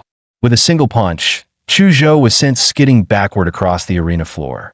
Yi smirked. Not bad, Chu Zhou. You actually took that punch. Since when did you learn Xian Huang combat techniques? Chu Zhou gritted out. Picked it up about a month ago, still rough around the edges. He stretched lazily, stifling a yawn. But you, buddy, only been a month, and you're already slacking off? Chu Zhou nearly exploded on the spot. Slacking off your ass, you didn't improve. You freaking evolved. Just then, a sharp alarm echoed across the estate. Both men froze mid-banter, their eyes locking onto the emergency broadcast speaker in the distance. Anqing is under attack. Chu Zhou's expression darkened. That was a beast tide alert. Anqing's university prep students have priority evacuation access. The message says, head to Anqing Airport to board flight B521 or B753, or to the high-speed rail station for train 423. He smirked. What? Don't tell me you're planning to leave. Chu Zhou closed his eyes. You're staying too? With your talent, you'd be better off getting out of here. You talk too much. Since when were you such a drama queen? If you don't get it, here's my answer, fight. Inside, Yi, the blood of Emperor Mola was already surging wildly. Meanwhile, in the Liu family estate, Liu Qingzhu stared firmly into Qin Lan's eyes. Mother, I want to help defend Anqing. Qin Lan's voice turned uncharacteristically stern. Do you even have a real chance of surviving? Anqing has maybe 30,000 fighters. Add and retire veterans and volunteering trainees, maybe 50,000 tops. In the face of a beast tide that size, we're just paper boats in a tsunami.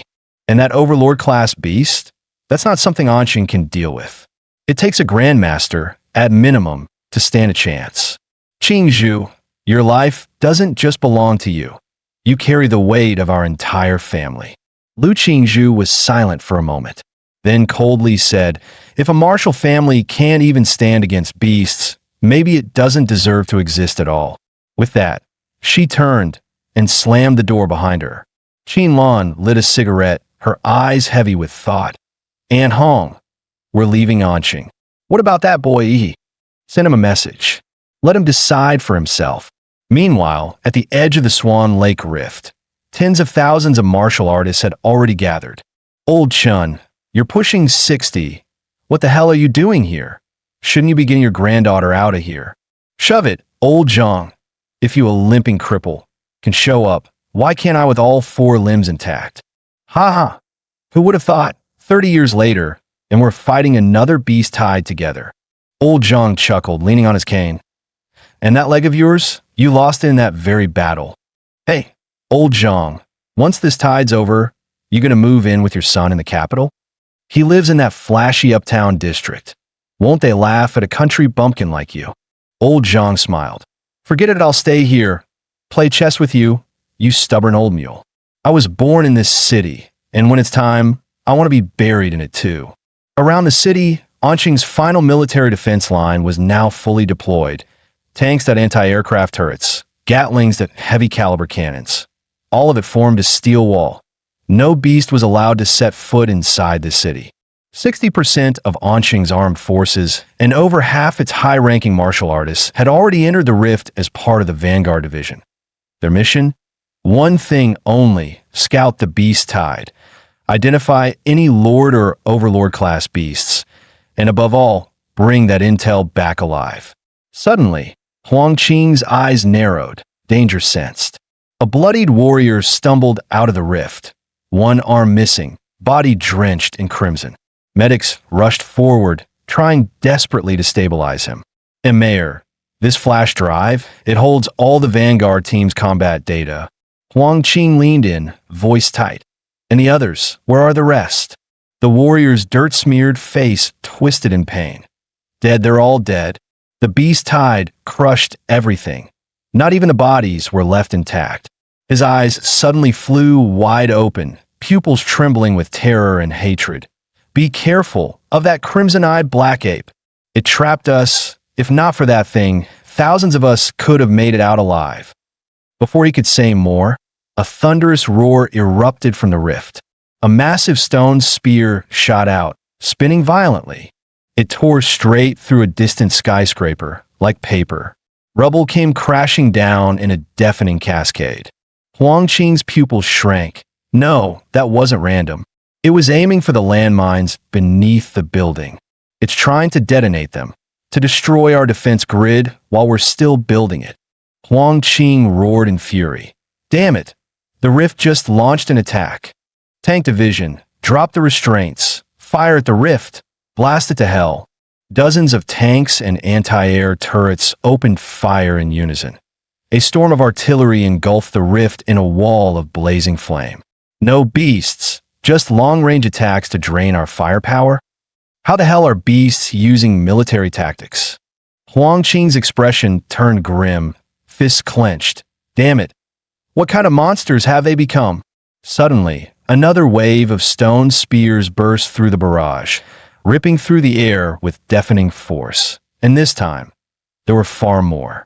Fortunately, the tank crews had repositioned in time, allowing the spears to smash harmlessly into the open ground.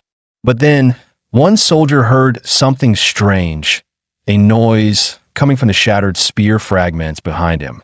Before he could react, "Enemy infiltration!" someone shouted. A grotesque, many-eyed beast lunged out and bit the soldier's head clean off. That horrific scene wasn't isolated. Across the battlefield, similar ambushes erupted. Those spears were delivery pods for monsters. They weren't just projectiles, they were drop pods, launching beasts straight from the rift into our backlands. Huang Qing shouted again, voice hoarse and furious. "Don't let those spears land. Shoot them down mid-air. Every one that lands is a breach in our walls." At the rift's mouth, a massive crocodilian beast lay motionless, like a mountain of flesh and scale. The crimson-eyed black ape narrowed its glowing eyes, those scarlet pupils gleaming with disturbingly human cunning. "It's time. Humans can no longer resist. Soldiers flatten their lands, leave nothing standing. A Lord-class beast, a towering white-furred gorilla the size of a building, let out a thunderous roar and charged forward. Behind it, the beast horde surged like a tidal wave, flooding toward the rift's edge and spilling into the battlefield. The white gorilla barreled through explosions, pounding its chest and howling skyward a primal, defiant war cry shaking the heavens. While it drew the fire, dozens more beasts slipped past, spilling into every direction, infiltrating the city like swarming shadows. Meanwhile, atop one of Anqing's tallest towers, he stared down at the chaos below. He could see it, clear as day. Humanity was losing control. What Anqing would become after today was anyone's guess. He hadn't been here long, only a few months since he'd crossed over. But this city, it already felt like home, and there was no way he'd let these monsters ruin it. With zero hesitation, he leapt from the rooftop, activating his Emperor Mola form Mandarin dove straight into the heart of the battlefield. Yo, Brother Luo, you've already taken down 5 beasts. And not bad, right? Kai Shaoling watched the two with a deadpan look. Seriously? You kill a few low-tier monsters and suddenly think you're war heroes? She scoffed. Luo Xian, you were supposed to be Anqing number 3 high's top dog. What a joke. Luo Xian wanted to snap back, but looking at Kai Shaoling's cold, no-nonsense stare. Yet he kept his mouth shut, for now. Suddenly, the air temperature plummeted. Everyone tensed. Chu Zhou, that blue magic core in your hand, did you just solo a tier 3 beast? Chu Zhou gave a calm nod. Didn't expect to run into you guys here. You didn't evacuate? Our parents are fighters. They're all on the front lines. As their kids, how could we just run away? Then someone shouted, panicked. Chu Zhou, look out. They pointed, right behind him. Chu Zhou turned around, only to see a tank falling from the sky. The battlefield was pure chaos. Flying beasts swarmed the skies like a dark storm cloud. Suddenly, a whole damn tank flew past, nearly crushing the squad. One soldier cursed out loud. What the hell? Who just threw a tank? Clang. With a sharp sound, Chu Zhou drew his sword in one fluid motion. The blade sliced through the air like a crescent moon, unleashing a wave of sword light. The tank was cleaved clean in half, crashing to the ground with a deafening boom and leaving twin craters. Kai Shaoling's eyes snapped toward the source of the thrown tank and instantly widened in shock. Wasn't that the Lord-tier beast that first charged out of the rift? How did it end up behind enemy lines? Chu Zhou kept his cool. No, that's not the same one. The size and pressure, it doesn't match. But before he could finish, the creature raised its massive fist. Like a mountain crashing down, it hurled a punch straight at Chu Zhou, and if it landed, none of them would survive. Chu Zhou felt cursed. He didn't even have time to react. Was this really how it all ended? But lying down to die? That was never his style. Just as he braced for a desperate fight, a black and blue meteor came crashing down, slamming into the white ape's skull. The beast's head twisted sideways, and its massive frame collapsed with a thunderous boom. Roaring in fury, the white ape swung its giant hand to swat the attacker like a fly. But its enormous palm was stopped midair by a single finger. He didn't even flinch. Open wide. Time for your dental cleaning. He stepped on the ape's jaw, forced it open with sheer strength. Sheesh, the stench. How many people have you eaten, huh? This'll take some serious scrubbing. A dazzling stream of blue energy gathered in his mouth, buzzing with power. Then it blasted out like a cannon, straight down the ape's gullet. Black smoke and the smell of roasted meat filled the air. One shot, instant kill. Kai Shaoling and Luo Xian stood frozen, staring at that familiar blue glow. They turned to Chu Zhou, eyes wide in disbelief, silently asking, "Is that really Yihi?" Luo Xian stammered, "Yihi, that little freak who spits mouthwash, that's him." Watching Yihi standing atop the white ape's corpse, Chu Zhou felt something stirring inside. Maybe, just maybe, Anqing could still be saved. Yihi turned to them and said calmly, "This zone's yours. I'm heading out to back up the others." With a burst of atomic energy beneath his feet, he crouched and launched himself into the sky, soaring dozens of meters high. From above, he saw the city ablaze, fire and smoke rising from every street. But people were still fighting, refusing to give in.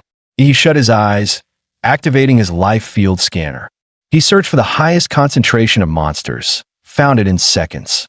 One of the closest defense lines to the rift was under siege. A beast the size of a mammoth was charging straight through focused artillery fire, completely unfazed. One soldier shouted, "Guns are useless. Bayonets now," then tossed his rifle aside and ran straight at the monster. The others followed without hesitation. They dropped their weapons, drew their blades, and rushed in for close combat, willing to die if it meant buying even a second for the warriors. Against the indestructible mammoth-like beast, they chose the most brutal tactic: swarm it with bodies. They climbed all over it like ants, getting crushed one after another, just to leave a wound. Corpses piled high in minutes, yet not a single fighter took a step back.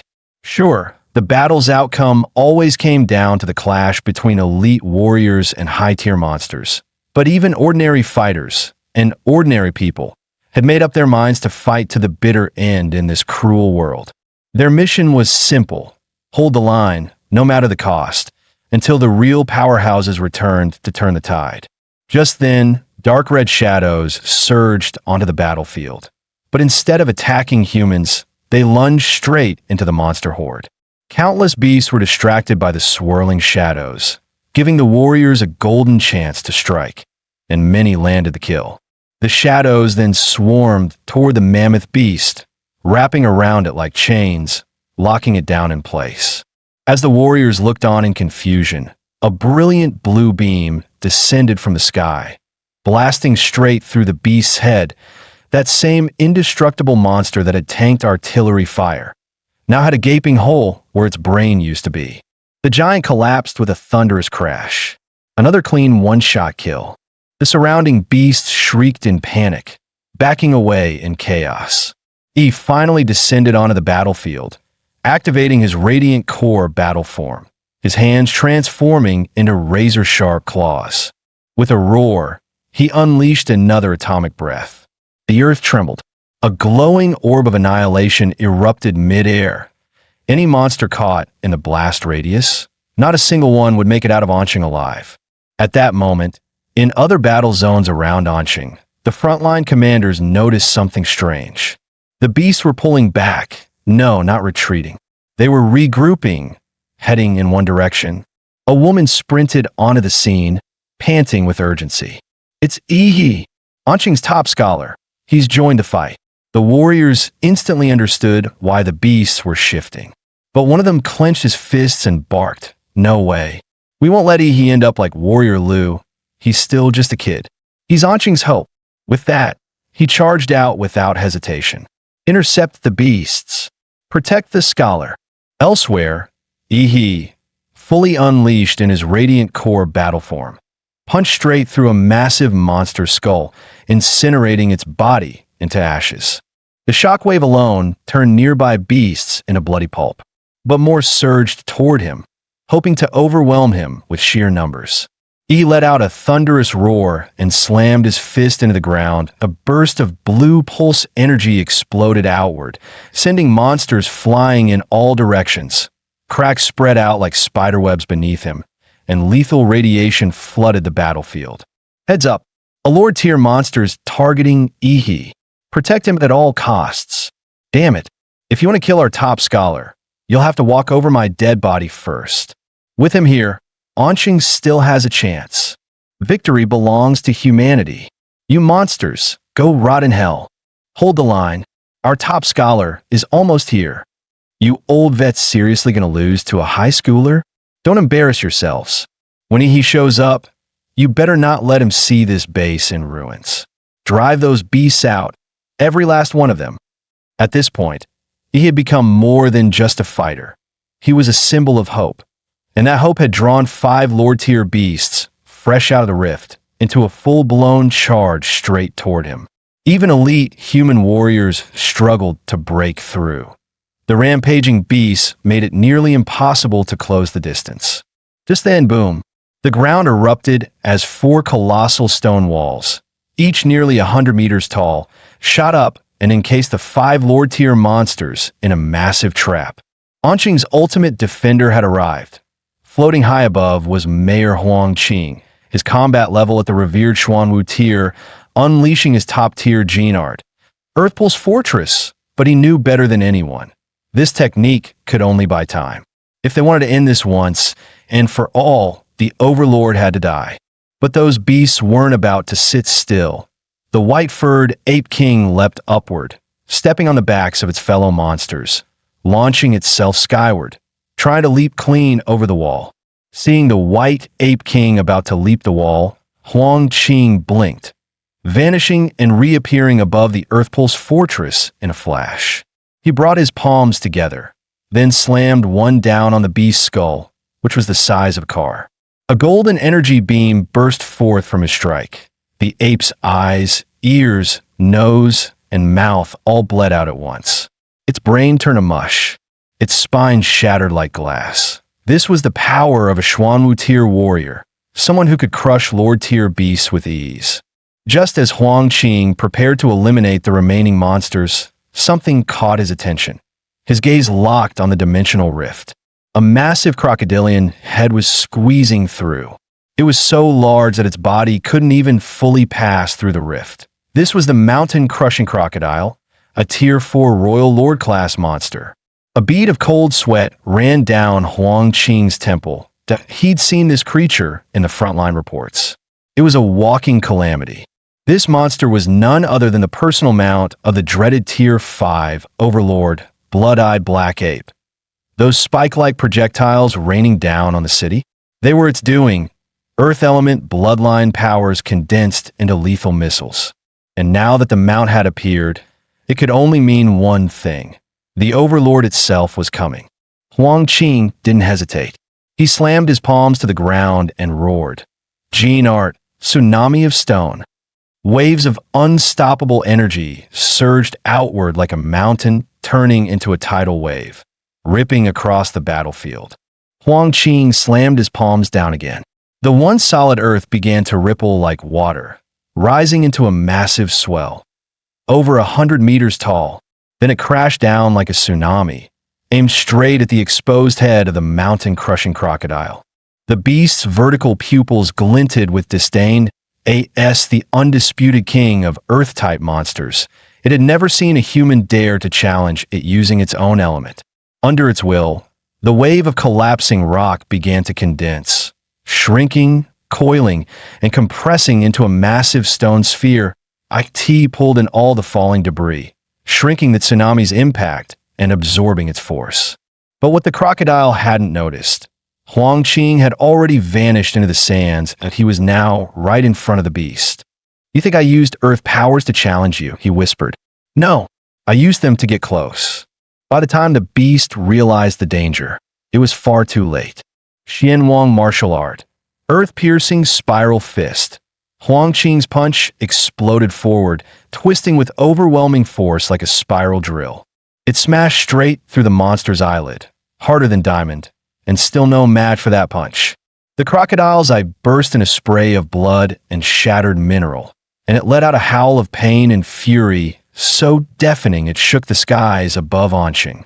Windows across the city shattered. The ground trembled beneath their feet.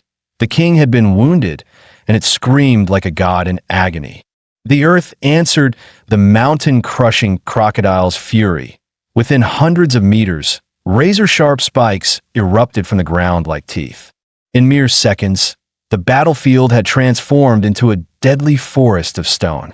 Luckily, Huang Qing had studied the beast's combat profile ahead of time. He'd ordered all warriors to stay at least a kilometer away, avoiding a potential bloodbath. "If your full body made it into Anqing, maybe I'd hold back," he growled. "But you've only brought your head through? That makes you pray." Huang Qing charged again, unleashing a flurry of high-tier martial skills in rapid succession. His fists and kicks tore through the air so fast they sparked flames, his form flickering like a lesser version of a thousand-armed war god. Every strike targeted weak spots, Scales flew, blood sprayed. The crocodile's armored flesh was torn open in every direction. If not for its powerful core's regeneration, the beast would have already fallen under that relentless assault. But the monster wasn't done. Enraged, it counterattacked. Spires of stone launched skyward again. Huang Qing was forced to halt his offense and defend. The mountain-crushing crocodile now resembled a living mace, covered in jagged spikes.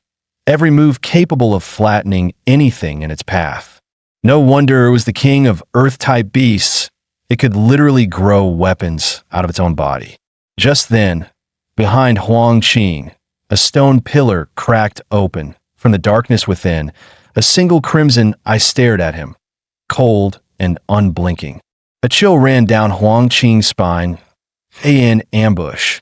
In an instant, a thick arm covered in black fur lunged from the stone and seized his skull in a crushing grip. Little human, what did you do to my mount? Huang Qing's pupils constricted. That it was him, blood-eyed black ape, the Tier 5 overlord. It had been hiding inside the stone spire this whole time. Now, let me crush your head, so you can understand just how insignificant humans truly are. With that, it slammed Huang Qing into the ground with brutal force, aiming to kill in a single blow. Huang Qing's instinct screamed. This strike would kill him. He made a split-second decision. Sacrificing one of his arms, he barely escaped the fatal blow. But instead of rage, the blood-eyed black ape grinned viciously. Perfect. Now I know for sure. There's no one stronger than you in this city. Which means I can kill freely. It had seen through humanity's last card, and now nothing stood in the way of its massacre. Huang Qing's face remained emotionless, as if none of this surprised him. With a wave of his only remaining arm, countless massive stone blades erupted from the earth, shaped by the Crocodile King's stone forest, and spun into a deadly storm aimed straight at the blood-eyed black ape. But the ape simply stood there, arms crossed, completely unfazed. Your resistance is meaningless, human, it said calmly. All you're doing is delaying your death. To the blood-eyed black ape, this wasn't a battle anymore. It was a game of fear and despair.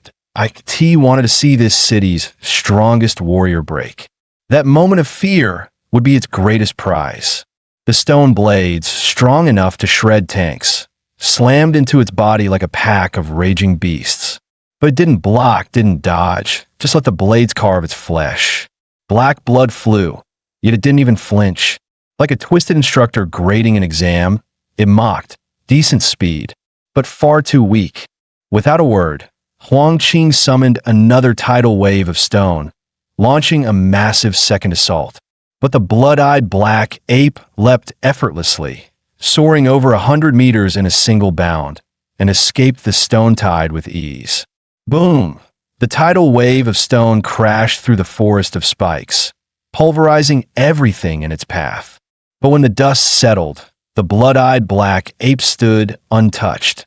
Not bad, it muttered, but still too slow. Huang Qing heard its mocking voice echo around him. Kneel. I don't allow lower life forms to look me in the eye. For a moment, he blinked. Caught off guard, he hadn't expected the beast to be this deranged. Then came the strike. The ape's palm descended like a collapsing mountain.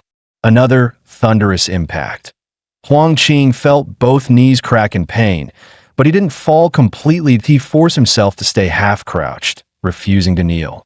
The ground beneath him shattered into spiderweb fractures, yet his eyes remained calm, unshaken.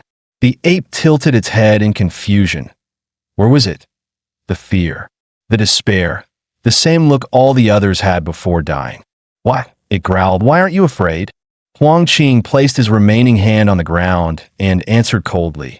You think you're clever, beast, but you miscalculated. In the end, you're just another arrogant animal. Bloodburn forbidden art. Earth pulse seal. Huang Qing roared that it wasn't a trap. It was a setup. He had lured the blood-eyed black ape here on purpose, because this place held his final trump card. Rumble. The ground beneath them liquefied, whirling into a vortex of sand with terrifying suction power. Within seconds, The ape had sunk halfway into the swirling pit. The more it struggled, the deeper it sank. Really? This is your ace? The ape sneered. You think you can seal me? How naive, human. You can't hold me forever. The second your little trap slips, I'll tear everyone in this city apart. But Huang Qing just smiled. Not with joy, but with grim pride. This isn't a trap, he said softly. It's a hymn. A human anthem, sung in the face of annihilation. He pulled up his shirt, revealing a glowing, star-shaped wound over his heart. 5 points, burning red. Then, he thrust his only arm through his own chest. Blood gushed instantly. The blood-eyed black ape froze. What are you doing? Huang Qing coughed blood, but his gaze was resolute.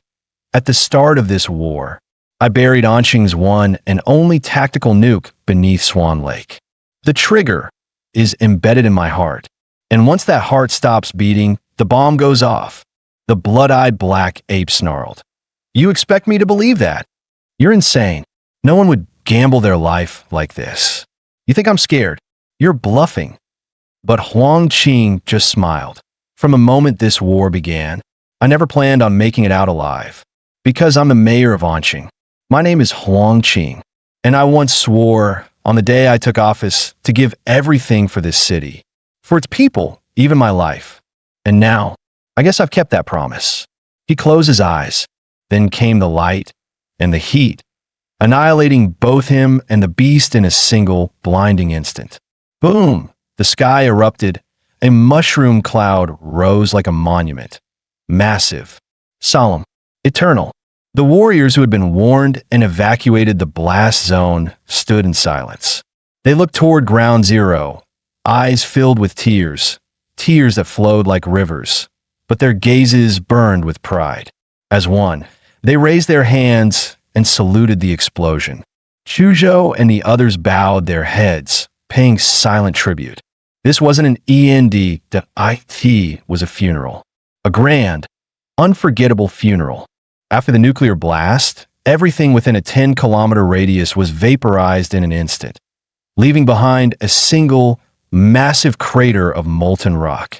In the endless sea of dark red lava, something stirred, the shape, charred black and barely human, trembled. Chunks of carbonized flesh crumbled away, revealing scorched bone beneath. Embedded in the center of the ribcage was a dull, orange-hued crystal. Then, without warning, the crystal flared, like a dying flame reigniting one last time. Thin, pink threads of blood began to unravel from the magic core. They spread across the broken skeleton, weaving muscle, sinew, and nerves anew. Seconds later, the blood-eyed black ape's eyes snapped open. Its body, now a grotesque, blood-soaked figure, began to rebuild, skin spread.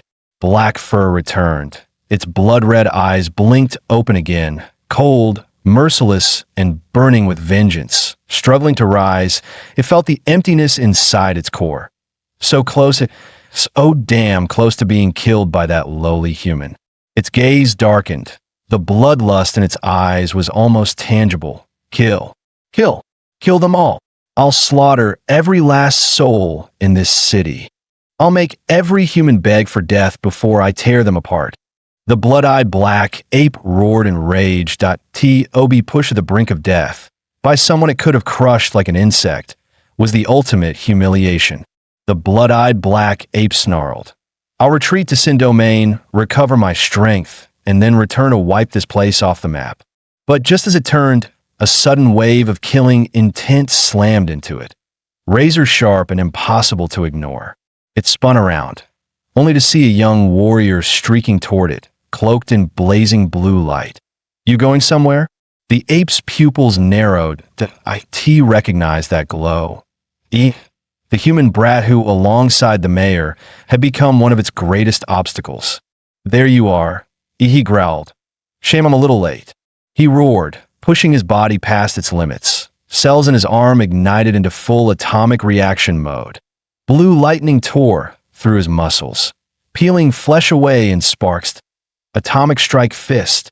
His punch landed square on the ape, but shockingly, It didn't dodge it. IT took the hit head-on. Boom. The sky exploded in a blast of blinding blue light. The blood-eyed black ape roared, marching forward through the torrent of energy, defying the blast with sheer brute strength. E's eyes widened. It's pushing through. The ape sneered, "Foolish little genius. You should have stayed in the backlands." But no, here you are, gift wrapped for me. This is my chance to rip you apart. But he smiled coldly. If you had run, my mini tactical nuke might have missed you. But since you stayed, why not enjoy a second helping? Deep within He's body, the atomic reactor roared to life. Nuclear fission ignited at full force.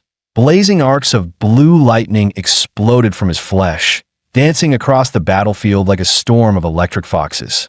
The blood-eyed black ape's expression shifted. That energy signature, it was unmistakable. Another nuke? Its voice cracked. You damned human, what the hell? But before it could finish, it was swallowed whole by a flash of pure light and searing heat. Several kilometers away, human warriors were still holding off the remaining beasts when someone shouted, "Look, over there." Was that another nuke? Though the second explosion was far smaller than the tactical nuke triggered by Mayor Huang Qing, that mushroom cloud that pulsed through the earth, it was unmistakable. Could this be another trick left behind by the mayor? Only Huang Qing would think this far ahead. As the dust settled, the blood-eyed black ape stumbled from the crater, half dead, scorched, and gasping. Its eyes widened in horror. "You monster!" From the smoke, a colossal figure emerged, over 40 meters tall. Its skin was as rugged as volcanic rock, streaked with glowing blue veins. Spinal spikes jutted out like swords, and a thick, armored tail swayed lazily behind it. One flick could crush a cliff, the titan in imperial magra armor. The ape's face twisted. "Why the hell do you look more like a monster than me? Even most lord-tier beasts don't have this kind of aura." E's glowing blue eyes narrowed as he looked down at the blood-eyed black ape, now a pitiful speck beneath his towering feet. "I'm not like you, you balding monkey." Without warning, he raised a massive claw and brought it crashing down. Boom! The impact thundered through the battlefield, sending shockwaves and smoke rippling in every direction. The blood-eyed black ape was launched like a ragdoll, slammed into the distance, bouncing across hills like debris. He gave a cold smirk and charged after it. "Don't run now, little monkey." Mountain-crushing fist, black flash. Enraged, the prideful beast refused to be humiliated. With a roar, it spun around and threw a wild punch with its mangled arm. "Don't you dare underestimate a lord." Their fists collided with an earth-shattering blast. The air itself split open with the force of the impact. The blood-eyed black ape was blasted away in a perfect straight line, like a meteor on a crash course with the horizon. But E's arm didn't come out unscathed. IT twisted from the force, flesh torn, bones cracked. Even in its half-dead state, the ape's power was terrifying. IT may have looked skinny, but it was still a beast. Even with his titan form, his stats well past the 30-point threshold, he found himself unable to completely overpower the ape. IT had actually injured him. Fortunately, the titan's hyperregeneration kicked in. In just a few seconds, his arm was good as new. He looked down again, eyes cold. "Still standing? Too bad. You're already beneath me." The blood-eyed black ape stared at He's arm, fully healed within seconds. Its face twisted. That punch. That full-force blow. And it just heals. Are you kidding me? Finally, it gave up any notion of killing He head-on. Nope, can't win. Can't win. Can't freaking win. This human was a monster. And so, the great tier 5 overlord turned and ran. He watched the retreating figure with a cold smirk. "Run? You think that'll help you now?" Suddenly, the glowing cracks on his chest ignited, and a brilliant blue spinal structure, like a crystal blade, shimmered down his back, pulsing with pure, godlike power. "A filthy beast like you doesn't deserve to be the reason Mayor Huang gave his life." With a roar, he unleashed his finishing move, atomic breath. A divine beam of sky blue energy blasted from his mouth, cutting through the battlefield like a god's wrathful sword. Boom!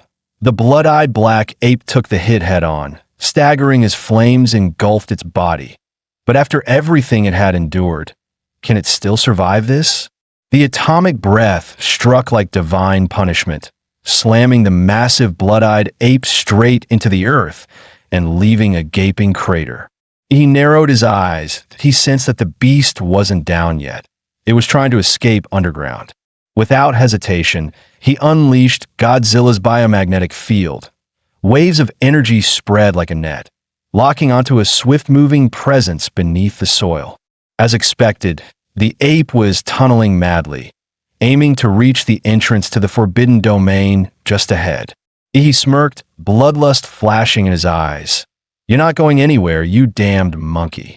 The second blast of atomic breath erupted with a thunderous roar, tearing through the ground.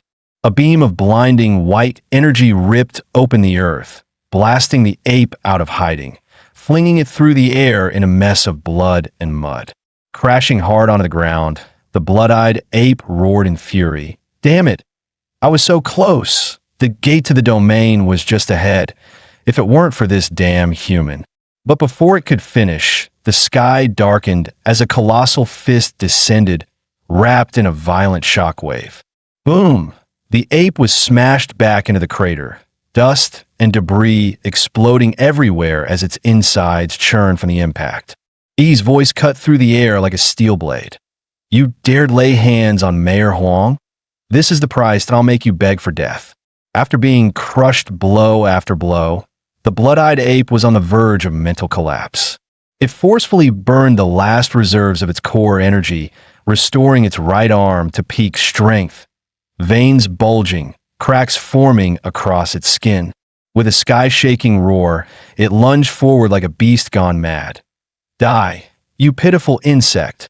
The ape's colossal fist came crashing down, trailing a trail of destruction. But Yi didn't flinch. Instead, he stepped forward, meeting the strike head-on.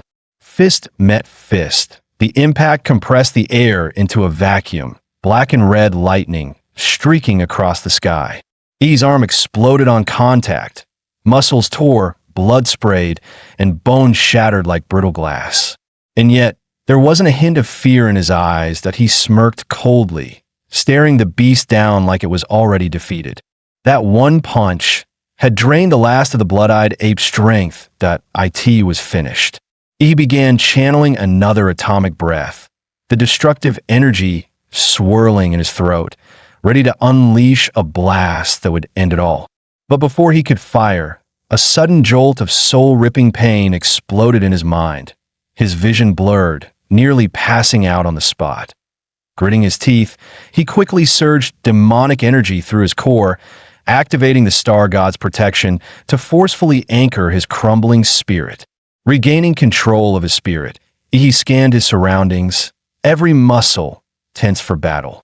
From the charred ruins, countless slender white arms had silently sprouted, elegant like carved jade, swaying gently in the wind, beautiful and terrifying. The heavily wounded blood-eyed ape was being carried away by those arms, passed along slowly like some twisted relay toward the distance. Yi's gaze turned sharp as a blade. With a flick of his wrist, he attempted to pull the beast back by force. But the moment he moved, he felt it. His own titan body had been bound. From his shoulders to his elbows and knees, the same pale hands had grown out, locking up his joints like a frozen machine. "You think some parlor trick can hold me?" he roared, detonating the atomic reactor within. His power surged like a volcanic eruption. 200 degrees Celsius, 400 degrees C, 800 degrees C.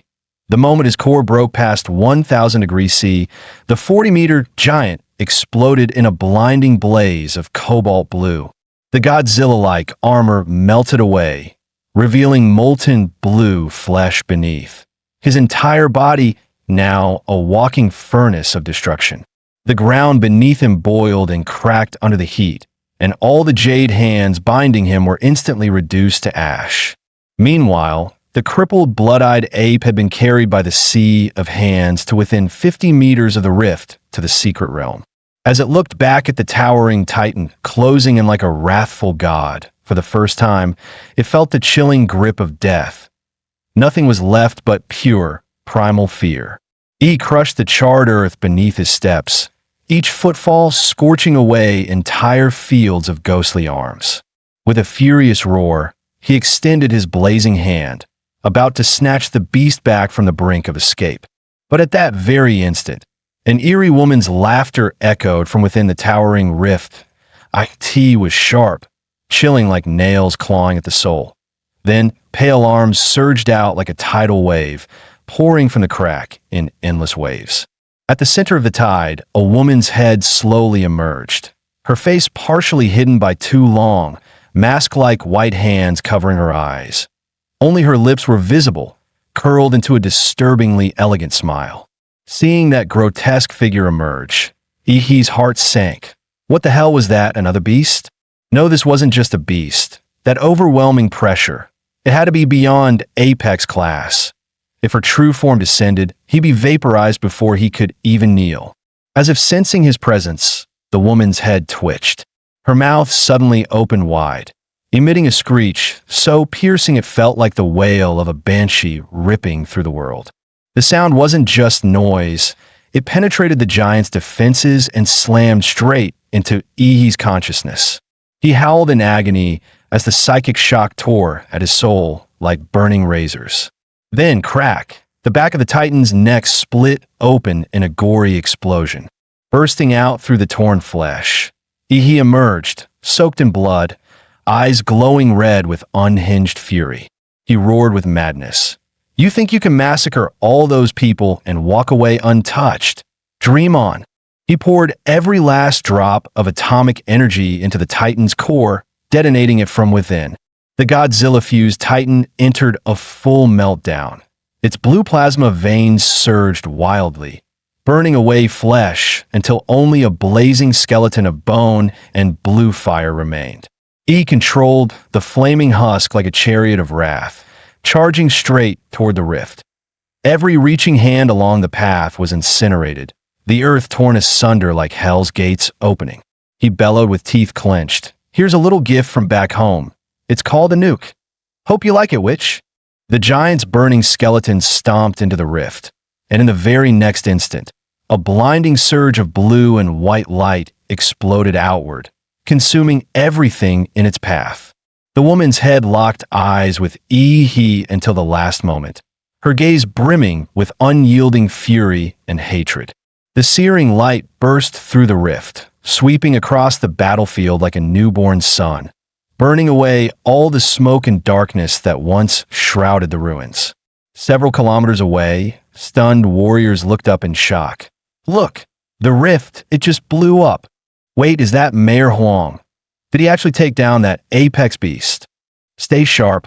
Now's our chance. Don't let his sacrifice go to waste. Anqing still has hope. As the nuclear-level blast swept across the battlefield, the blood-eyed ape was reduced to nothingness. And as if the rift had been severed, the flood of invading beasts abruptly dwindled, cut off at the source. The warriors of Anqing launched a full counteroffensive, fighting nonstop for an entire day and night. They slaughtered every last monster still lurking within the city, until the final beast collapsed and the exhausted defenders finally dropped to the ground like survivors from hell itself. The battle for Anqing was finally over. Victory had come at a devastating price. Over 80% of the warriors and soldiers perished in the bloodbath. Nearly the entire defense force was wiped out. But still, Anqing stood, deep within the scorched ruins of what was once Swan Lake, now ground zero for a nuclear apocalypse. On the charred earth where radiation still hung thick in the air, he slowly opened his eyes. After lying unconscious for days, he had finally awakened. Though he had poured every ounce of atomic energy into detonating the Titan form, this land, bathed in fresh radiation and nuclear residue, had ironically become the perfect battery, keeping him alive and slowly recharging his body. Glancing down at his hands, he let out a dry chuckle. That fight had pushed him to the brink. If Mayor Huang hadn't risked everything to drag the blood-eyed ape into the blast zone, if the fallout field hadn't become his advantage, and if he hadn't used the infinite monster template to keep detonating himself again and again.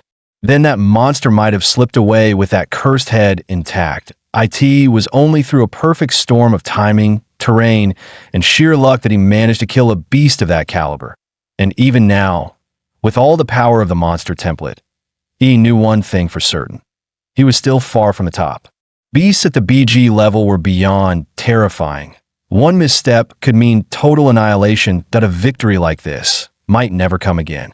He lifted his gaze to the ashen sky, a sharp sense of urgency rising within him. I need more time, but I need to grow faster, stronger. The fastest path to the top was fusing with the planetary Godzilla template. But to do that, he had to gather the remaining plant-type monster cores, and time was quickly running out. In the blink of an eye, an entire month had passed. Through news reports, he gradually learned the true scale of devastation across the country. The nationwide rift outbreak had turned out far worse than anyone expected. 18 cities were attacked. 12 of them had completely fallen, reduced to bloody hunting grounds for monsters. The worst case was Guanshan City. After an unexpected S-class rift erupted, the entire city was swallowed by a mysterious gray fog, and all contact with the outside world was lost. In response, the National Martial Authority dispatched an elite strike team, 30 Schwammer-ranked warriors and 5 grandmasters, led by the Great Master Du Jingming himself. But even they vanished. When all rescue efforts failed, the nation's strongest shield, Patriot-class warrior Fu Hongsheng, entered the rift personally. 8 hours later, Fu Hongsheng staggered out, drenched in blood, carrying only 2 surviving grandmasters. From that day on, Guanshan was declared the 11th life-forbidden zone in the planet. The city's 1.8 million residents, every last one, were gone. He clenched his fists in silence. Even a Patriot-class warrior barely made it out alive. An entire city turned into a dead zone. Humanity's survival was now hanging by a thread. He abruptly stood up, determination blazing in his eyes. Closing the news feed, he immediately dialed Qinlan's number. The familiar lazy voice answered. "What is it this time? Want me to teach you the other 2 incomplete martial arts from the Liu family?" He shook his head firmly.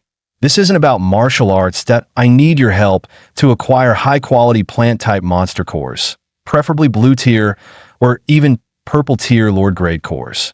There was a brief silence on the other end. Then came a soft chuckle, laced with amusement. "Your appetite's really growing? Huh. Lord-tier plant cores? Do you have any idea how rare those are? Plant-type beasts are rare enough. High-quality ones are practically legendary." Her tone sharpened. "So tell me, what do I get in return?" He didn't hesitate for a second. His voice was steady, resolute. "At the entrance exam for Huadu University this year, the Secret Realm trial, I'll team up with Liu Qingzhu and secure first place. Guaranteed." Qinlan let out a soft chuckle, her red lips curling slightly. "Are you underestimating the top prodigies from the other provinces?" Her tone was casual, but held a note of warning. "Let me be blunt. Liu Qingzhu's strength might look decent here, but in the capital's top academy, she'd barely make the middle ranks. And just because you can suppress her in the ring doesn't mean you can compete with those real monsters." He remained calm, a quiet confidence in his voice. "Still, Aunt Qin, you're not betting the Liu family's future on anyone else, are you? So here's my offer. I'll put it in writing that if I fail to win first place, I'll serve the Liu family for life, be your personal assistant, your servant, your old age caretaker. No complaints, no regrets." Qinlan couldn't help but burst out laughing. Her tone was equal parts exasperated and amused. "Huh. Serve me for life. You're really good at making bold promises, aren't you, little brat?" She exhaled softly, her voice sultry but resolute through the phone. "Fine, I'll help you, just this once. But remember, this chance only comes once." Outside Anqing First People's Hospital, a sleek black and gold motorcycle screeched to a stop. He hopped off, riding his generously gifted brother-in-law's prized machine. "Whoa, that's Ihi, the top martial candidate himself. We're all busted up in here, and he looks untouched. I heard he took down a whole horde of monsters." "Ihi, I'm your fan. Can I get your autograph? Can I add you on Qping? The crowd swarmed with excitement, and Yi barely managed to wave them off. He never expected to be this popular in Anqing. He made his way to room 6, where Chu Zhou and Luo Xian were both recovering. The moment Yi stepped inside, he nearly burst out laughing. Chu Zhou, usually the city's poster boy for charm, was now wrapped head to toe in bandages, leaving only one eye visible. "Ha ha! Is that our pretty boy Chu Zhou? Look at you now. This is gold, absolute gold." Chu rolled his eye. "You here to check on the wounded or just to laugh at us? And what's with all the stuff you're carrying?" Yi shrugged innocently. "Fan gifts got mobbed on the way in." Just then, another voice chimed in. Well, if it isn't he. Sorry you are? Luo Xian that I was your first opponent in the qualifier. What, already forgot me?" Yi blinked, but then caught sight of Luo Xian's injured leg, and his tone shifted. Yeah, Luo Xian might have been weak on the battlefield, but his spirit, that was a real warrior's heart. Luo Xian noticed both Yi and Chu Zhou giving his injured leg that awkwardly respectful, pitying look that he rolled his eyes. "Guys, seriously? Don't look at me like I'm already dead. The leg's not gone. Worst case, I'll get a limb repair surgery. And if that doesn't cut it, I'll slap on one of those new laser bird combat prosthetics. They come with built-in cannons now, you know." Just then, Yi's phone started ringing from inside his pocket. He glanced at the screen, unknown number. Without a second thought, he hit decline, flagged it as spam, and blocked it. Smooth, efficient, brutal. But 10 seconds later, BZZ, the phone buzzed again. Same desperate tone, different number. Someone really wasn't taking the hint. This time, the call was from his high school principal. "E, did you seriously block that bigwig from the Capitol? Unblock him now." E froze that, oh no, he just pulled the ultimate career suicide move. Blocking a VIP like he was junk mailed at IT was like slamming the door in a government official's face mid-speech, with a smile. E silently pulled the block number out of phone jail, removed the spam label, and answered, hoping this social damage could still be salvaged. "Hello, E. This is Wang Tao, head of admissions from Huadu University. We're calling to inform you that the Capital University will begin the semester 1 month early. A private train will pick you up in 3 days. Oh, you have any questions?" E's inner voice. What the hell could I possibly say? Ask for a delay, a summer break extension, but on the outside, he answered smoothly, understood that I'll follow the university's arrangements. Meanwhile, Chu Zhou also received a call from the same university. "Hello, Chu Zhou. This is Director Liu from the Huadu University admissions team. I understand that I'll be there on time." "Thank you, Director Liu." Chu ended the call like a model student, calm and polite.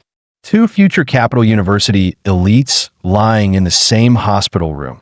The place might as well be renamed the Top Score Suite. Gonna have to raise the price on this room, 0.5 grand per night, minimum. Luo Xian looked left, looked right, then slowly pulled the covers over his face. Yeah, he thought that he didn't belong on the bed. He should probably be under it. Still, before he reported in, there was one more important thing he had to take care of. Days later, the skies above the Swan Lake blast zone were still blanketed by thick gray clouds. Hundreds of tons of debris from the nuclear explosion had been hurled into the atmosphere, turning the entire region into a land of eternal twilight. And there, in the heart of the irradiated wasteland, Yi sat cross-legged in meditation. The ground beneath him, scorched by unimaginable heat, had melted into a glassy surface, gleaming like warped crystal. Entering his Damonra state, he began channeling the lingering radiation from the air into his body. Jagged, obsidian-like skin coated his frame, while the crystalline spine on his back pulsed with blue light. Misty energy circled him, making him look like some celestial immortal. If that immortal were breathing in toxic nuclear gas instead of spiritual essence. His muscles, broad and powerful like an eagle mid-flight, slowly relaxed, and his pores released thick steam like a living pressure engine. His eyes snapped open, a sharp flash of blue cutting through his pupils that he pulled up his status panel to see the results of his 3-day training. Infinite monster template host, overall physique, 27.4 active template. Berserker Damonra template sync rate, 38.9% Titan form sync rate, 90%. After the battle against the blood-eyed ape, his Damonra sync had jumped by 1.5%, a massive leap at this level. And with 3 days of exposure to pure radiation and atomic decay energy, he'd gained another solid 6%. This wasteland wasn't just a battlefield. It was a training paradise. But time was up. He had to leave. He bent his knees, gathering atomic energy beneath his feet like a coiled spring. With a flash of blinding blue light, he launched upward, but a thunderous boom followed as a shockwave burst behind him, splitting the air like a sonic cannon. At Anqing's bullet train station, the PA echoed calmly. "Attention, passengers. Train G6666 to Huadu West will depart in 5 minutes. Please proceed to ticket check-in if you haven't done so." Inside the station, Chu Zhou stood with his suitcase, calm as ever, waiting near the platform. His eyes twitched as he looked to the sky, and a faint smirk crossed his lips. He's here. Boom! Boom! Explosive shockwaves ripped through the sky. All across the station, martial artists instantly went on high alert, hairs standing on end. That pressure, is it another high-level beast? We just survived one invasion. Don't tell me there's another. Still reeling from the recent chaos, fighters instinctively entered combat mode. Some had even drawn their weapons. "Relax, it's me." A familiar voice echoed from above. A split second later, a figure dropped from the sky and landed perfectly. No cracks on the pavement, no shockwave, just heat hissing from his glowing legs. Blue halos flickered around his calves as steam curled up. Ihi brushed off his pants with a grin. Made it just in time. "Holy crap, that's Ihi. Bro, you nearly gave me a heart attack. I thought another damn monster was coming." Even top-tier warriors burning their blood wouldn't create pressure like that, someone muttered. No doubt about it. He's truly Anqing's pride. Chu Zhou, however, barely blinked. "You've gotten stronger. Again." Anqing, once drowning in beasts, was now fading into the distance. For Ihi, this place was the first stop in his journey through this world. His origin. Farewell, Anqing. He turned toward the horizon, eyes steady. "Let's go to Huadu." The special train for Capital University students gleamed in red, black, and gold, its design sleek and intimidating. Constructed from cutting-edge military alloys, the train could withstand impacts from thousands of tons, resilient even against king-tier monsters. Still, for insurance, at least 5 Xuanwu-level warriors have been assigned as escorts. Rumor had it that even grandmasters were stationed on board, quiet, unseen, but always ready. After all, this train carried the nation's most elite students, every single one a provincial champion, each destined to become a pillar of Xia's future defenses. Sitting by the window, Ihi curiously expanded his biofield to scan the train. As expected, a few hidden powerhouses stood out, but after gauging their energy, he estimated no more than 5 could last 3 moves against him. Chu Zhou sighed, side-eyeing him. "Seriously? Can you stop flexing for 5 minutes? We just got on the damn train." Suddenly, a deafening boom rocked the entire train, followed by a piercing alarm blaring from the speakers. "Level 1 alert. Level 1 alert. Capital University train is under unknown enemy attack." The announcement continued. "Professors and security staff are assessing the situation up front. All students must evacuate their carriages immediately. Don't engage with the enemy under any circumstance." The cabin, which had been calm seconds ago, erupted into chaos. No way. Who dare attack this train? Could this be a simulation? A test for us freshmen? Not necessarily. Xia's national defense is at its weakest point right now. Our Patrioteer warriors are still in recovery. Grandmaster Du Jingming is missing. Dozens of grandmasters and Xuanwu elites died in the beast tide across multiple cities, with major powers eyeing the cracks. Yeah, this could be very real. What do we do? Evacuate or stay put? Tension filled the cabin as the nation's top freshmen debated their next move. Chu Zhou turned to Ihi with a sharp gaze. "What's your take?" Yi groaned from his seat, rubbing his temples. "So annoying. I just wanted a nap after 3 days of non-stop training." But before the words fully left his mouth, he was already on his feet. Screw it, let's go check it out. Action always spoke louder than waiting. Their carriage was located near the rear. He and Chu Zhou moved forward, alert and silent, eyes scanning for clues. When they reached the fifth car, a blood-covered freshman stumbled toward them. Pale and shaking, he rushed forward, catching him before he collapsed. Hey, hold on. What happened up there? The blood-covered freshman panted heavily, eyes wide with fear. They've already taken the first 3 cars. The enemy uses some kind of domain ability, pulls people into a separate space where no one outside could detect the battle. Our Schwanma-level escorts, they're almost all dead. They joined forces to push me out of that space, told me to warn the rest. This isn't a drill, it's real. My name's Zhou Jingxian. I'm a freshman, just like you. Please, you have to run. His desperate warning sent a shockwave through the students. Many who had been preparing to move forward immediately froze. Uncertainty, fear, and doubt crept across their faces. Then, a loud and impatient voice broke the silence. Danger, prove it. A burly student with a wild lion-like mane stepped forward. His gaze was sharp, domineering, like a walking tank. Where's the token your teachers supposedly gave you? Where are the other survivors? Why is it just you who made it out? His eyes narrowed. I've got a friend in those front cars. He's strong enough to be the freshman top rank. And you expect me to believe he escaped and hadn't? With that, he turned and marched toward the front of the train. Several other freshmen, clearly in favor of the trial by fire mindset, followed him without hesitation. Zhou Jingxian's face twisted in panic as more and more students ignored him. Wait, please. I'm telling the truth. It's real. You'll die in there. Don't go. Just then, the freshman's eyes lit up as he locked onto Yi. Wait, are you Yi? Yeah, how'd you know?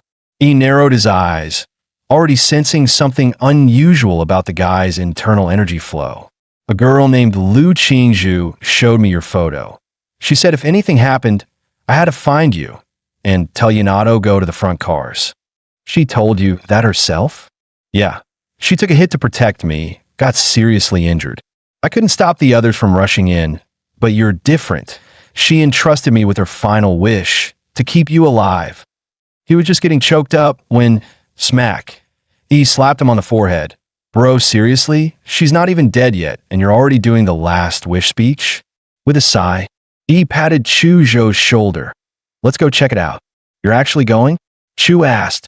Of course that I promised, Aunt Sheen.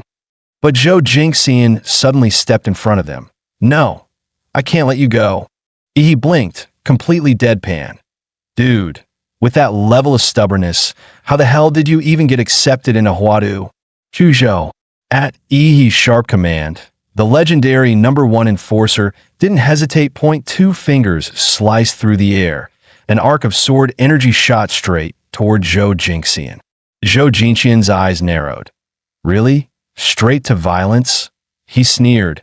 A refined girl like Lu Qingzhu would never hang out with thugs like you. As Crane City's top scholar, he casually dispersed the attack with a flick of his wrist. But the moment he dropped his guard, Yi's fist drove straight in his gut with crushing force. An O flash, an O technique. Just power. Shut up. Yi muttered, pulling his fist back as Zhou doubled over. Zhou was seeing stars, nearly coughing up blood, until Yi stuffed a blood recovery pill into his palm. Keep that, we're on a tight schedule. Yi dusted off his sleeves. Chu Zhou, let's go see what kind of mess we're dealing with up front. The two reached the doorway connecting to car 3. The air felt heavier there, like it was holding its breath. A swirling layer of murky gray energy shrouded the door, pulsating faintly. It looked like stepping through it would lead to a completely different dimension. He looked around, spotted an abandoned suitcase nearby, picked it up, gave it a test swing. All right then, let's see what we're dealing with.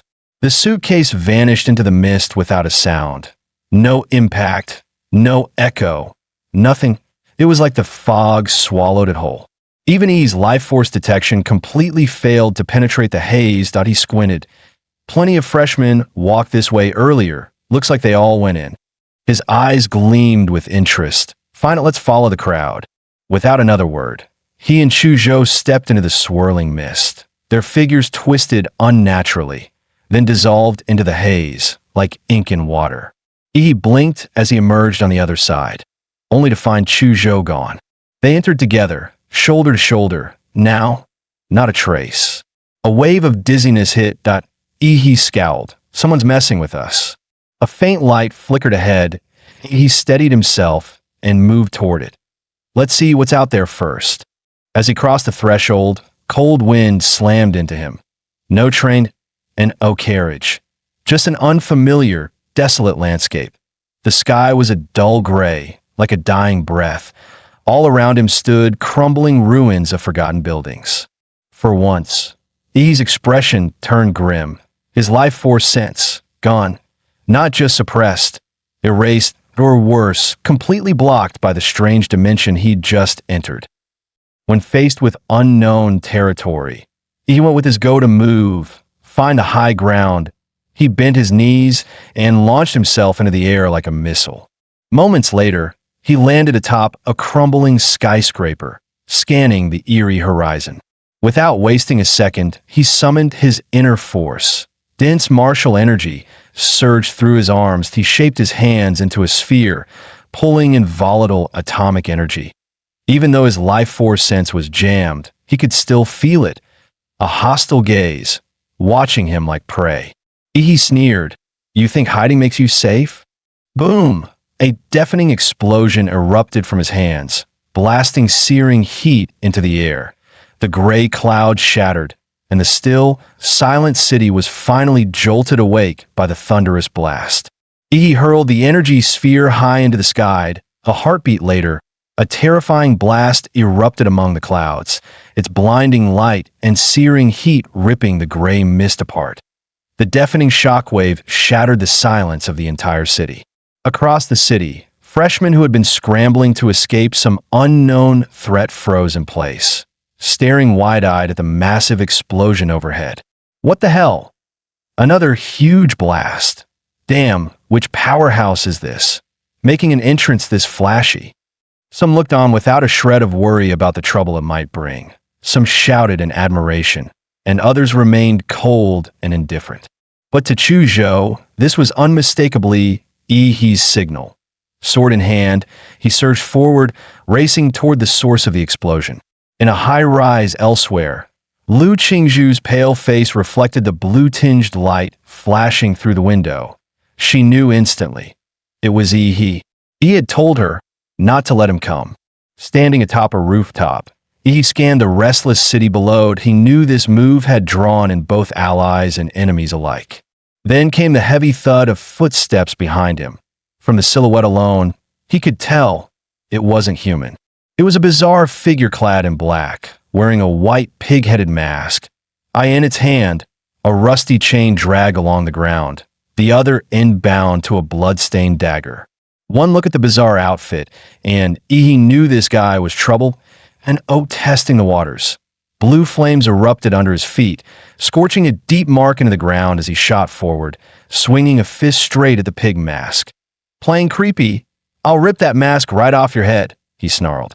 But just as his punch was about to land, the pig-headed man's dagger shot out like lightning, even faster, completely bypassing He's protective energy field.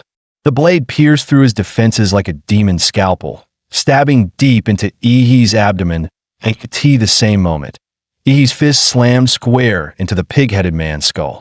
Heat intense enough to melt steel erupted instantly, a torrent of blue energy engulfing the pig-headed man's head.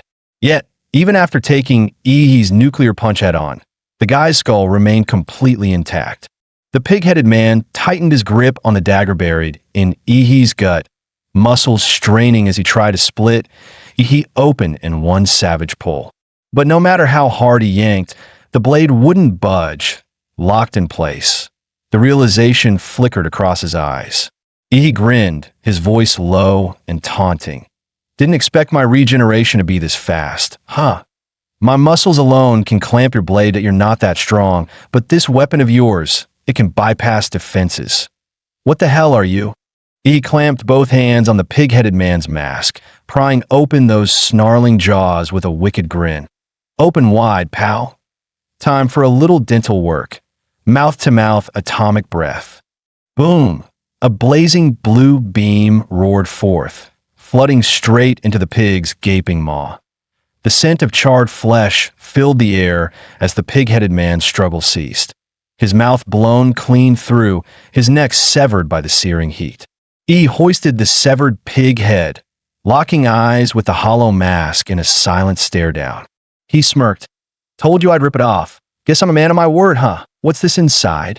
Digging through the mask, he pulled out a pendant, his lips curling upward. Figures. Huada's trial. Beat the boss, get the loot, right? Inwardly, he deduced the masked man's weapon had been infused with a high-level warrior's aura, giving it its deadly sharpness. Once that aura faded, it was nothing more than scrap metal. But this pendant, what was it for? Could it be he had to hunt down every masked enemy and claim the pendants hidden in their masks? Just then, whoosh, a sharp whistle split the air. He felt a vicious wind rush toward him.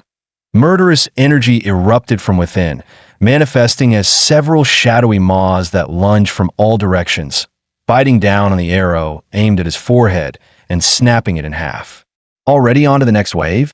He growled. I hate sneak attacks the most, and was about to charge forward, when agony shot up from beneath his feet. A razor-sharp spear burst through the concrete floor, skewering his foot and driving straight for his heart. At the same time, the shadowy archer seized the opening, loosing a rapid volley of arrows like a storm, each one aimed for Ihi's vital points. In the archer's mind, Ihi was about to be turned into a pincushion. Ihi sneered, "Think you can kill me with that? Dream on." With a roar, he summoned the giant's power from deep within his bloodline. Blazing heat burst across his body as massive rib bones sprouted from his back, quickly weaving together with molten, regenerating flesh, the demon armor personified. The spear aiming for his heart was forced aside by the giant's bone and flesh. Standing within the dissolving rib cage, he clamped one hand onto the weapon, refusing to let the attacker below pull it back and escape. He wrapped his other hand in black and crimson killing intent and slammed his fist into the ground. The violent blast shattered the rooftop, and he dropped down in one smooth motion to avoid any more ambush arrows. From afar, onlookers had no idea what had just happened, only that the entire building suddenly collapsed. Ihi sneered. Time to see who just tried to turn him into grilled meat on a stick. What he didn't expect was a rabbit's head. Sure enough, one of the Zodiac, a short figure in a black suit, wearing a red-eyed rabbit mask, stood before him, clutching a pristine spear. Apparently, as long as these masked fighters weren't killed, their weapons could regenerate endlessly. The figure bent his legs, and his calf muscles bulged to the size of basketballs. In the next instant, he launched forward with explosive force, shooting through the air like a cannonball. He twisted his waist and swung his leg in a horizontal kick, striking the rabbit-headed man in the torso. But the enemy's body was unervingly flexible. He spun several times midair, effortlessly dispersing the force of the blow. What the hell? He knows martial arts. A flash of cold steel followed, thrusting straight at Ihida. He frowned. This one was going to be tricky. At that moment, a familiar chill swept across the battlefield. An ice wall. The rabbit-headed man's thrusting spear froze mid-motion, locked in place by solid frost. Chuzhou's sudden arrival not only broke Ihi free from danger, but also trapped the rabbit-headed man within an ever-tightening maze of ice walls. That was close. Ihi, this rabbit's mine, Chuzhou called, leaping forward with his sword.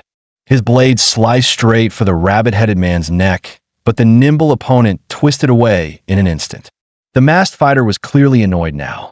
Sword and spear clashed in a blur, sparks flaring with every strike that in mere seconds, they traded dozens of blows. Even with the spear's reach advantage, the rabbit-headed man found no opening against Chuzhou's relentless swordplay.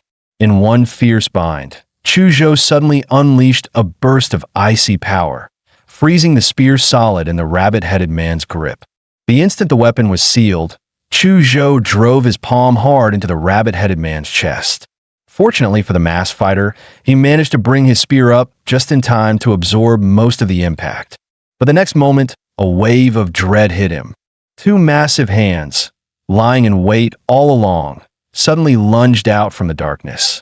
They clamped around him with crushing force, a mocking voice rumbling, "Finally caught you, little cutie."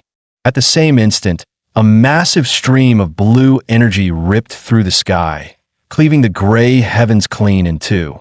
A few minutes earlier, inside an abandoned high-rise, why is it still dead quiet over there? That loudmouth who barged in. You think he's already dead? He has to be. Those masked fighters can take on more than a dozen of us without a scratch. Their weapons can cut through any defense, way beyond what we can handle at our level. The voices belonged to a man and a woman.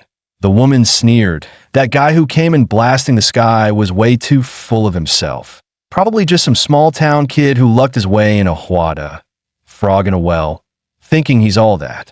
Honestly, the top scorers from big cities aren't even on the same playing field as those from small towns that I've heard that Yin Zhengxiong and Ouyang Zhe from Magic City, Lan Yusi from Deep City, and Xian Shun from Lily Island have already started hunting mass fighters, and no idea how they're managing it.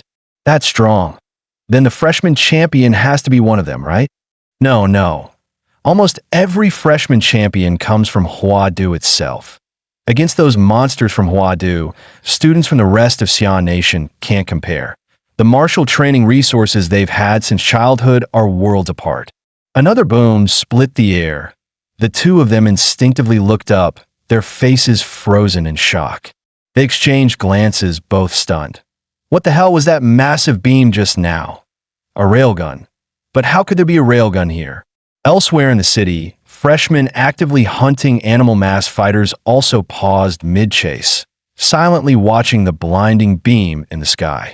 Yin Zhengxiong planted his massive broadsword into the ground, its sheer weight driving the blade deep into the earth.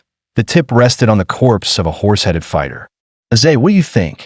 The jacket-clad Ouyang Zhe, also a freshman, replied in a low voice. That kind of attack doesn't match the masked fighter style.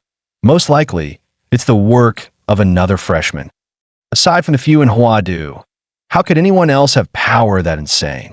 Yin Zhengxiong muttered, disbelief flickering in his eyes. "We have to go," Ouyang Zhe said grimly. "We've already collected the rat, dog, monkey, and horse pendants.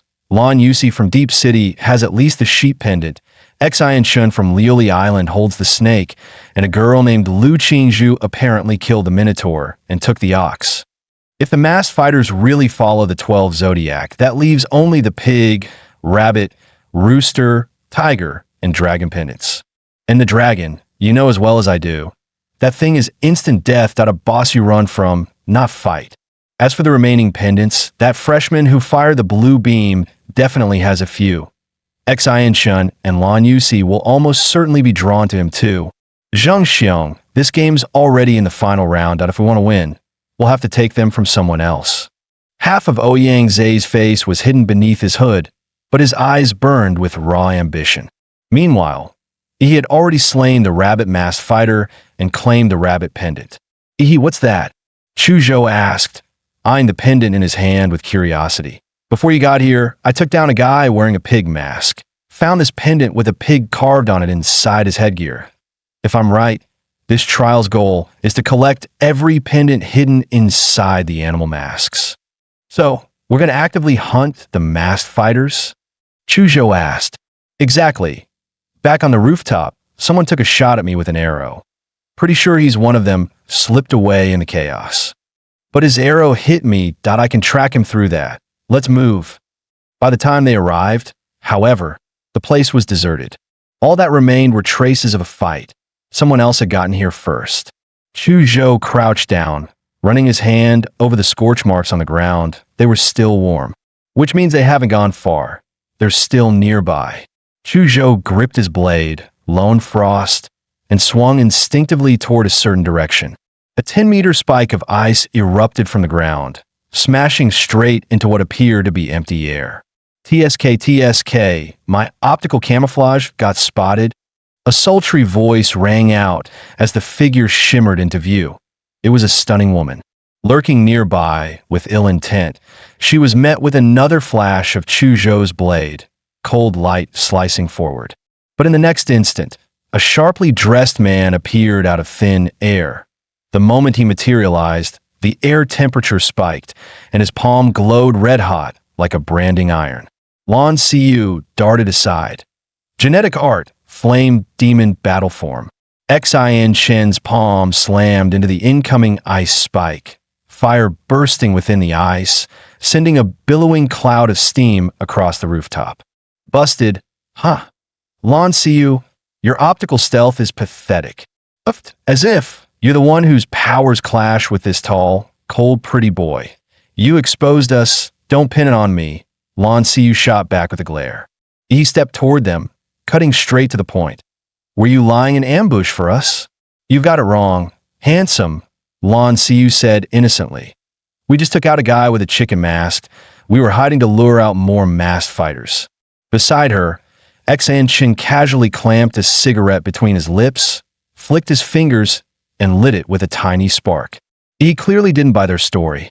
Oh yeah, then what's this supposed to be? He asked coldly. In a flash, his hand shot out, grabbing something out of thin air. A woman identical to Lan Xiyu materialized, choking and struggling in his grip. Lan Xiyu bit her finger in mild frustration. Even my clone got spotted. Looks like these two boys have some skill. Xin Chen smirked. I never expected you to pull off that sneak attack anyway. That would have been boring if you had. Time for me to step in. He flicked his cigarette to the ground, his cheeks swelling up like two oversized balloons. Then he spewed a massive cloud of black smoke toward Yi and Chu Zhou. He crushed the clone's neck in his hand and pulled back alongside Chu Zhou. But before they could retreat far, Lan Xiyu whipped out a yellow folding fan etched with glowing runes. Sneering, trying to run? Lan Xiyu lifted her fan and gave the black smoke a graceful flick. Wind rise. A violent gust surged forth, propelling the smoke until it swallowed Yi and Chu Zhou whole. Xin Chen rolled a fireball between his fingers, smirking. Not done yet. Let's add some heat. Boom!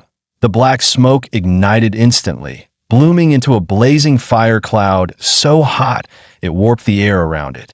Skill means nothing if you still lose to us, Xin Chen boasted, shooting Lan Xiyu a smug eyebrow raise. But the next instant, a thunderous clap echoed like a cannon blast.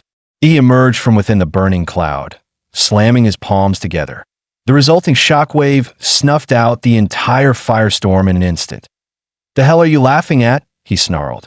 Xin Chen's worldview crumbled, snuffing out his flames with a single clap. That kind of power was unreal. Before he could dwell on the shock, Yi's fist was already in his face. Mountain-crushing fist overdrive. Xin Chen tried to block or dodge, but compared to that punch, he was painfully slow. In an instant, he was sent flying in a straight line, blasted away by Yi's strike. Lan Xiyu hadn't expected Yi's speed and strength to be so overwhelming. The sheer physicality sent a chill through her. None of them had yet cultivated techniques to break through to the warrior stage. As martial trainees, their bodies were always held back by an invisible barrier. Even with Huada freshmen having a higher ceiling at this stage, they still couldn't surpass that limit. But Yi's physique was far beyond any first years. To them, this was pure dimensional suppression. But her despair was only beginning. Suddenly, a freezing chill wrapped around her ankles. While she'd been fixated on the punch-throwing guy, Chu Zhou had already frozen her feet solid. Damn it, I was so focused on the fists, I forgot about the ice guy. Even working together, Xin Chen and I can't beat them. They're monsters. Continuing this fight, there's no chance of winning. At that moment, Lan Xiyu's mind held only one thought. Run. She let out a sharp cry, swinging her magic weapon with all her strength as currents of air swirled violently around her, forming a hurricane-like barrier. The ice at her feet shattered under the slicing wind, and her light frame was lifted into the air by the gale. No, I have to get out of here, she thought in panic and rage. But Yi's hand shot out, seizing her slender ankle. The shock nearly made her lose control. Get down here, Yi roared, slamming her into the ground. Dust, and debris exploded upward as the impact carved a crater into the earth. He raised his fist again, ready to unleash another brutal strike. Gritting her teeth, Lan Xiu burned through a massive amount of martial energy, determined to break free. Xianhuang martial art, shapeless shadow scatter, she shouted as thick smoke erupted around her. Countless duplicates of Lan Xiu burst from the haze, scattering in every direction. Yi grinned darkly. Run, Xianhuang martial art, flesh prison, demon veil illusion, activate. From Yi's body burst a swarm of black and crimson demonic shadows, outnumbering Lan Xiu's clones several times over. They morphed into countless monstrous beasts, swarming in to tear her illusions apart. In Xianhuang martial arts, there were clear gaps in power, and her clones couldn't match Yi's shadows in either numbers or strength. Outmatched and unable to run, Lan Xiu felt a wave of despair crash over her. She realized, to her horror, that she couldn't even move. What are these things? Yi's grin was equal parts lecherous and menacing. Can't beat me. Can't run. So just accept your fate. One look at that expression, and Lan Xiu caved instantly. I surrender. I surrender. Take my pendants. In moments, 2 more pendants fell into Yi's hands. See? Would have been easier if you'd done that sooner. Now, tell me everything you know. Without hesitation, Lan Xiu sold out her ally Exenshun, spilling every detail about the snake and tiger pendants he held, along with the abilities he'd shown in battle. She also confirmed what he had already suspected. Winning this trial required gathering all 12 pendants AKT this late stage. Even if you didn't hunt others, they'd come hunting for you. Ouyang Zhe and Yin Zhongxiong from Evil City are among the top freshmen, and I bet they've already snatched plenty of pendants. Wanted to take you to them. Lan Xiu batted her eyes, her blue-violet eyeshadow glinting. I've got no hope of winning anyway. So why not stir the pot? Pit you all against each other. Let the tigers fight while I watch. He. Unfortunately for her, he just chuckled. You don't need to worry about that. But I do like your fan.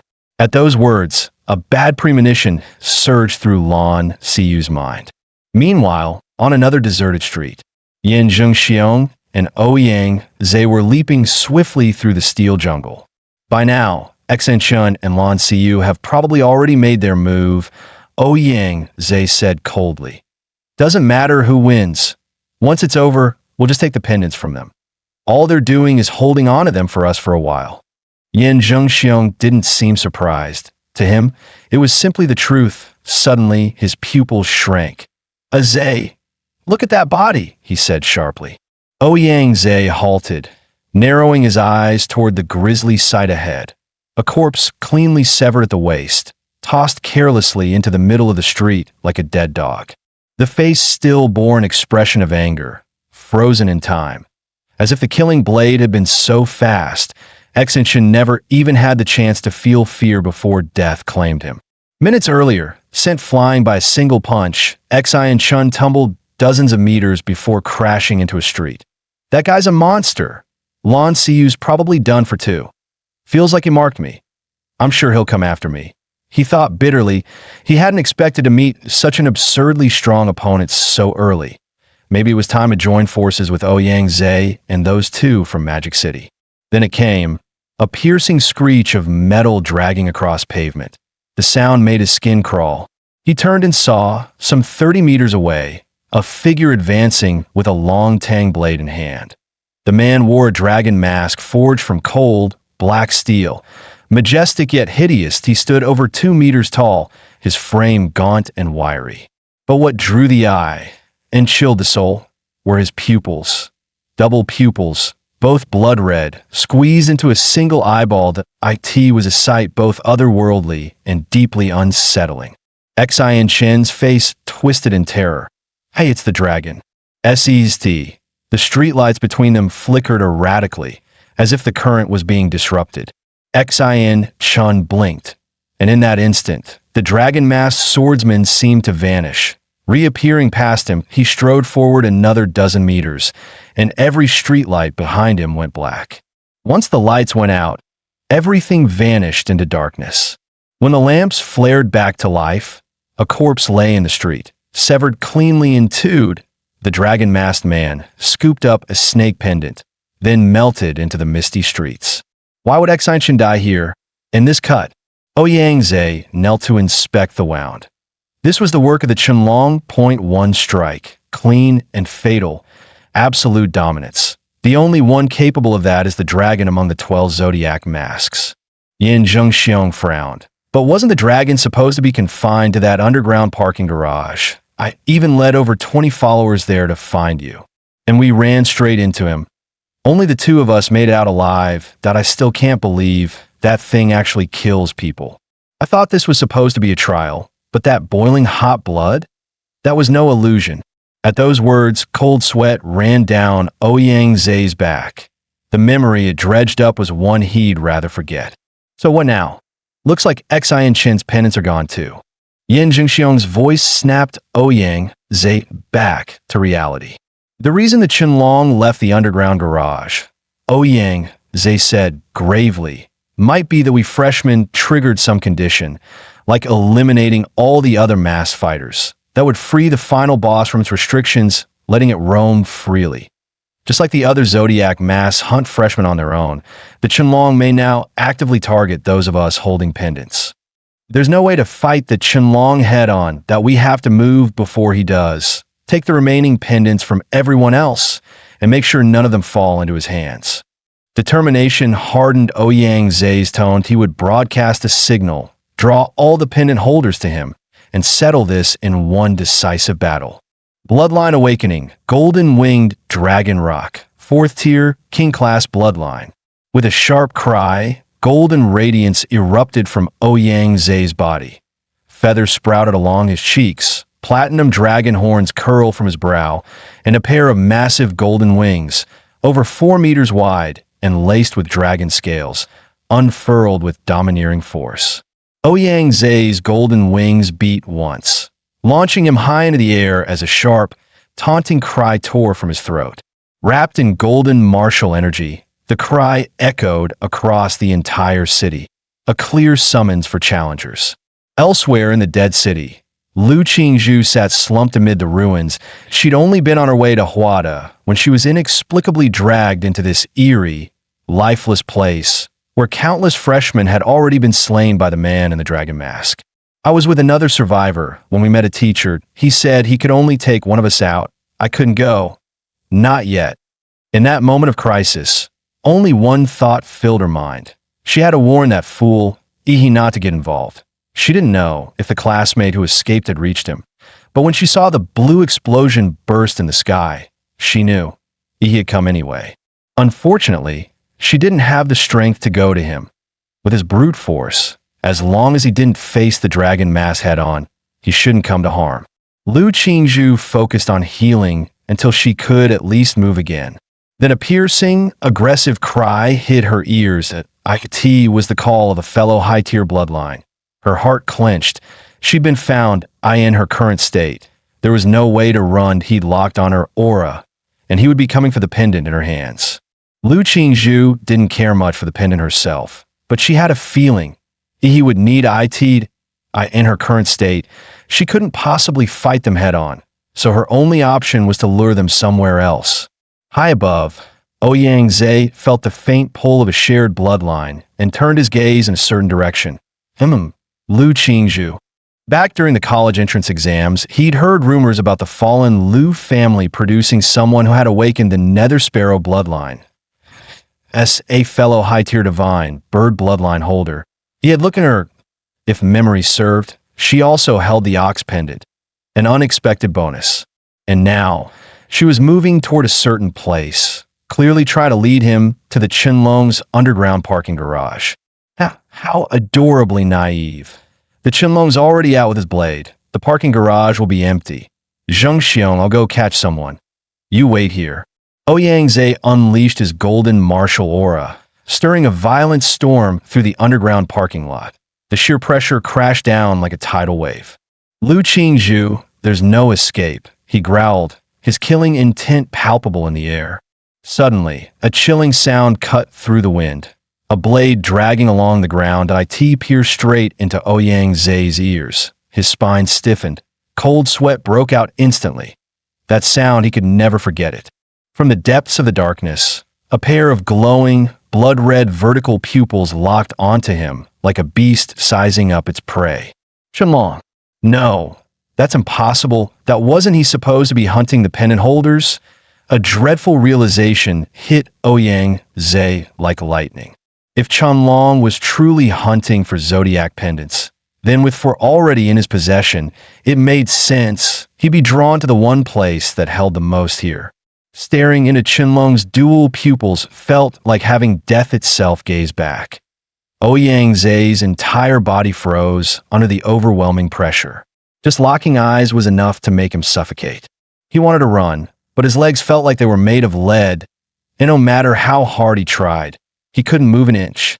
Ouyang Zhe suspected that Qianlong possessed something terrifying, an aura field that activated during one-on-one encounters. The moment their eyes met, he was forcefully pulled into it. There were only two ways out: meet the unknown condition, or take down the caster himself. He clenched his fists, cursing under his breath. How did he get pushed this far? His golden pupils narrowed sharply. He caught the subtle motion. Qianlong leaning forward, hand reaching for his blade that it was coming. The lights vanished. In total darkness, silence fell over the entire parking lot. Qianlong made his move.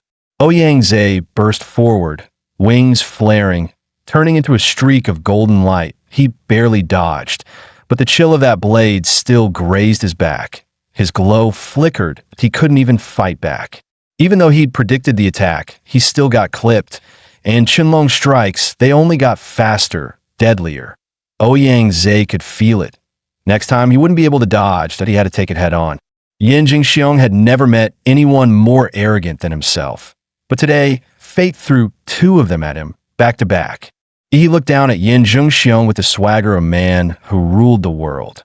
Seriously? You really had the nerve to open global chat just to trash talk? Chuzhou stepped forward, sword drawn, and pointed at Yin Jingxiong. Leave him to me, that I want to test my strength.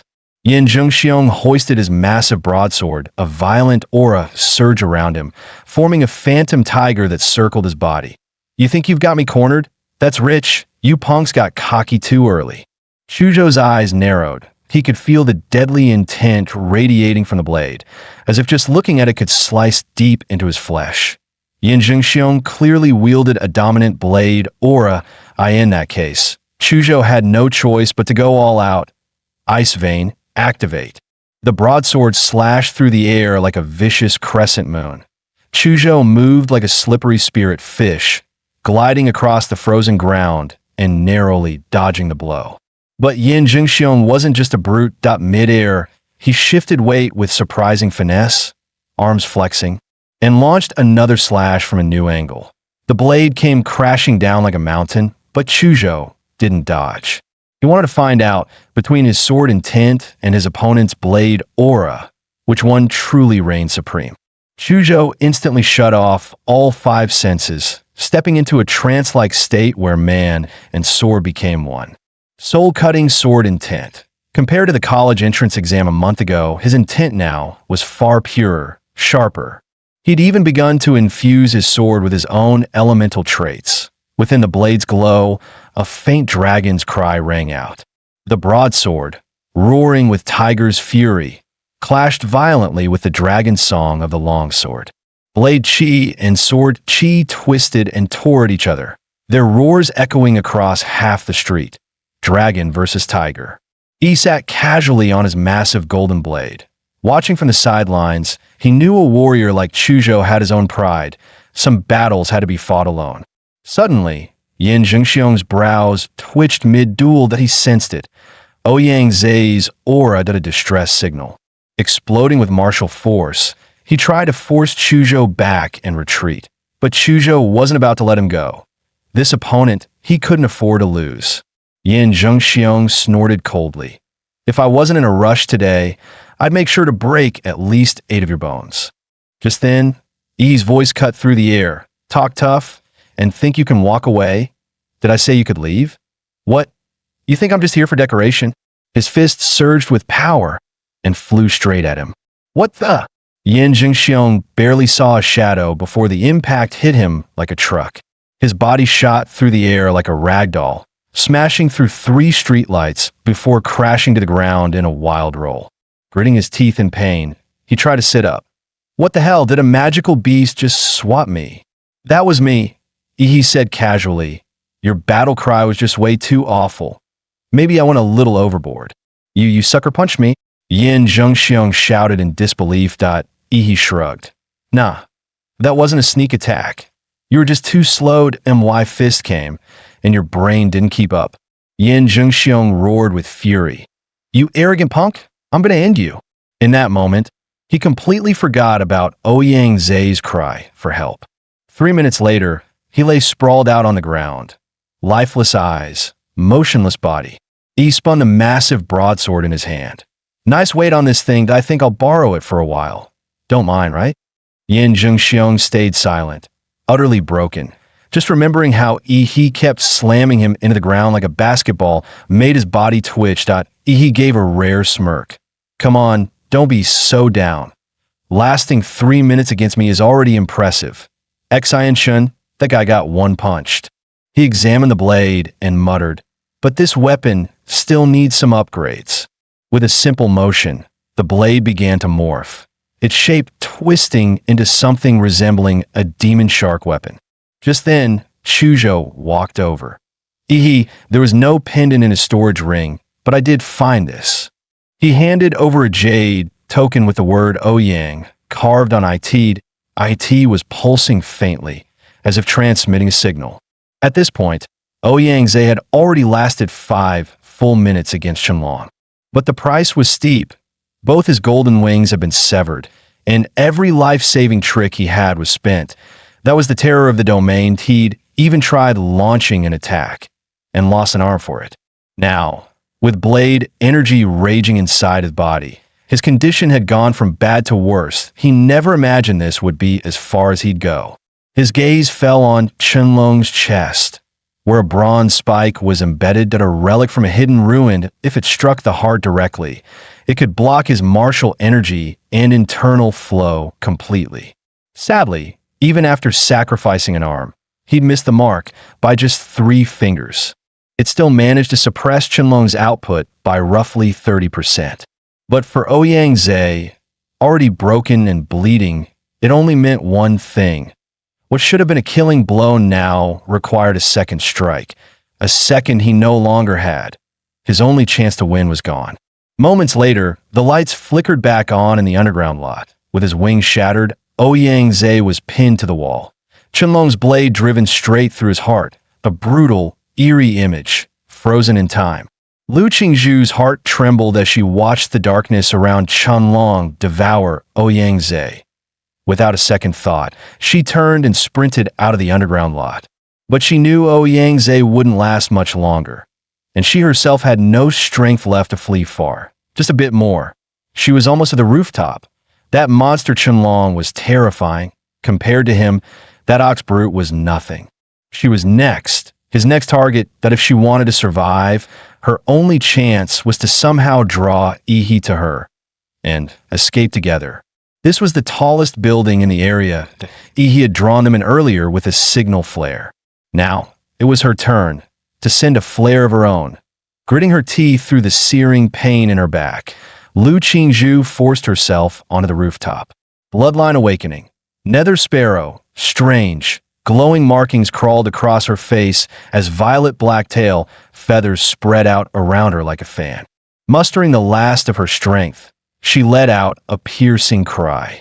Then, with a heavy thud, she collapsed. The pain almost made her black out.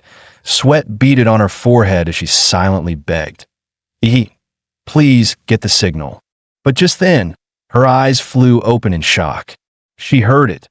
That unmistakable, chilling sound of blades scraping slowly across the ground. Lu Qingzhu stared down from the rooftop in disbelief, only to see Qianlong already making his way up the stairs. She hadn't expected him to find her so fast, and yet her first instinct wasn't fear for her own life. It was dread, She had to send the signal. He had to get away. But in that exact moment, Qianlong's domain activated. The instant her eyes locked with those blood-red pupils, she was already caught inside. A one-on-one domain closed in around her.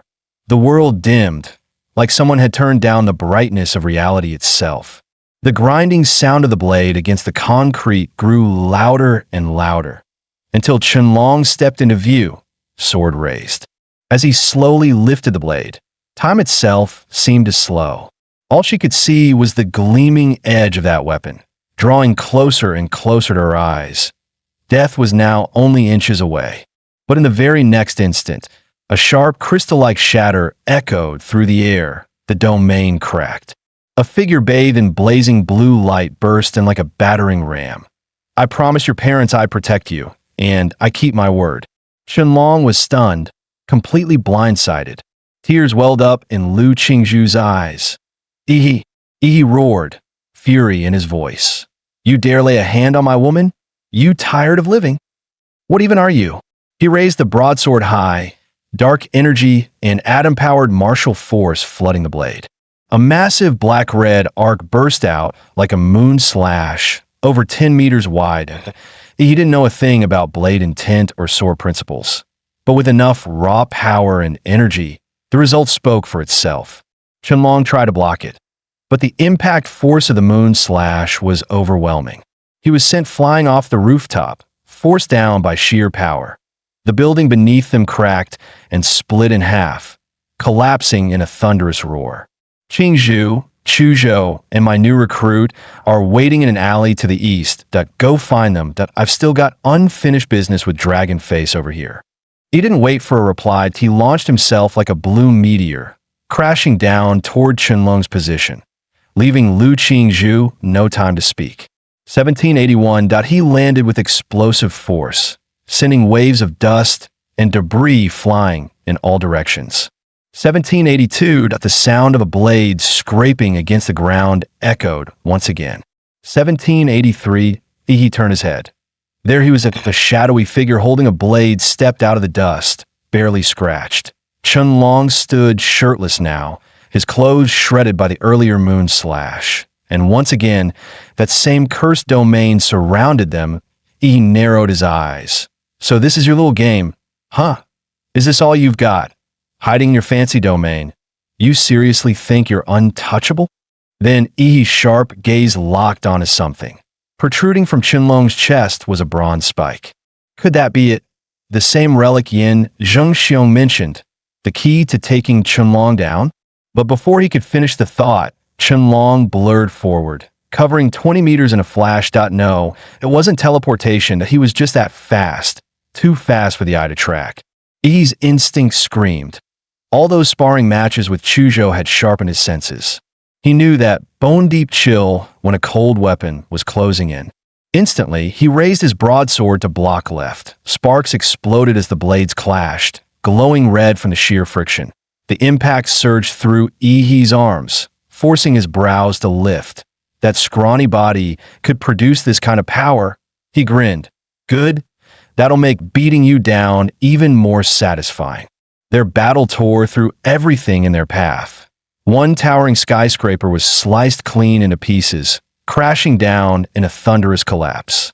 As the debris rained below, Yi and Qianlong launched back into the air, clashing once more mid-sky. Dozens of fierce exchanges followed, each one faster and heavier than the last. Frustrated by his failure to break through, Qianlong let out a roar that shook the sky. He stared at the massive arc of blade, energy sweeping over dozens of meters. Even he had to admit, it was impressive. No wonder they call you the toughest boss yet. The force behind the strike sent he crashing to the ground like a meteor.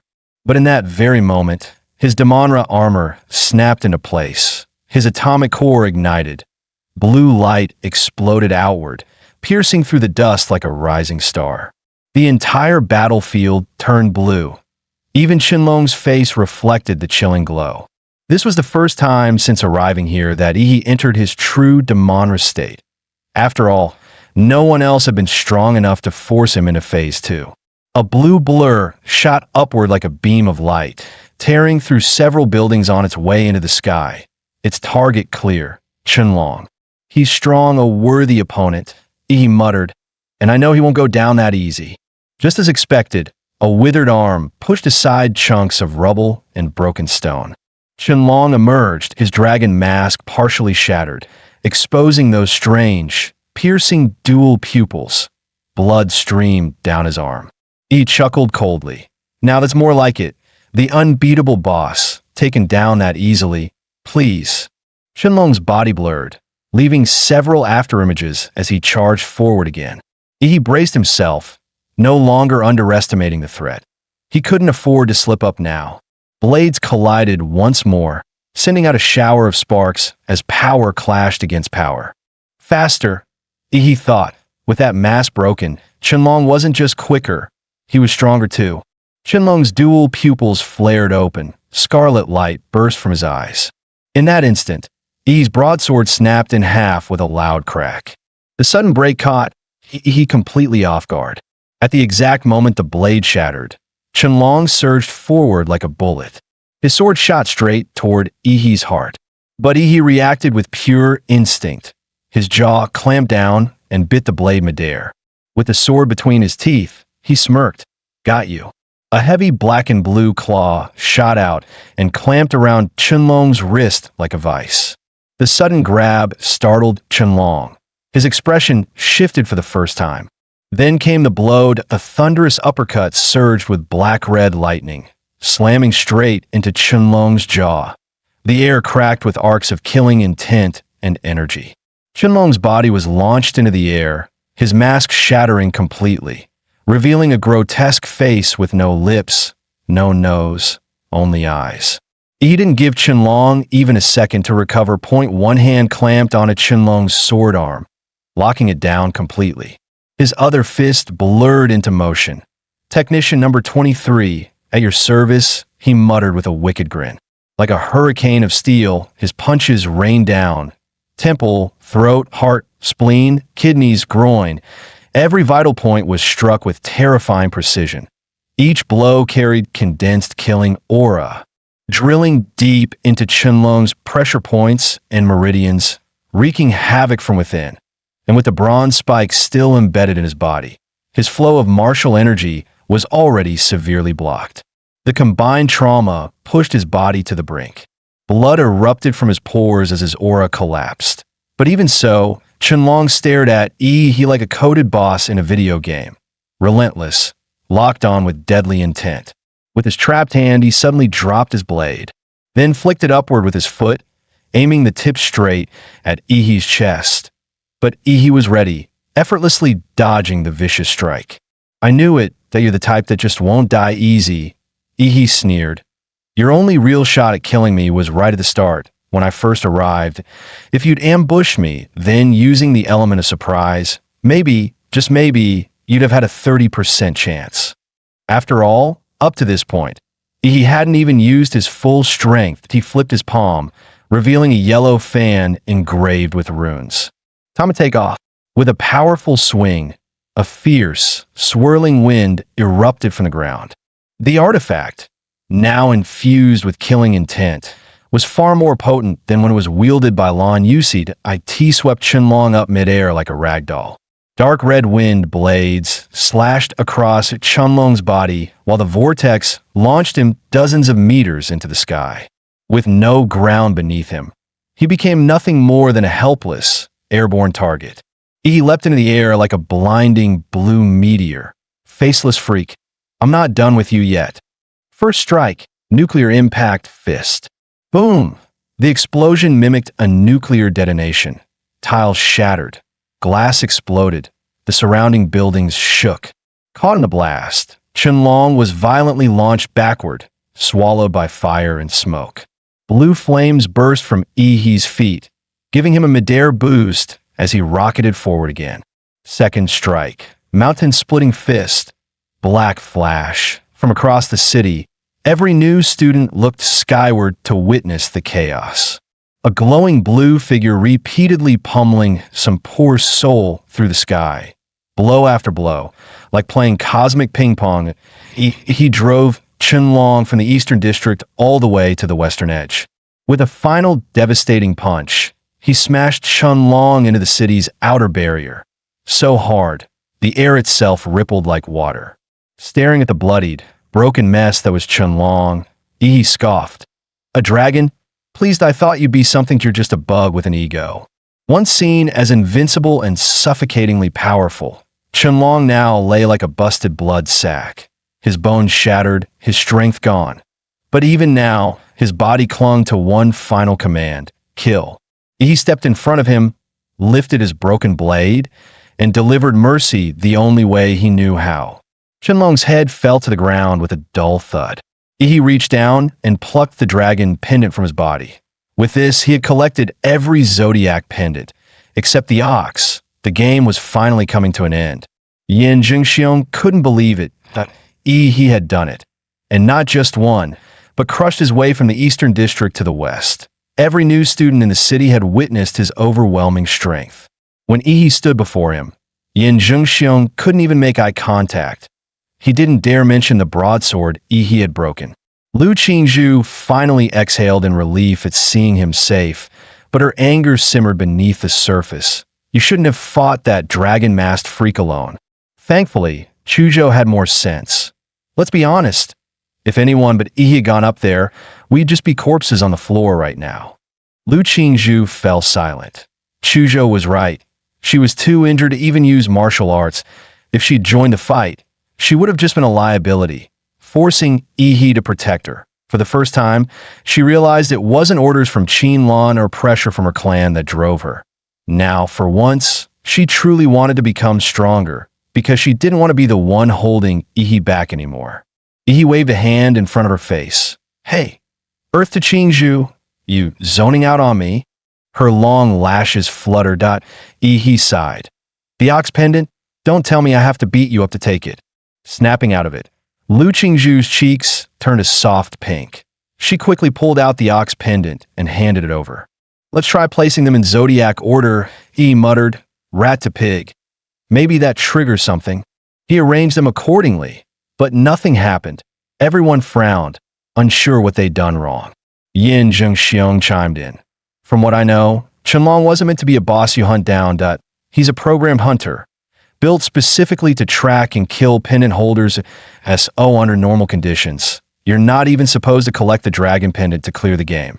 Hearing that, Yi took out the dragon pendant and rearranged all 12 according to the proper zodiac order, rat to pig. Instantly, the entire city trembled violently. Yin Zhengxiong's face paled. What was that? Did we trigger something? Above them, the ever-present gray fog began to swirl, slowly twisting into a massive vortex in the sky. He felt a strange pull in his chest and looked up. Look, what is that in the sky? Emerging from the center of the swirling clouds was a massive platinum gold eyeball. The moment Yi locked eyes with it, his body was hit with an intense free-fall sensation, like skydiving without a parachute. What the hell? The world around him flipped completely upside down. Somehow, he was falling upward, toward the eye in the sky. His body spun violently like being tossed into a giant washing machine. When he finally opened his eyes again, he was back on the train, seated as if none of it had ever happened, like it had all been a dream. But judging by the reactions around him, maybe it hadn't all been a dream. Oh my God, I'm alive! A freshman clutched his chest, gasping for breath, eyes wide with lingering terror. I swear, I got killed by some dog-faced mascot. I was in that weird city just a second ago. How the hell am I back here? The train car erupted in chaos. Everyone began shouting over each other, recounting the nightmare they'd just survived. Some still hadn't mentally recovered from the trauma of dying. Just then, a comm chime rang out from the overhead speakers. Ding dong. Attention, students. Please remain calm. What you just experienced was an illusionary dreamscape constructed by the magical artifact, Mirage Eye. This was part of Imperial University's annual freshman trial. Take a deep breath and welcome back. The announcement continued. Special bulletin. In this year's trial, the team from Anqing, composed of Yi, Chuzhou, and Lu Qingzhu successfully collected all 12 zodiac pendants and secured first place. Among them, Yi showed exceptional performance. His grand reward will be distributed after official enrollment. After the announcement ended, silence fell across the train car. Brief, stunned silence. Then chaos erupted. Who the hell is Yi? I died early. I didn't see anything that happened after. Wait, didn't Ouyang Zhe from Moda win? Where even is Anqing? How did a no-name city's freshman beat out all the elites? Collected all 12 pendants? No way. I couldn't even beat a single mask. And yet the center of all this chatter, Yi, simply sat there calm and quiet, as if none of it had anything to do with him. But at that moment, every freshman on the train had the same thought. We have to meet this guy. This wasn't just a top scorer. He was a walking legend. Meanwhile, the system's reward finally dropped frowny face congratulations. In the Mirage Eye trial, you surpassed all other freshmen. Reward, template draw ×1. He casually asked Chuzhou for a tissue and wiped his hands that in his mind, he muttered, "This time, no trash luck, please. Begin draw." The interface began to spin, faster and faster. Inside, the shrieks of countless, unnameable monsters echoed like a twisted symphony. Then came the sound, one mad, domineering laugh that drowned out all else. Draw complete. Template acquired. Grade 3D plus vampire. Raked. 1874. Bloodline abilities. Corpse infection, blood manipulation, immortality compatibility. 1% evolution form. Raked. Zerudo. At that moment, the Huada train rumbled steadily onward. When he first saw the words D-rank template, his heart sank. But the moment his eyes landed on the name Raked, they lit up. Inside, he grinned. He'd pulled an SR gold card. The bloodline itself wasn't much, but its advanced form had a time-stop ability that was broken beyond belief. Just then, a voice came from behind him. "You're Yi, right?" Yin Zhengxiong instantly tensed. Worried his proud friend Ouyang Zhe would pick a fight with Yi if it came to blows, he was ready to haul Ouyang Zhe straight to the hospital. Except there was no hospital on this train. Ouyang Zhe asked bluntly, "You beat the Qinlong?" He turned his head toward him and corrected flatly, "Not beat, killed." At the word killed, a bead of cold sweat slid down Ouyang Zhe's face.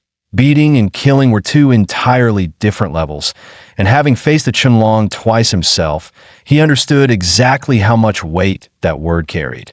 He drew in a deep breath and looked at Yi seriously. "I'm planning to start a new club at Huada.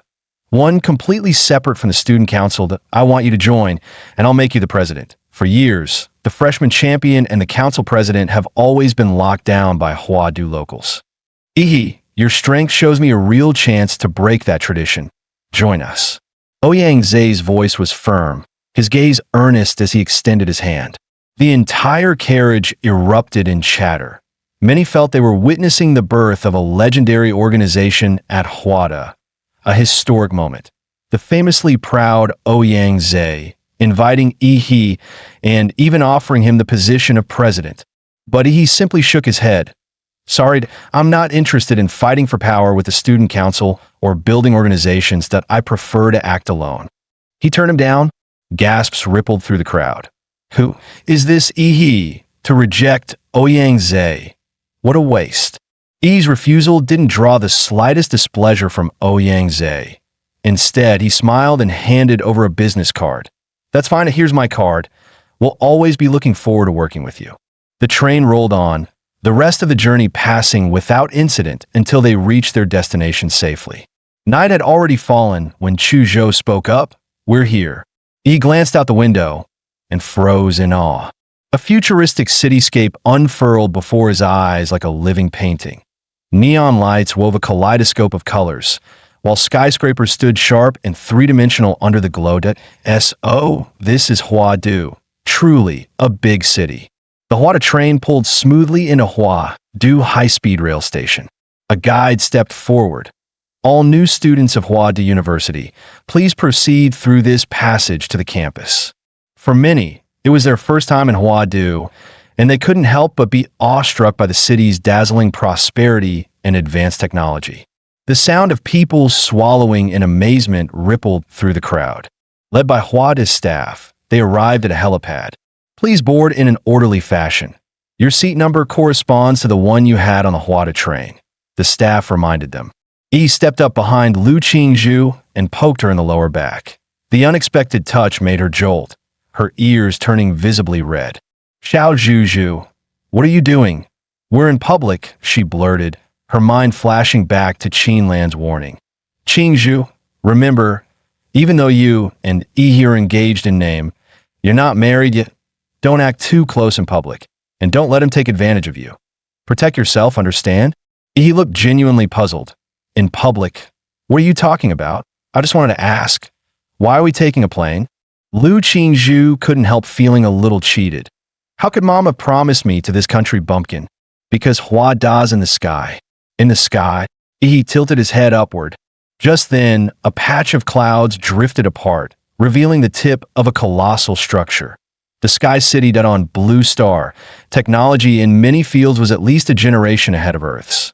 The Hwada aircraft they were riding, for instance, could lift off vertically without a runway, a marvel of engineering. And the massive floating city suspended above the imperial capital was a man-made wonder Earth science couldn't hope to match. Its full name, Hwada Aerial Academy City, a campus spanning nearly a quarter of Hwadu's land area. The city was shrouded by a constant electromagnetic shield as the Hwada passenger craft approached. The shield automatically scanned and verified their identities, then opened a circular gate to let the aircraft glide smoothly inside. Once inside the Academy City, he could clearly feel his life force field being disrupted. His detection range was cut to about 100 meters. Truly, this was Hwadu University. Upon disembarking, each student was issued a Hwada student card. From now on, every aspect of training and daily life at Hwada would revolve around that card. Next, the freshmen were escorted to their respective dormitories. Yi and Chu Zhou boarded an on-campus hover car, gliding through the bustling city until they reached a skyscraper over 100 stories tall. This is Hwada's student dormitory, the highest in the world. Guys, I just dropped a joke no one on Blue Star would get. What's he talking about? Who's this idiot? Must be something wrong with his head. Yi's dorm was on the 42nd floor, Unit A3, while Chu Zhou's was on the 45th floor, Unit B7. They parted ways at the 42nd floor. 100 square meters single dorm. Hwada really treated its students well. Yi took in the fully furnished room, complete with the latest model computer. There was even a massage bathtub, something he'd never experienced in either of his 2 lifetimes. He was definitely trying it later. The place felt no worse than a 5-star hotel. Sprawling out on the bed, arms and legs wide, he relaxed for a moment. But then he remembered the real task, maxing out the vampire Rakud template. Back on the hover car, he had already figured out how to use the student card. By scanning the unique barcode on the card with his phone, he could log into Hwada's exclusive app, Hwada Pass. The Academy City's marketplace, there only accepted Academy points, Hwada's own digital currency. He immediately converted the remaining 30+ million Xia Nation dollars in his account into points. Ding! 322.43 Academy points credited 0.10 million Xia dollars for just 1 point. Outrageous. Still, the marketplace carried goods you couldn't find anywhere else, all perfectly legal here. That privilege alone made being a Hwada student worth it. He spent it all on blood attribute magic cores. More than enough to max out the Rakud template, he figured. After all, his ultra-giant humanoid template had hit over 90% compatibility with less than 10 million invested. Delivery in Academy City was lightning fast. In less than 10 minutes, a drone hovered outside Ihi's window with a package. Student Ihi, thank you for your purchase. Wishing you smooth progress in your cultivation. Please remember to leave a 5-star review. The sweet electronic voice faded as the drone zipped away. Yi tore open the package, revealing rows of neatly packed blue and green magic boxes. All right, bottoms up. A surge of energy poured into him, instantly converting into nutrients and reflecting as compatibility on his status panel. The overwhelming rush made his body strain under the pressure. Template, Vampire Rakud, compatibility 100%, unlocked. Overall physique, 29. Staring into the mirror, he saw his complexion grow even paler. His two fangs were now sharper, and faint blood grooves had formed along their backs. Once they pierced an enemy's flesh, he could drink their blood as easily as sipping bubble tea. He spread his fingers, watching his nails grow visibly longer in seconds. At that moment, a daring thought flashed through his mind, one you'd never see coming. The next second, he drove his hand straight into his own throat. Blood surged out, but hadn't even hit the floor before. The wound sealed itself completely, as if nothing had happened. So the vampire's regeneration really works. Still, he knew these physical mutations were nothing compared to his new power, the world. He stepped into the private training room built inside his dorm and couldn't help but marvel at Hua University's extravagance in a world where martial strength reigned supreme. Even student dorms came with training rooms reinforced to withstand a warrior's raw power, perfect for testing the world. In JoJo's Bizarre Adventure, certain unique individuals could awaken an extraordinary power. Stands. Stands are manifestations of a user's spiritual energy, each with its own unique form and reality-bending abilities. Now, he was ready to summon his own. He took a deep breath, focusing his mind as the outline of a stand began to take shape in the in the original world. Raikid's the world could shatter the sound barrier with a single punch. But now, his physical strength had already surpassed Raikid's. Just how powerful would his own the world be?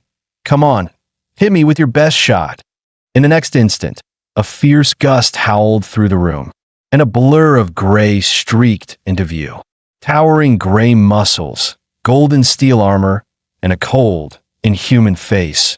Half floating behind, he like some shikigami from Japanese folklore. Before he could even finish speaking, the world's gray gauntlet fist shot forward, breaking the sound barrier as it drove straight toward him. Feeling the violent wind pressure slam against him, he instinctively crossed his arms to shield himself. And with a deafening boom, crimson light erupted in all directions. Every bone in his arms snapped in an instant, and his body was sent hurtling back, smashing into the wall with brutal force. He coughed up several mouthfuls of blood and shook his limp, noodle-like arms. In the next moment, his blood slithered like living serpents, weaving bone and flesh back together until his limbs were fully restored. He licked the blood from the corner of his mouth and grinned. Good. Fierce enough. Now was time to test. Time stop. The world stopped time. A gray spherical field burst outward from him, draining all color from everything it touched, turning the world into black and white. Even the flow of light itself seemed to freeze. 1 second, 2 seconds. By the time it reached the 5th second, fine cracks began to spread across the surface of the gray domain. Only 5 seconds? Not good enough, he snarled, forcing the breaking field to hold together. His temples bulged, pain surging through his skull like fired. To shatter the template's limits.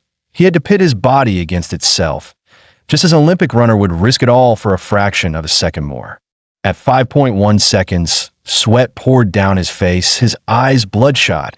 At 5.3 seconds, blood trickled from his nose, and vessels in his eyes burst under the pressure.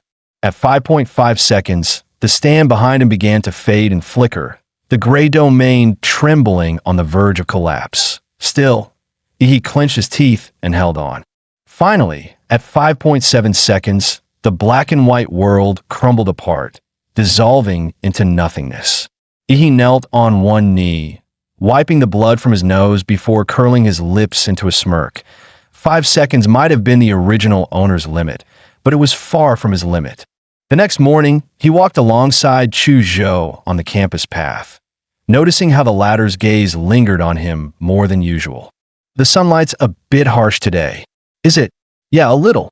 Ever since merging with the vampire template, he had developed an odd aversion to sunlight. IT wasn't lethal like in the legends, but compared to the immense power he'd gained, this minor side effect was barely worth mentioning. Chu Zhou suddenly asked, "Have you read about Huadu University's new academic reforms this year?" Nope, what? He had spent the entire night sparring with the world and hadn't paid attention to anything else. They've scrapped the old class-based system and switched to a mentor group model. Basically, each academic year you follow a main instructor, and you can also take on secondary mentors if you wish. So, we're going to pick a mentor? Chu Zhou shook his head. Not we. I need to pick one that you don't. He raised a brow. And what's that supposed to mean? The freshman group announced it last night. You, as the collector of all 12 zodiac pendants, have a right to choose any mentor you want, and they can't refuse. Chu Zhou paused, smirking. They even made a special post about it in the group. Don't you think that's a bit high profile? The two walked together to the gymnasium, where a long line of students was already waiting outside. Normally, groups of 3 would enter the gym for testing, after which the mentors would light up a panel to select their candidates. You go ahead, Chu Zhou. I'll wander around. Since I can pick any mentor I want, it doesn't matter when I go in. He waved him off casually. After leaving the gym, he muttered to himself, picking a mentor, what a boring process. That was when he caught a faint trace of blood in the air.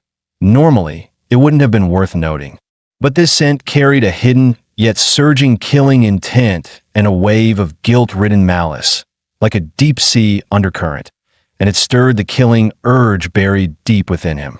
Drawn in by the aura, he followed the scent through winding streets, heading into a quieter alley where the crowd thinned. When he finally saw the source, he froze in surprise. The girl took a huge bite of a steaming sweet potato, nearly devouring half of it in one go. What the white-haired, red-eyed lowly? Did she just walk out an anime? She sat there like a kitten, savoring every bite, and E's eyelids twitched.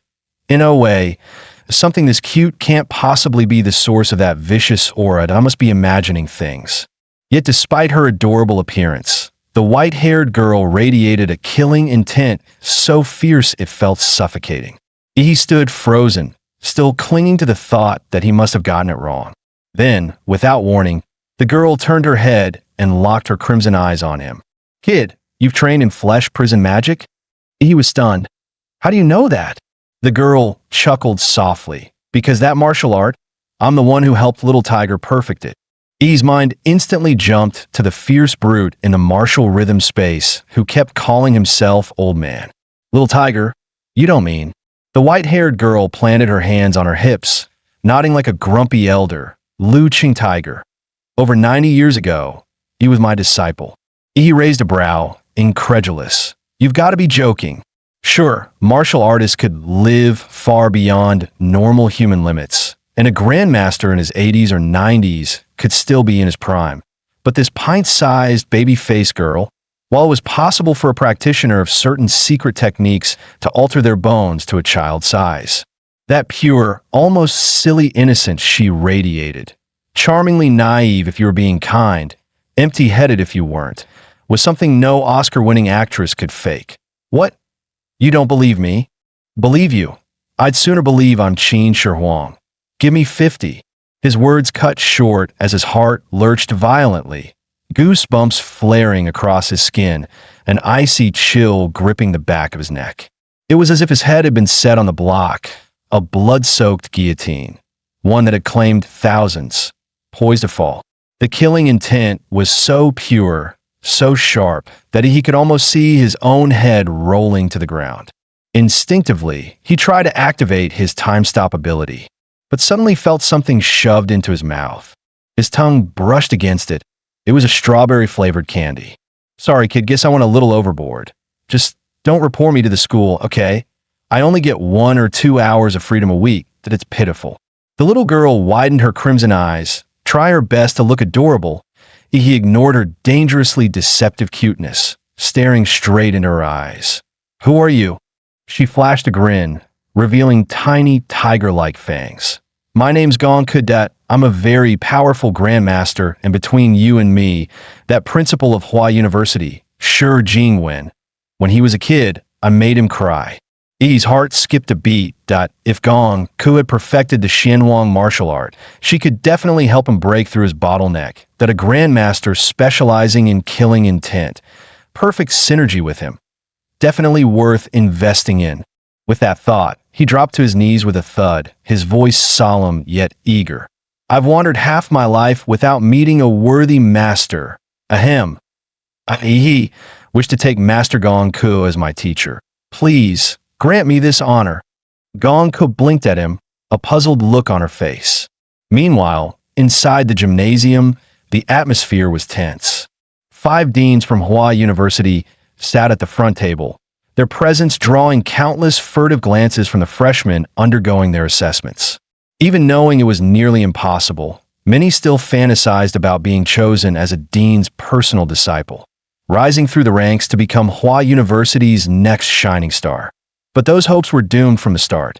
The 5 deans were here for one reason only: to compete for the same person.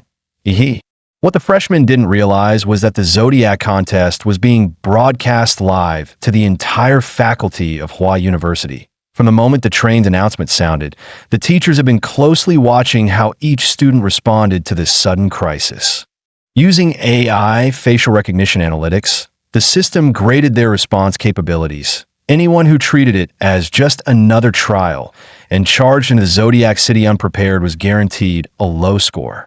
Once inside the city, their combat intelligence, practical skills, and leadership abilities during battles with the mass Zodiac warriors became key evaluation criteria.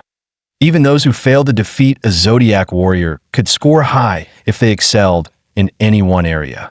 He was the only freshman to maintain a perfect score from start to finish. But what truly shocked the 5 deans wasn't just that. He had slain the boss Qianlong, a target not even meant to be attacked in the trial.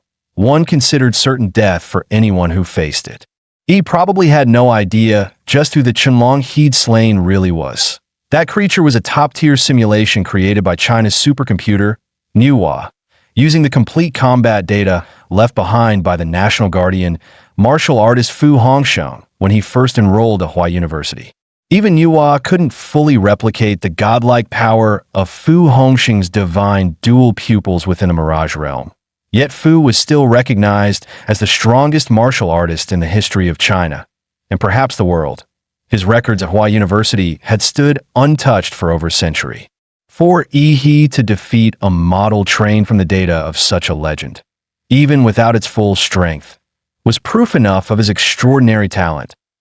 As long as nothing derailed his path, he was certain to become a grandmaster, perhaps even reach the level of a great grandmaster. The 5 deans could only suppress their excitement and wait patiently for Yi to choose a master. But then, a sudden urgent call came in.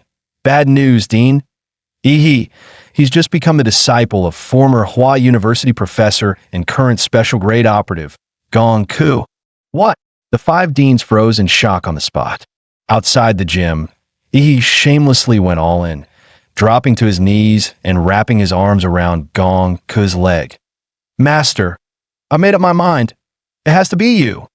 Gong Ku shook her head and replied, Too bad. I think I've already been expelled from Manhwa University. He instantly started painting the dream. Teacher, you said you only get 1 or 2 hours a week to relax, right? Take me as your disciple, and within 2 years, I'll find a way to set you free. Gong Ku's eyes lit up at once. Really? Fine, I accept. Just as he had successfully talked her into it. 5 powerful auras suddenly closed in at high speed. Hold on, Senior Gong Ku. Didn't you agree not to interact with students during your leave time? And in your current mental state, you're not suited to teach anyone. That's right, Senior Gong Ku. Please head back home. Gong Ku's expression darkened slightly. She turned to Yi. Go home. Sure, what's your name? Yi immediately replied with full respect. Yi. Gong Ku gave a small nod, ignoring the 5 deans entirely as she turned toward the campus. All right then, Yi, come home with me. Soon after, Gong Ku led Yi all the way to Huada's Research Institute. She swiped her card and stepped into an elevator that descended deep underground.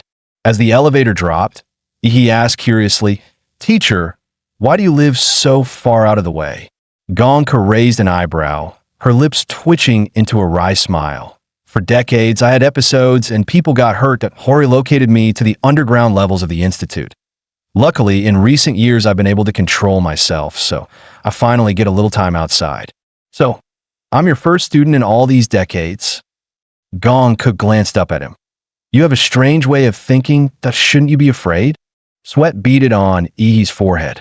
Afraid you'll chop me up, teacher? As they spoke, the elevator arrived at level 666. Before Ihi was a narrow passage barely wide enough for one person. To the far end stood a reinforced alloy door with an electronic timer mounted on it. He frowned. Such a huge research institute. And you made the hallway this narrow? Gong-ku replied flatly. Because this path was built for me alone. At that moment, the countdown on the display at the end of the corridor showed only 11 seconds left. Damn, we're out of time, Run. Gong-ku bolted toward the far end like an arrow from a bow. She called back while sprinting. Every time I go out, the timer starts counting down. If I don't make it back in time, the principal's office gets an alarm, and then I'll have the entire university hunting me down. He felt his heart skip a beat and dashed after her, barely making it through the door in the final second. The alloy door slammed shut with a deep thud, and a strange electromagnetic field spread through the room. He instantly noticed his martial energy couldn't gather outside his body, meaning his combat skills would be severely weakened here. Gong-ku let out a breath and explained casually. To keep me from escaping, Sure Jingwen and his brats built me a 3-story house down here. It's got everything, training rooms, entertainment, but they also set up a high-powered electromagnetic field to suppress martial energy, so I don't get bored enough to smash the door down. He glanced around, curious about the lavishly furnished space, and realized it was more like a luxury apartment where Gong-ku was being kept than any kind of prison. Meanwhile, inside the president's office at Hwada University, dressed in a plain Zhongshan suit, Sure Jingwen calmly listened to the report over the phone. President, bad news. He has just become Gong-ku's apprentice. Sure Jingwen paused for a moment, then spoke evenly. Leave it be. Remember, Hwada's reform goal isn't to produce a group of mid-tier elites. It's to forge a single top-tier powerhouse who can carry Summer Nation and humanity on their shoulders. Give geniuses full resources and let them grow freely. Let Ihi stay with Gong-ku for now. The freshman boot camp here in Hwadu will wrap up soon. When that happens, we'll send him in as the whetstone to sharpen those blades still taking shape. Just then, a cold synthetic voice came from the computer. President Sure, freshman, Ihi has entered the sealed chamber with Gong-ku. Status: normal. However, based on big data analysis, there's still a 5% chance that special class combatant Gong-ku will lose control when in prolonged contact with others. He has an 89.7% probability of not surviving until the Imperial University rescue, and even if rescued, a 95.3% chance he won't make it. Special class combatants are either death row level warriors granted reprieve or immensely powerful fighters who, for various reasons, cannot control their strength. Their freedom is heavily restricted, and only in times of grave national crisis are they unleashed onto the front lines as the nation's ultimate trump card. Sure Jingwen stepped up to the floor-to-ceiling window, gazing out over the glittering imperial capital beneath the floating academy city. After a moment's thought, he said slowly, "No problem, that I believe Ihi is prepared. Without the resolve to face death, how can one walk far down the path of slaughter?" His gaze darkened. Summer Nation doesn't have much time left. The fools in the Northern Berdon Federation and those lunatics from the Divine Descent Kingdom who worship ancient secret realm civilizations, they're all making their moves. The young generation must grow faster. Meanwhile, in the training hall of Gong-ku's quarters, she grinned. Well, it's been decades since I last taught a student. Now let's have a spar and see what you've got. Just recalling the guillotine trial he had just endured made cold sweat prickle the back of Ihi's neck. Teacher, you'll suppress your cultivation to the warrior trainee stage before sparring with me, right? He asked quickly. Gong-ku stuck out her tongue playfully, twisting her waist as she began to warm up. If you hadn't said that, I really might have forgotten to suppress my strength. Let's go. I'm ready, teacher Gong Ke. Almost the instant the words left his mouth, the white-haired Loli's body twisted into an elusive arc, striking out with a snake-like, vicious hand chop, straight for his throat. With his sharp reflexes and dynamic vision, he caught the deadly move instantly. In less than a second, he attempted to dodge in at least 5 different directions. Yet every time, Gong Ke's hand strike was already there, cutting off his escape before it began. Realizing there was no way to dodge, he decided to meet her head-on. He instantly unleashed his core light battle form, a burst of blue energy erupting from his body as his speed surged to a new level. One hand shielded his throat while the other gathered killing intent, blasting toward the small figure before him. Trying to use Bloodline Awakening to boost your speed, defend, and counterattack me at the same time? Gong Ke let out a soft chuckle. The hand chop aimed at his throat withdrew almost without pause, and then she did something he never expected. Her slender arm coiled around his strike like a boneless serpent. In the same motion, she sprang behind him and gave a sudden, vicious yank. Agonizing pain shot through his entire body before he could even react, knocking him completely off balance. The searing pain shattered his bloodline awakening, forcing his power back to its dormant state.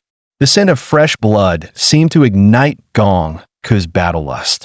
Her crimson eyes gleamed brighter with excitement as she murmured, "It's been a long time since I've tasted blood." He grinned back, just as excited. "You really don't hold back, do you? When it comes to hand-to-hand combat, I'm no match for you at all, so I guess I'll have to break out some unfair techniques. Please, teach me well." First form, Titan's Power. With a deep roar, blinding blue lightning exploded outward, engulfing the entire training ground. The template for the Colossal Titan had already been maxed out last night, and now, unleashing it again, its power was several times stronger than before. Facing the raging wave of blue light and heat, Gong Ke raised her arm, her expression turning serious. Golden light flickered in her crimson eyes as she muttered, "A move like this from a mere martial novice. Looks like I've taken in a monster for a student. In that case, your teacher will show some real skill." Heaven's Doomblade, slash. Her hand chopped downward, releasing a crimson sword aura that sliced straight toward the weakest point in the lightning storm. Seeing this, he immediately halted the Colossal Titan transformation, switching instead to the primordial anthropomorph split form, Armored Anthropomorph.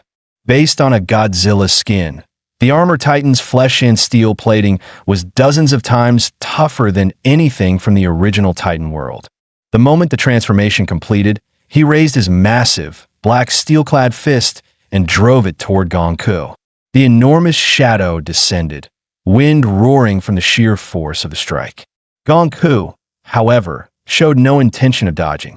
Her cherry lips drew in a sharp breath.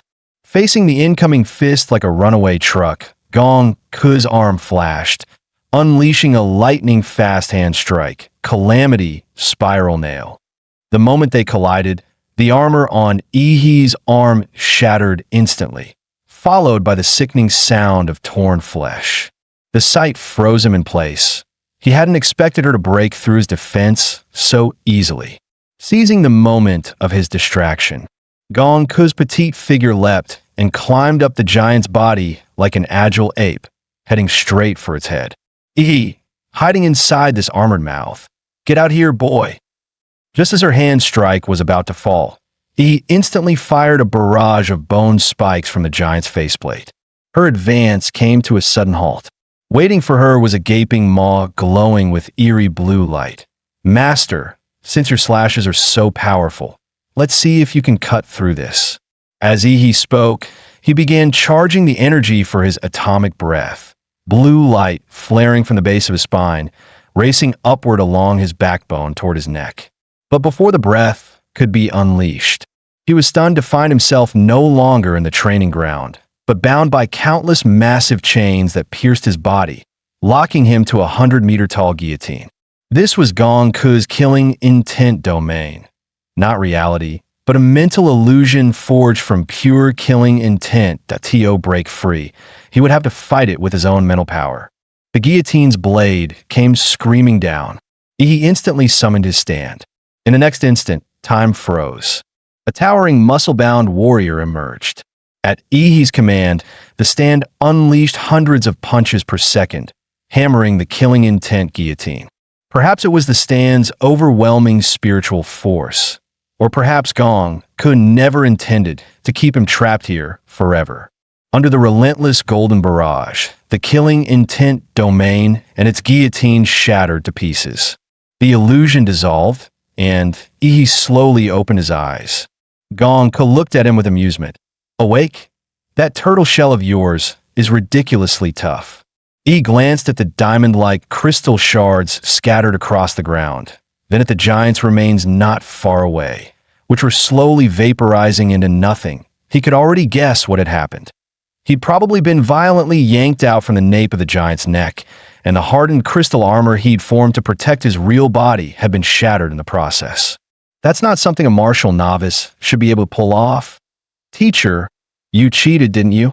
Gong could turn her head away, feigning innocence. Cheated? Pleased that I beat you fair and square. No cheating involved. He raised an eyebrow, his tone dry. Really? Realizing she couldn't fool him, Gong pouted, putting on an almost pitiful expression. Thought I might have used a little more strength than I should have. You know how strong your teacher is. Sometimes I just can't hold back in one or two strikes. She blinked at him, her voice softening. Next time I won't cheat. Don't be mad, okay? Please don't leave. I haven't had anyone to play with in decades. He couldn't help but feel conflicted. It was hard to imagine what kind of life a 100-year-old monster had lived to end up like this. Don't cry, I'm not leaving. Took me long enough to find a teacher like you. Why would I go? Hearing this, Gong quickly regained her usual composure, though her cheeks were still slightly flushed. Ahem, I wasn't crying just now, all right? She hurriedly changed the subject. Anyway, I've got a pretty good grasp of your strength now. Not quite as good as I was back in my day, but compared to most people, you're exceptional. Oh, what do you want to learn? E's mind instantly went to the techniques she'd just used in their spar, the kind of skills suited for an advanced martial artist, and how she'd managed to slice through lightning and pierce his manifested arm. Gong nodded. Ah, you mean my slashing technique? That's not something easy to teach. You just need to cut enough things until you develop the right feel. What kind of feel? He asked curiously.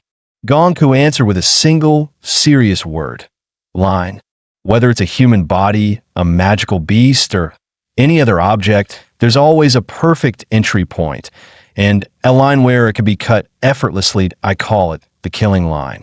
Hearing this, Ihi finally understood. The killing line. So his master was nothing like Chun Long, another master of the blade. If Chun Long's slashes were all about overwhelming force and razor-sharp power, then his master's cuts were the precision of a butcher carving meat, every strike guided by flawless technique. Gong continued. Learning this will be troublesome. I suggest you first break through to the warrior realm. Without that level of martial cultivation, you won't even have the foundation to learn most of my techniques. Do you know the difference between a warrior and a martial disciple? It's not just about physical improvement, it's about the mind. Compared to a martial disciple, a warrior gains one crucial ability, inner vision. With inner vision, a warrior shifts from training on a broad, external level to refining their body on a microscopic scale. They can see their own meridians, acupoints, and even their internal organs, reinforcing them with martial energy to push the limits of the body in other words, strengthen the mind first, then the body. E's eyes lit up in sudden realization. He hadn't expected Gongku's teaching to be this profound.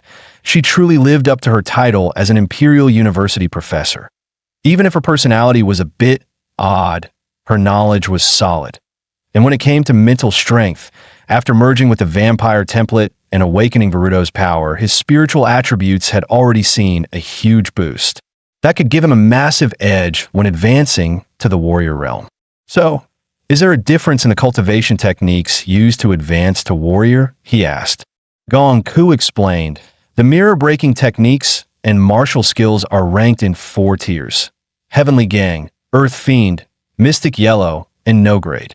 For students in regular colleges or low-tier academies, when they advance from martial disciple to warrior, the school can usually only provide a no-grade mirror-breaking technique. The advantage of a no-grade mirror-breaking technique, Gong Ku explained, is that it is almost no threshold. As long as your blood energy and martial energy are built up enough, you can break through. Over 80% of warriors advance using no-grade techniques. But for students at Hawaii University, our starting point is Mystic Yellow grade techniques. What about the Heavenly Gang and Earth Fiend tiers?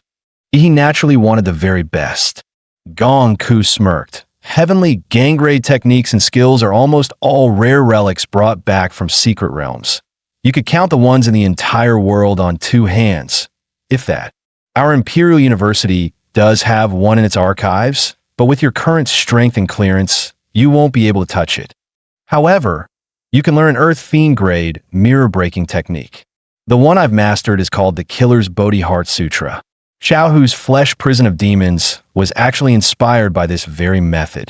Yi's eyes instantly lit up, sparkling with curiosity and determination. Without hesitation, he declared that he wanted to learn it. All right, let's begin. Feel the killing intent I've created for you. The moment Gong could finish speaking, he was once again dragged into the slaughter-filled illusion she had conjured. Seriously? Again? He thought, staring at the thick, sticky blood soaking the ground. He couldn't help but grumble inwardly. Gongku was way too impatient, not even giving him a moment to breathe. Night soon fell, and the entire academy lit up with dazzling, golden lights, bathing the campus in a luxurious glow. After finishing his day of classes, Chuzhou headed back to the dorms. That was when he spotted Yi in the distance. He was about to walk over and greet him, but as he got closer, a sudden chill crept up his neck, as if a butcher's blade had been pressed right against it. The sheer, overwhelming killing intent made him instinctively draw his sword. The sound of the sword snapping him back to reality, he finally came to his senses. Sorry, Chuzhou, guess I overreacted just now. Chuzhou's eyes were filled with shock and confusion. What on earth happened to you today? It wasn't just a casual question. He looked perfectly clean, yet Chuzhou could almost smell the thick stench of blood, as if he had just waded through a mountain of corpses. And in truth, he had, just a few hours earlier, Gongku had filled her killing illusion with countless undead and walking corpses, forcing Yi to fight them with nothing but a blade, no powers allowed. So he spent the entire day swinging a battered knife. After severing thousands upon thousands of heads, he had grown accustomed to the sensation of steel slicing through flesh and bone, slowly sinking into the rhythm of slaughter. It wasn't until Gongku called him back that he finally snapped out of it. He realized he'd almost fallen into chi deviation just now, a stark reminder of how dangerous the Dishatir techniques could be. Even with mental fortitude far beyond that of normal people, he still couldn't stop the killing intent from seeping in. For an ordinary martial apprentice, stepping into Gongku's killing illusion would mean either a complete mental breakdown or becoming nothing more than a puppet of slaughter. After saying goodbye to Chuzhou, he returned to his dorm and took a long, cold shower. It was only the first day, and he was already exhausted to the bone. The nation's top university truly lived up to its reputation. Just then, Lu Qingzhu called. Normally dressed with perfect elegance, she was now sprawled on her bed in a bright yellow cartoon chicken pajamas set. My mom dropped off the stuff you wanted. It's right here with me. She also told me to thank you for helping me take first place in the freshman trial. Her long, pale legs swayed lazily, toes as smooth as pearls wiggling playfully. He replied that he'd swing by her dorm to pick it up. But she quickly refused, flustered. No need. You don't have to come out. I'll just send it over with a drone. He nodded, too tired to argue after such a long day. All right then, so you found your mentor today, right? Who is it? Dean Bai. Lu Qingzhu answered with a faint pride in her tone. She said I have great talent and decided to take me in as her student on the spot. It was, after all, an honor few could dream of, being personally taught by an Imperial University dean. What about you, Ihi? Which dean took you? He thought for a moment, but chose not to answer. He wasn't about to tell her he turned down offers from 5 different deans. Otherwise, someone wouldn't be sleeping tonight. In the blink of an eye, nearly half a year had passed, and the first semester of freshman year was coming to an end. For the new students of Hwada University, it had been an eventful term. Early on, Ouyang Zhe had joined forces with top talent from several provinces to form the Dragon Blood Society. As expected, they soon clashed with the local freshmen of Hwadu. The tension escalated into formal duels in the martial arena. Yet the Dragon Blood Society lost far more than they won, and their influence quickly declined. The most famous freshman now was Xiang Jianwei. In fact, most famous in Hwada was an understatement. His name carried weight across the entire country. After all, he was the top scorer in Hwadu's college entrance exams. During the live broadcast of the exams, viewers were awed by his strength, and rumors claimed even Fu Hongsheng had praised him as the next national guardian level warrior. As for Ihi, who had once stolen the spotlight at the start of the semester, hardly anyone mentioned him anymore. He'd been absent from the public eye for over 3 months. At that moment, deep in the underground levels of Hwada's Research Institute, Gongku stood barefoot, her soft, pink toes pressing into Ihi's back. Faster, come on faster, she urged. Each dainty step she took infused his body with her refined martial chi, laced with her insights into the killing Heart Bodhi Sutra, reinforcing the martial realm he had just broken into. With his own martial chi sealed, he could only keep doing push-ups, feeling as though the petite lowly on his back weighed as much as a mountain. Oh, what's wrong, little minnow? Already giving up? You haven't even hit 10,000 yet, Gongku taunted. Gritting his teeth at her mockery, Ihi summoned the strength to keep going. Seeing his determination, she stopped merely pressing her foot into his back. She began bouncing on it instead, sending an even more intense surge of martial chi through his limbs and bones. He let out a muffled groan, swallowing the metallic taste rising in his throat, and stubbornly pushed through. Finally, as the 10,000th push-up was completed, Gongku seemed to sense something and quickly hopped off his back. In the next instant, a cloud of blood mist burst from Ihi's skin. His old, weathered skin peeled away, replaced by tender, fresh flesh that rapidly spread over his body, hardening as it met the air. It was like an insect molting, casting off the old, worn flesh to reveal a brand new body beneath. His clothes were gone in the process. Gongku quickly covered her eyes, flustered. Ihi, exasperated, muttered, "When you cover your eyes, close your fingers too. Stop peeking." After 3 long months in seclusion, Ihi decided it was time to step outside and feel the sun again. Gongku asked softly, "Will you come back?" Ihi chuckled, "Of course that you're terrible at games. Better practice before I come back next time." After bidding Gongku farewell, he stepped into the elevator headed for the surface. He wasn't particularly fond of sunlight anymore, but after 3 months without it, he couldn't help but miss it. Walking along the streets gave him a strange, almost surreal feeling. He didn't linger or wander around. Instead, he headed straight for the Student Activity Center at Hwada University. One of the most critical parts of a student semester grade, there was the off-campus mission. Tasks ranging from hunting down wanted martial criminals, investigating secret realms, and aiding in beast-hide defenses, to striking at illegal organizations or even foreign forces. This time, his sole purpose for leaving seclusion was to complete his mission for the semester. When he arrived at the center, Chu Zhou was already waiting, dressed casually. Upon seeing him, Chu Zhou smiled. "Ihi, finally, you've been keeping me waiting forever." "Hey Chu Zhou, how's it going? How much stronger have you gotten?" "Broke through to the warrior level 2 months ago," Chu Zhou replied. When his eyes landed on Ihi, he paused. Ihi's aura and physique didn't seem much different, yet Chu Zhou could feel a far stronger pressure radiating from him. 2 months earlier, after his breakthrough, Chu Zhou had been invited to watch a private duel between Xiang Jianwei, the star freshman of the imperial capital, and Ouyang Zhe, vice president of the Dragon Blood Society. That fight lasted only 10 minutes before Ouyang Zhe admitted defeat. Chu Zhou was certain Xiang Jianwei hadn't fought seriously, yet even so, he still believed Yi's strength surpassed his. He had no idea about his friend's fanboy thoughts. His gaze drifted toward the street as he waited for another teammate to arrive.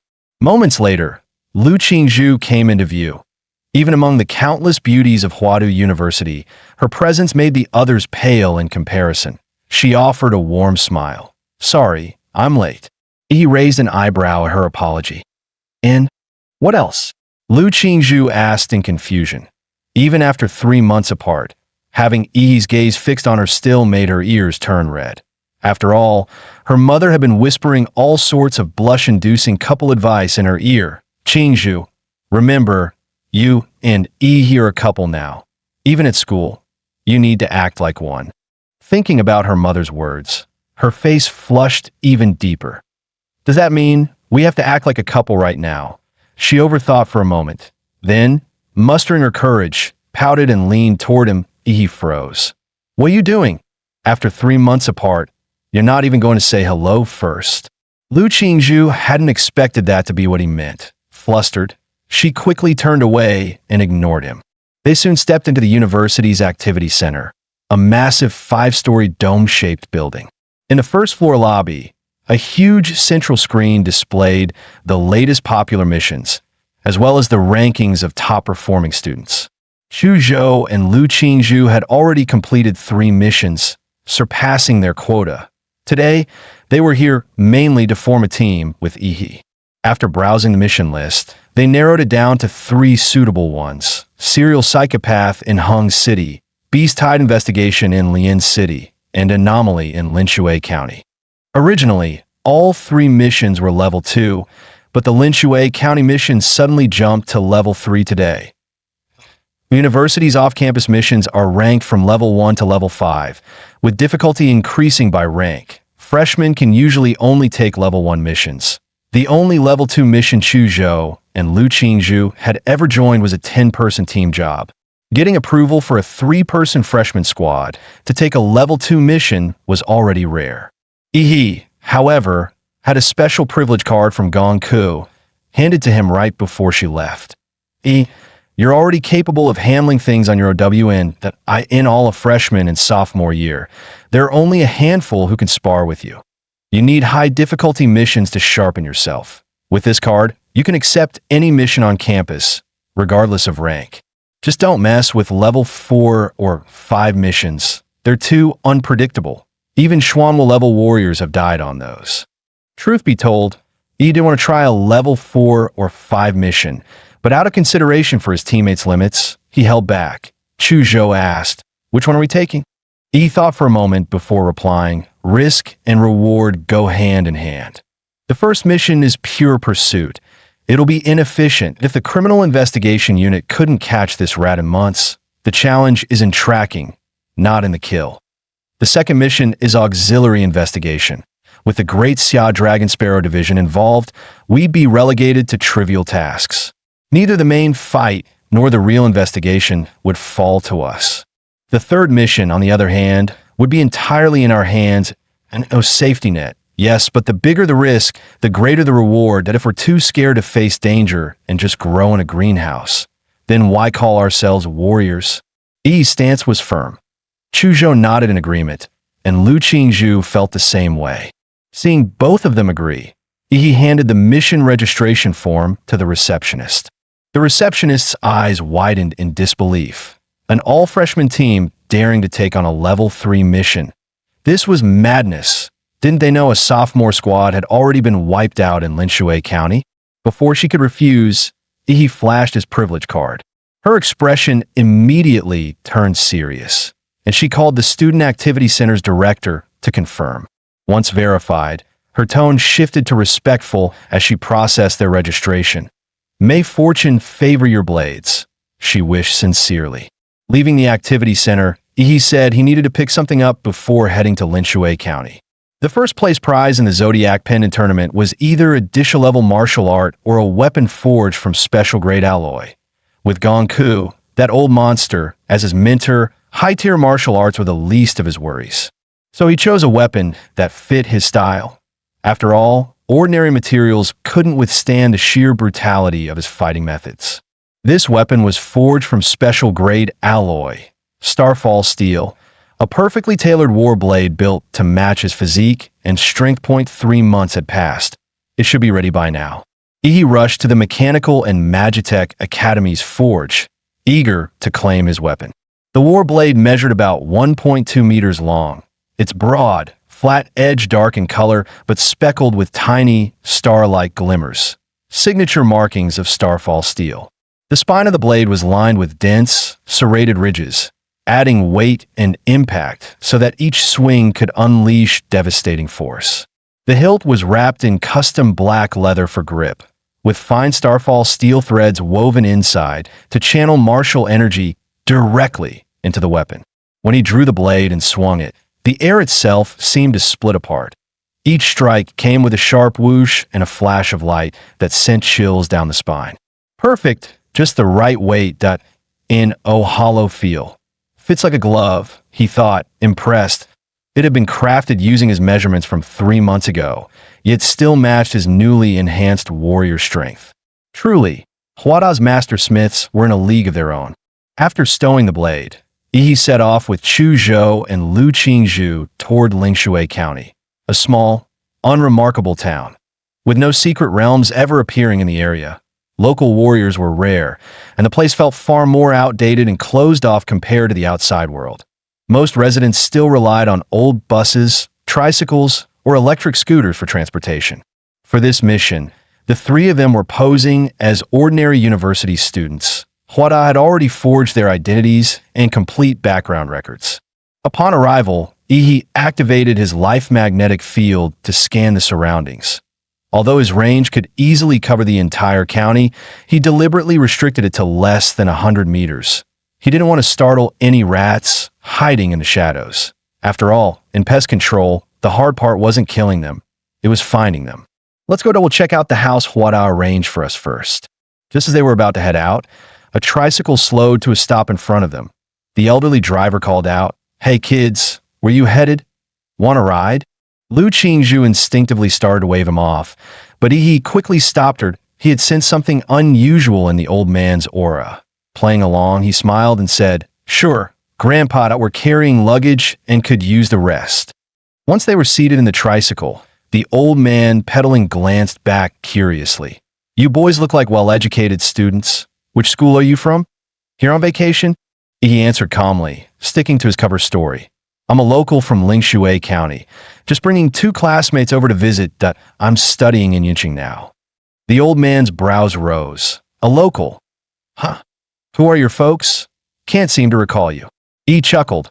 "My grandfather was Ishorong. He passed away a few years back. I moved away after that." He was glad he'd practiced some Lingshui dialect on the plane, and that the ID Huada prepared for him matched a real, verifiable person. Turned out the old man really did know Ishorong. His suspicion eased, and he grinned. Good, good.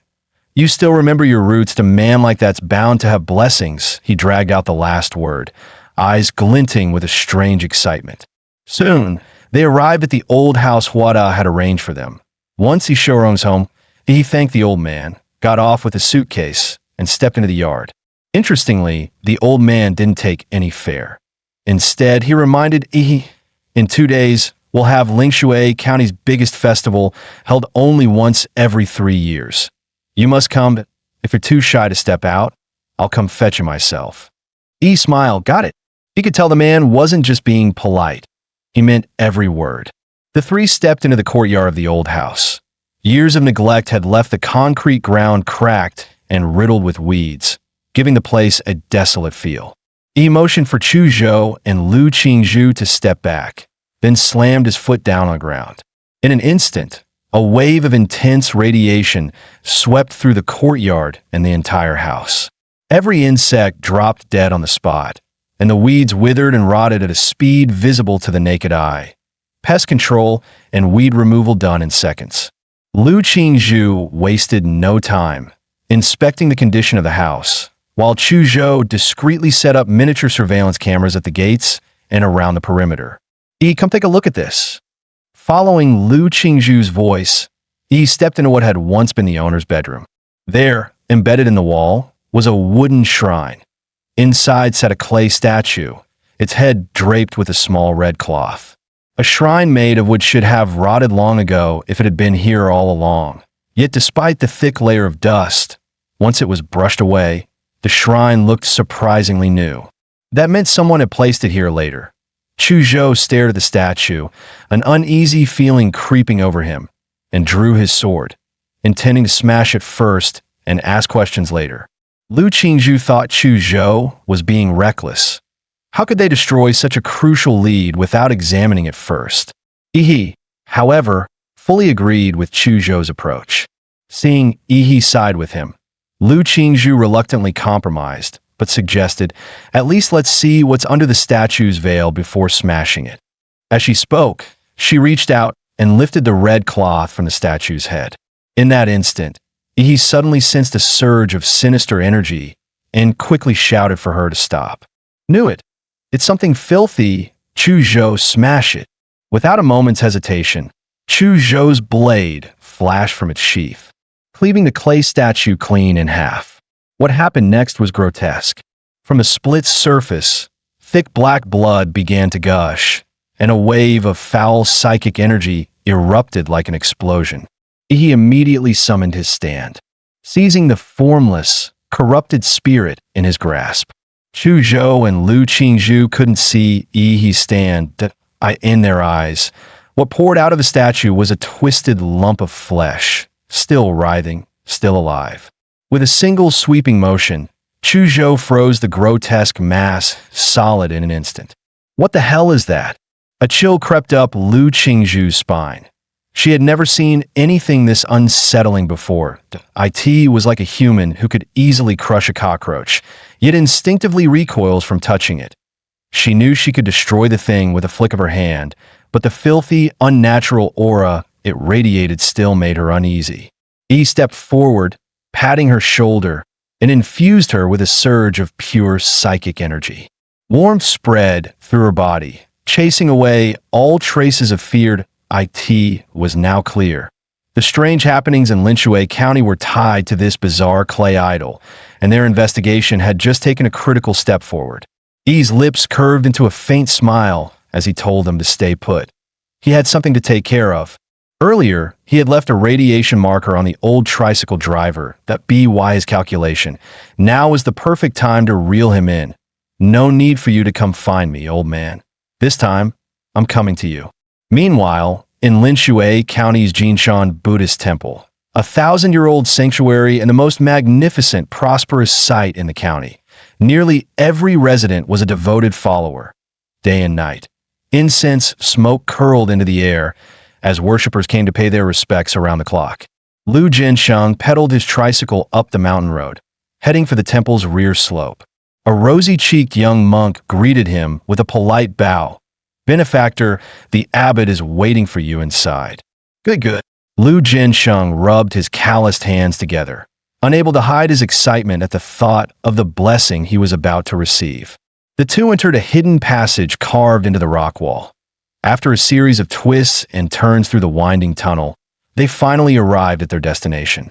Towering before them stood two 20-meter-tall, wrath-faced bodhisattvas, their four arms wielding demon-subduing staffs. Swords and great blades one guarded each side of a crimson gate, its surface engraved with intricate golden Buddhist patterns. The young monk stepped forward, bowing deeply. "Abbot, the benefactor Lu Jinsheng, who has met the blessing standard, has been brought. He also says there's a matter he wishes to report." The young monk was about to push the door open when he suddenly froze, his brows knitting tightly as he glared into the void behind him.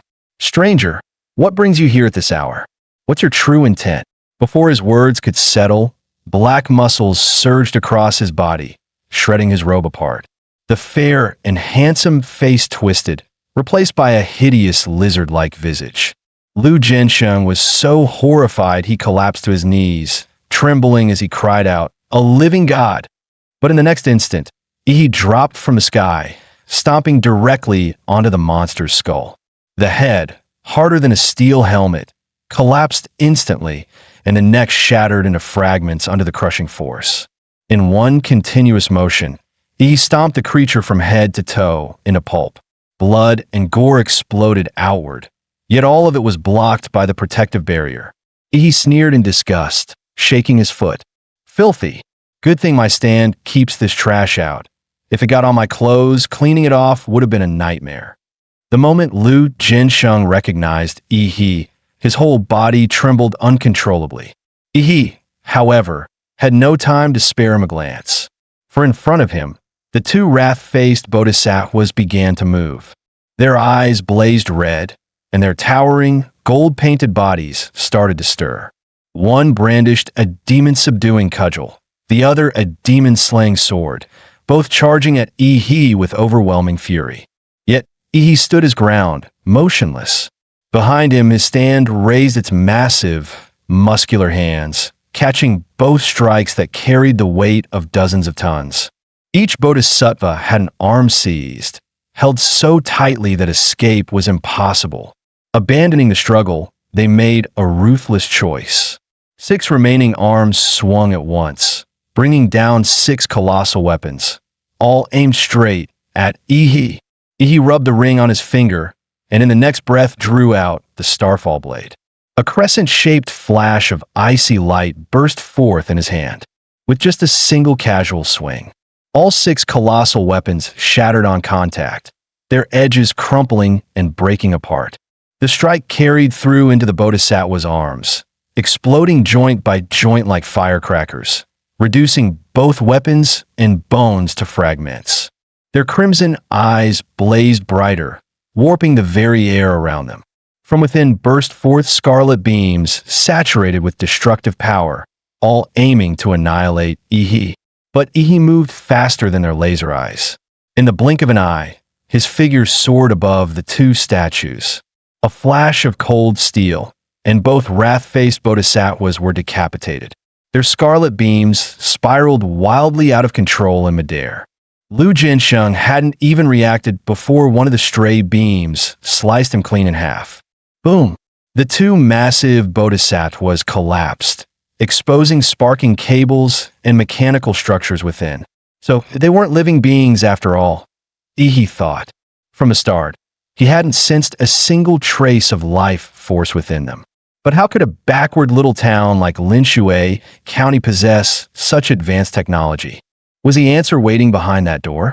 Yi gave a command, and his stand unleashed its full might, slamming straight into the gate. Golden fists rained down like a meteor shower, hundreds of blows landing within just 3 seconds. The vermilion gate warped and buckled under the onslaught. At last, it exploded apart, reduced to a heap of twisted scrap iron. He stepped through the vermilion gate and found himself inside a vast underground palace. Crimson pillars held up the chamber, while lotus lamps lined the walls, flooding the space with light. At the center towered a colossal golden Buddha, 70 to 80 meters high. The sheer size of it inspired instinctive awe and reverence. But he was unmoved. His cold voice echoed through the cavernous hall. "Since the guest has already arrived, little rat, how long do you plan on hiding?" Moments later, a monk draped in a purple gold kasaya slowly stepped out from behind the giant Buddha. With a weary sigh, he said, "Our temple bears no grudge against you, traveler. Why come here to bring offense?" He sneered, drawing the Starfall blade. In an instant, his slash split the monk clean in half. He spat in disgust. "Damn it, you just a robot? What, addicted to playing dress-up as a fake monk?" Another monk emerged from behind the giant Buddha, his voice chilling. "Your sins are far too heavy. Better you spend some time with the fiends of the 18th hell to temper that vicious nature of yours. Cut the crap." He snapped, lifting his blade to strike. But before he could swing, the entire floor of the underground palace began to sink. He plunged downward with it. After falling nearly 20 meters, he landed hard at the bottom. Around him, 18 massive holes split open the walls. From them poured a swarm of humanoid monsters, their black, gel-like skin glistening, faces twisted into lizard-like shapes. Each one radiated the energy of a level 1 or level 2 warrior. Their life force signatures were almost identical, like products of mass production. Ihi sneered. Trying to drown me in numbers? The last fools who tried that are long buried with weeds over their graves. Ihi roared, pouring a surge of murderous chi into the starfall blade. The weapon swelled under its power, its blade extending to 30 meters in length. Xianwang blade art, Shura's 3 slashes. First slash, 1,000 miles of carnage. With a single sweep, Ihi swung the colossal blade. A crimson arc of blade energy erupted, engulfing the entire hall. Within 30 meters of Ihi, every lizard-like creature caught in its path was cleaved clean in half. The strike didn't stop there. The energy wave spread outward. Though slower in speed, the swarm of bioengineered soldiers packed like ants had no room to escape. They were cut down like fields of grass, harvested in one brutal sweep. Even as the 18 tunnels kept spewing more creatures, Ihi's slaughter made their numbers meaningless. 10 minutes later, only corpses and rivers of blood remained at his feet.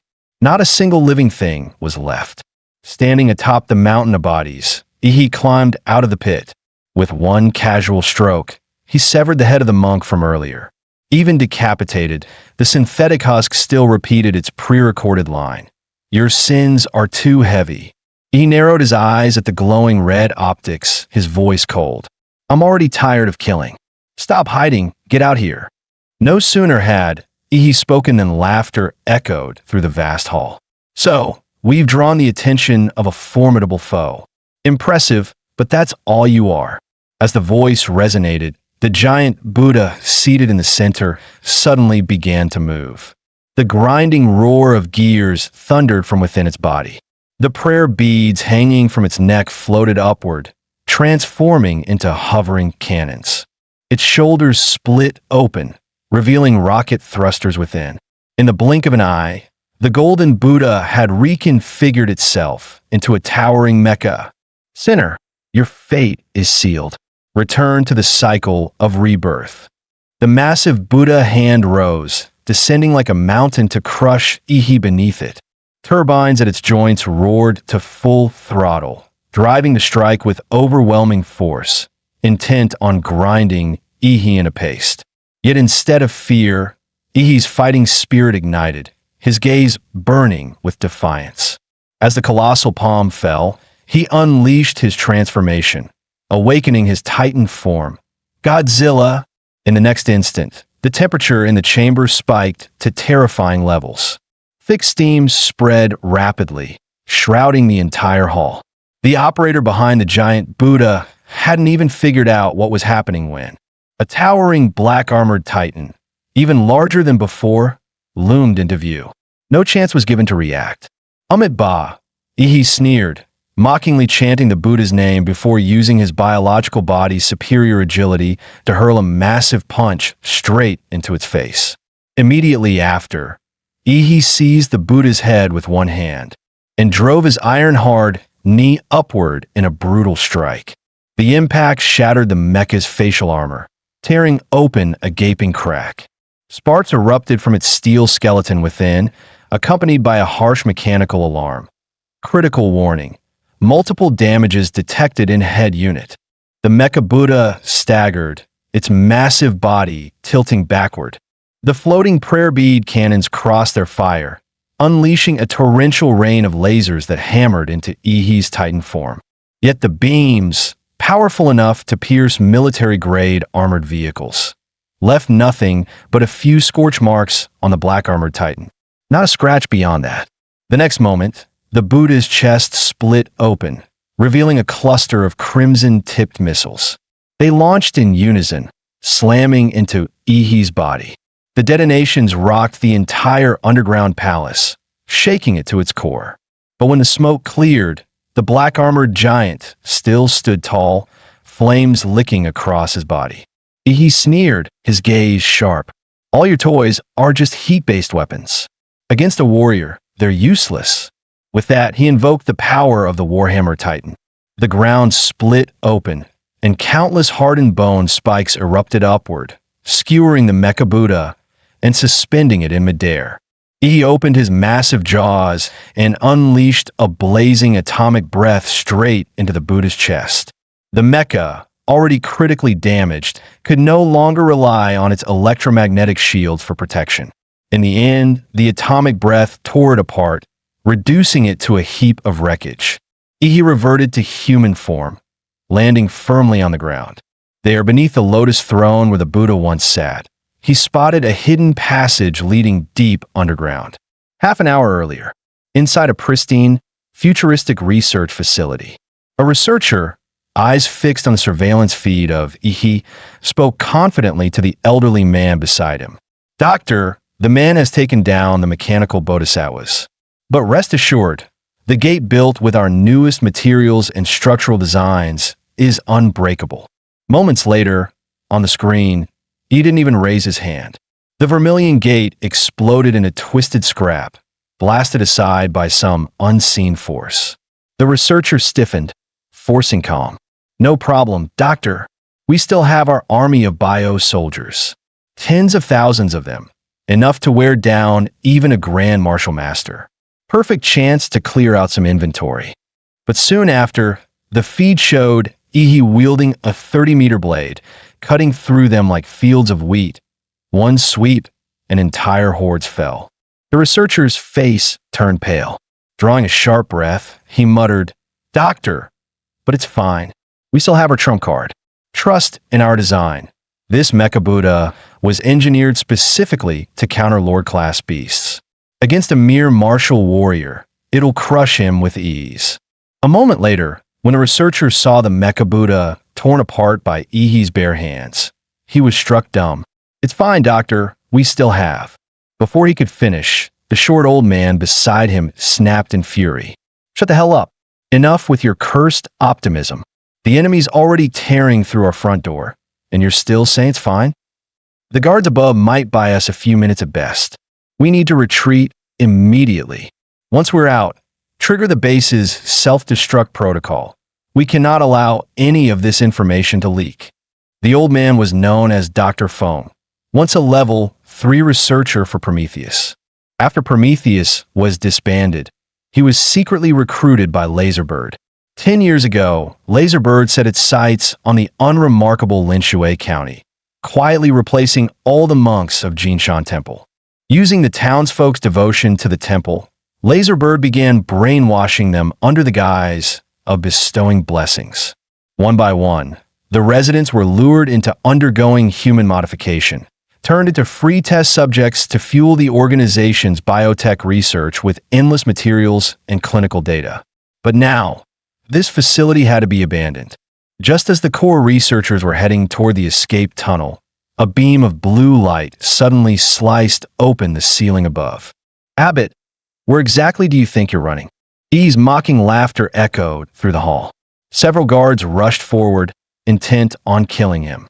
But before they could even get close, Ihi's stand appeared, instantly snapping their limbs like twigs. Ihi strode up to Dr. Fong with a cold sneer, his gaze sharp as blades. "What do you want?" "We can negotiate," Dr. Fong stammered, even as his hand slipped into his pocket to trigger the base's self-destruct. 4 Laserbird had implanted micro-bombs into every key researcher and leader. Their families and friends were kept under strict watch as well, ensuring absolute obedience and preventing any leaks. But he had already caught the old man's trick. Before he could press the switch, Ihi crushed his arm in an instant. Dr. Fong flailed in agony, his throat clamped shut, choking like a fish dragged onto land. His short legs kicked wildly in the air, powerless. Only when he was on the verge of passing out did Ihi finally release him, tossing him to the ground like trash. Dr. Fang's lungs finally drew in fresh air again. When he looked back at Ihi, his eyes were filled with raw terror. Seeing him subdued, Ihi began his interrogation. "Now, you're going to tell me everything you've done here in Linshui County. 2 weeks ago, were you the ones who killed those 3 young martial artists? What the hell are you people doing here?" At that, Dr. Fong let out a twisted, deranged laugh. This lab's secrets will never reach you. There's a signal monitor wired into my brain. The moment I utter any corporate keywords, the bomb in my body detonates. Either way, I'm dead. So I'll take the quick way out. He bit down, shattering the poison capsule hidden in his mouth. Instantly, the entire facility glowed crimson, warning sirens blaring. With Dr. Feng's heartbeat ceasing, the self-destruct system linked to it activated. He only chuckled darkly. Laserbird, all of you really are nothing but suicidal fanatics. Too bad. In front of me, even death will be a luxury you don't get to choose. He then unleashed his vampire powers, driving his finger straight into the artery in Dr. Feng's neck. The corpse virus surged into his bloodstream, spreading rapidly through his entire body. The heart that had already stopped suddenly began to beat again, pounding even stronger than before. Normally, vampire bloodlines could indeed infect humans or corpses, turning them into corpse-born thralls. But most would degrade into mindless zombies, without healing ability, losing intelligence, and rotting away, save for a rare few with innate talent. E's virus, however, had been modified with the power of the founding titan. That power could transform ordinary humans into titans and grant him absolute control over them. Over the past 3 months, beyond honing his martial arts, he had delved into his template powers, experimenting with their chemical-like interactions. He discovered that when combined, their effects were far greater than the sum of their parts. For instance, by fusing Titan power into the vampire virus, he could now create perfect thralls, retaining their memories and talents, immune to sunlight, gifted with powerful regeneration, and bound in both body and soul to his command. As Dr. Feng's heart restarted, the base's self-destruct sequence immediately shut down. His body surged with vitality. Thin, sparse hair thickened once more. His frail frame bulked out, transforming him into a fit, broad-shouldered man in his 40s. Overwhelmed, he dropped to his knees, unable to meet the gaze of the youth who stood before him like a god. "My lord," he nodded in satisfaction. "This is the first time I've turned someone into a thrall. Looks like the experiment was a success. From now on, you'll be called Mad Doctor. Your past is irrelevant. The only thing left for you," his eyes gleamed coldly, "is to serve me." At that moment, a psychic link formed between He and the newly made Mad Doctor. This was the authority of the founding titan, granting He, as the progenitor, the right to enter the spiritual worlds of all his bloodline subordinates. No more wasting time on surveillance. With a single thought, He broke into the Mad Doctor's mind, rifling through his memories of Linshui County to uncover when the city had first been compromised. Through those memories, He discovered that 8 years ago, Dr. Feng's team had been dispatched to Linshui by the Laserbird Corporation. There, they secretly used the villagers as subjects in experiments with biosoldiers and mechanical constructs. But just as their research began to succeed, an insidious cult called Xinjiang Heaven infiltrated the region without anyone realizing. With bizarre methods, they subtly rewrote the perceptions of the villagers and even the research team itself. Over time, symptoms began to show: eating raw flesh, constant lethargy, worshipping clay idols, and even sleepwalking en masse. Eating raw flesh marked the first stage of corruption, physical mutation triggered by that alien will. Lethargy indicated a deeper level of spiritual distortion. Worshipping clay idols meant the mind and body had been almost completely corrupted beyond salvation. And mass sleepwalking, that was the final sign. Their souls had already become food for that twisted will. The investigation revealed that in the past 2 years, the maximum lifespan of Linshui's residents had dropped to just 50 to 55 years. Anyone older than that had already been devoured by the alien will. In the end, the entire city was destined to become its food. This organization, calling itself Xinjiang Heaven, was in truth an anti-human cult, worshipping knowledge from ancient ruins and seeking the destruction of mankind. Dr. Feng speculated that the source corrupting the minds of Lin Shui's people and feeding on their life force was a demon fetus brought out from a secret ruin. According to his calculations, the fetus would fully mature 2 nights from now. Having pieced together the truth, he withdrew from the mental link. He suddenly recalled the old tricycle man's words, that in 2 days, Lin Shui would host a so-called blooming festival. By then, the entire city's population would be gathered.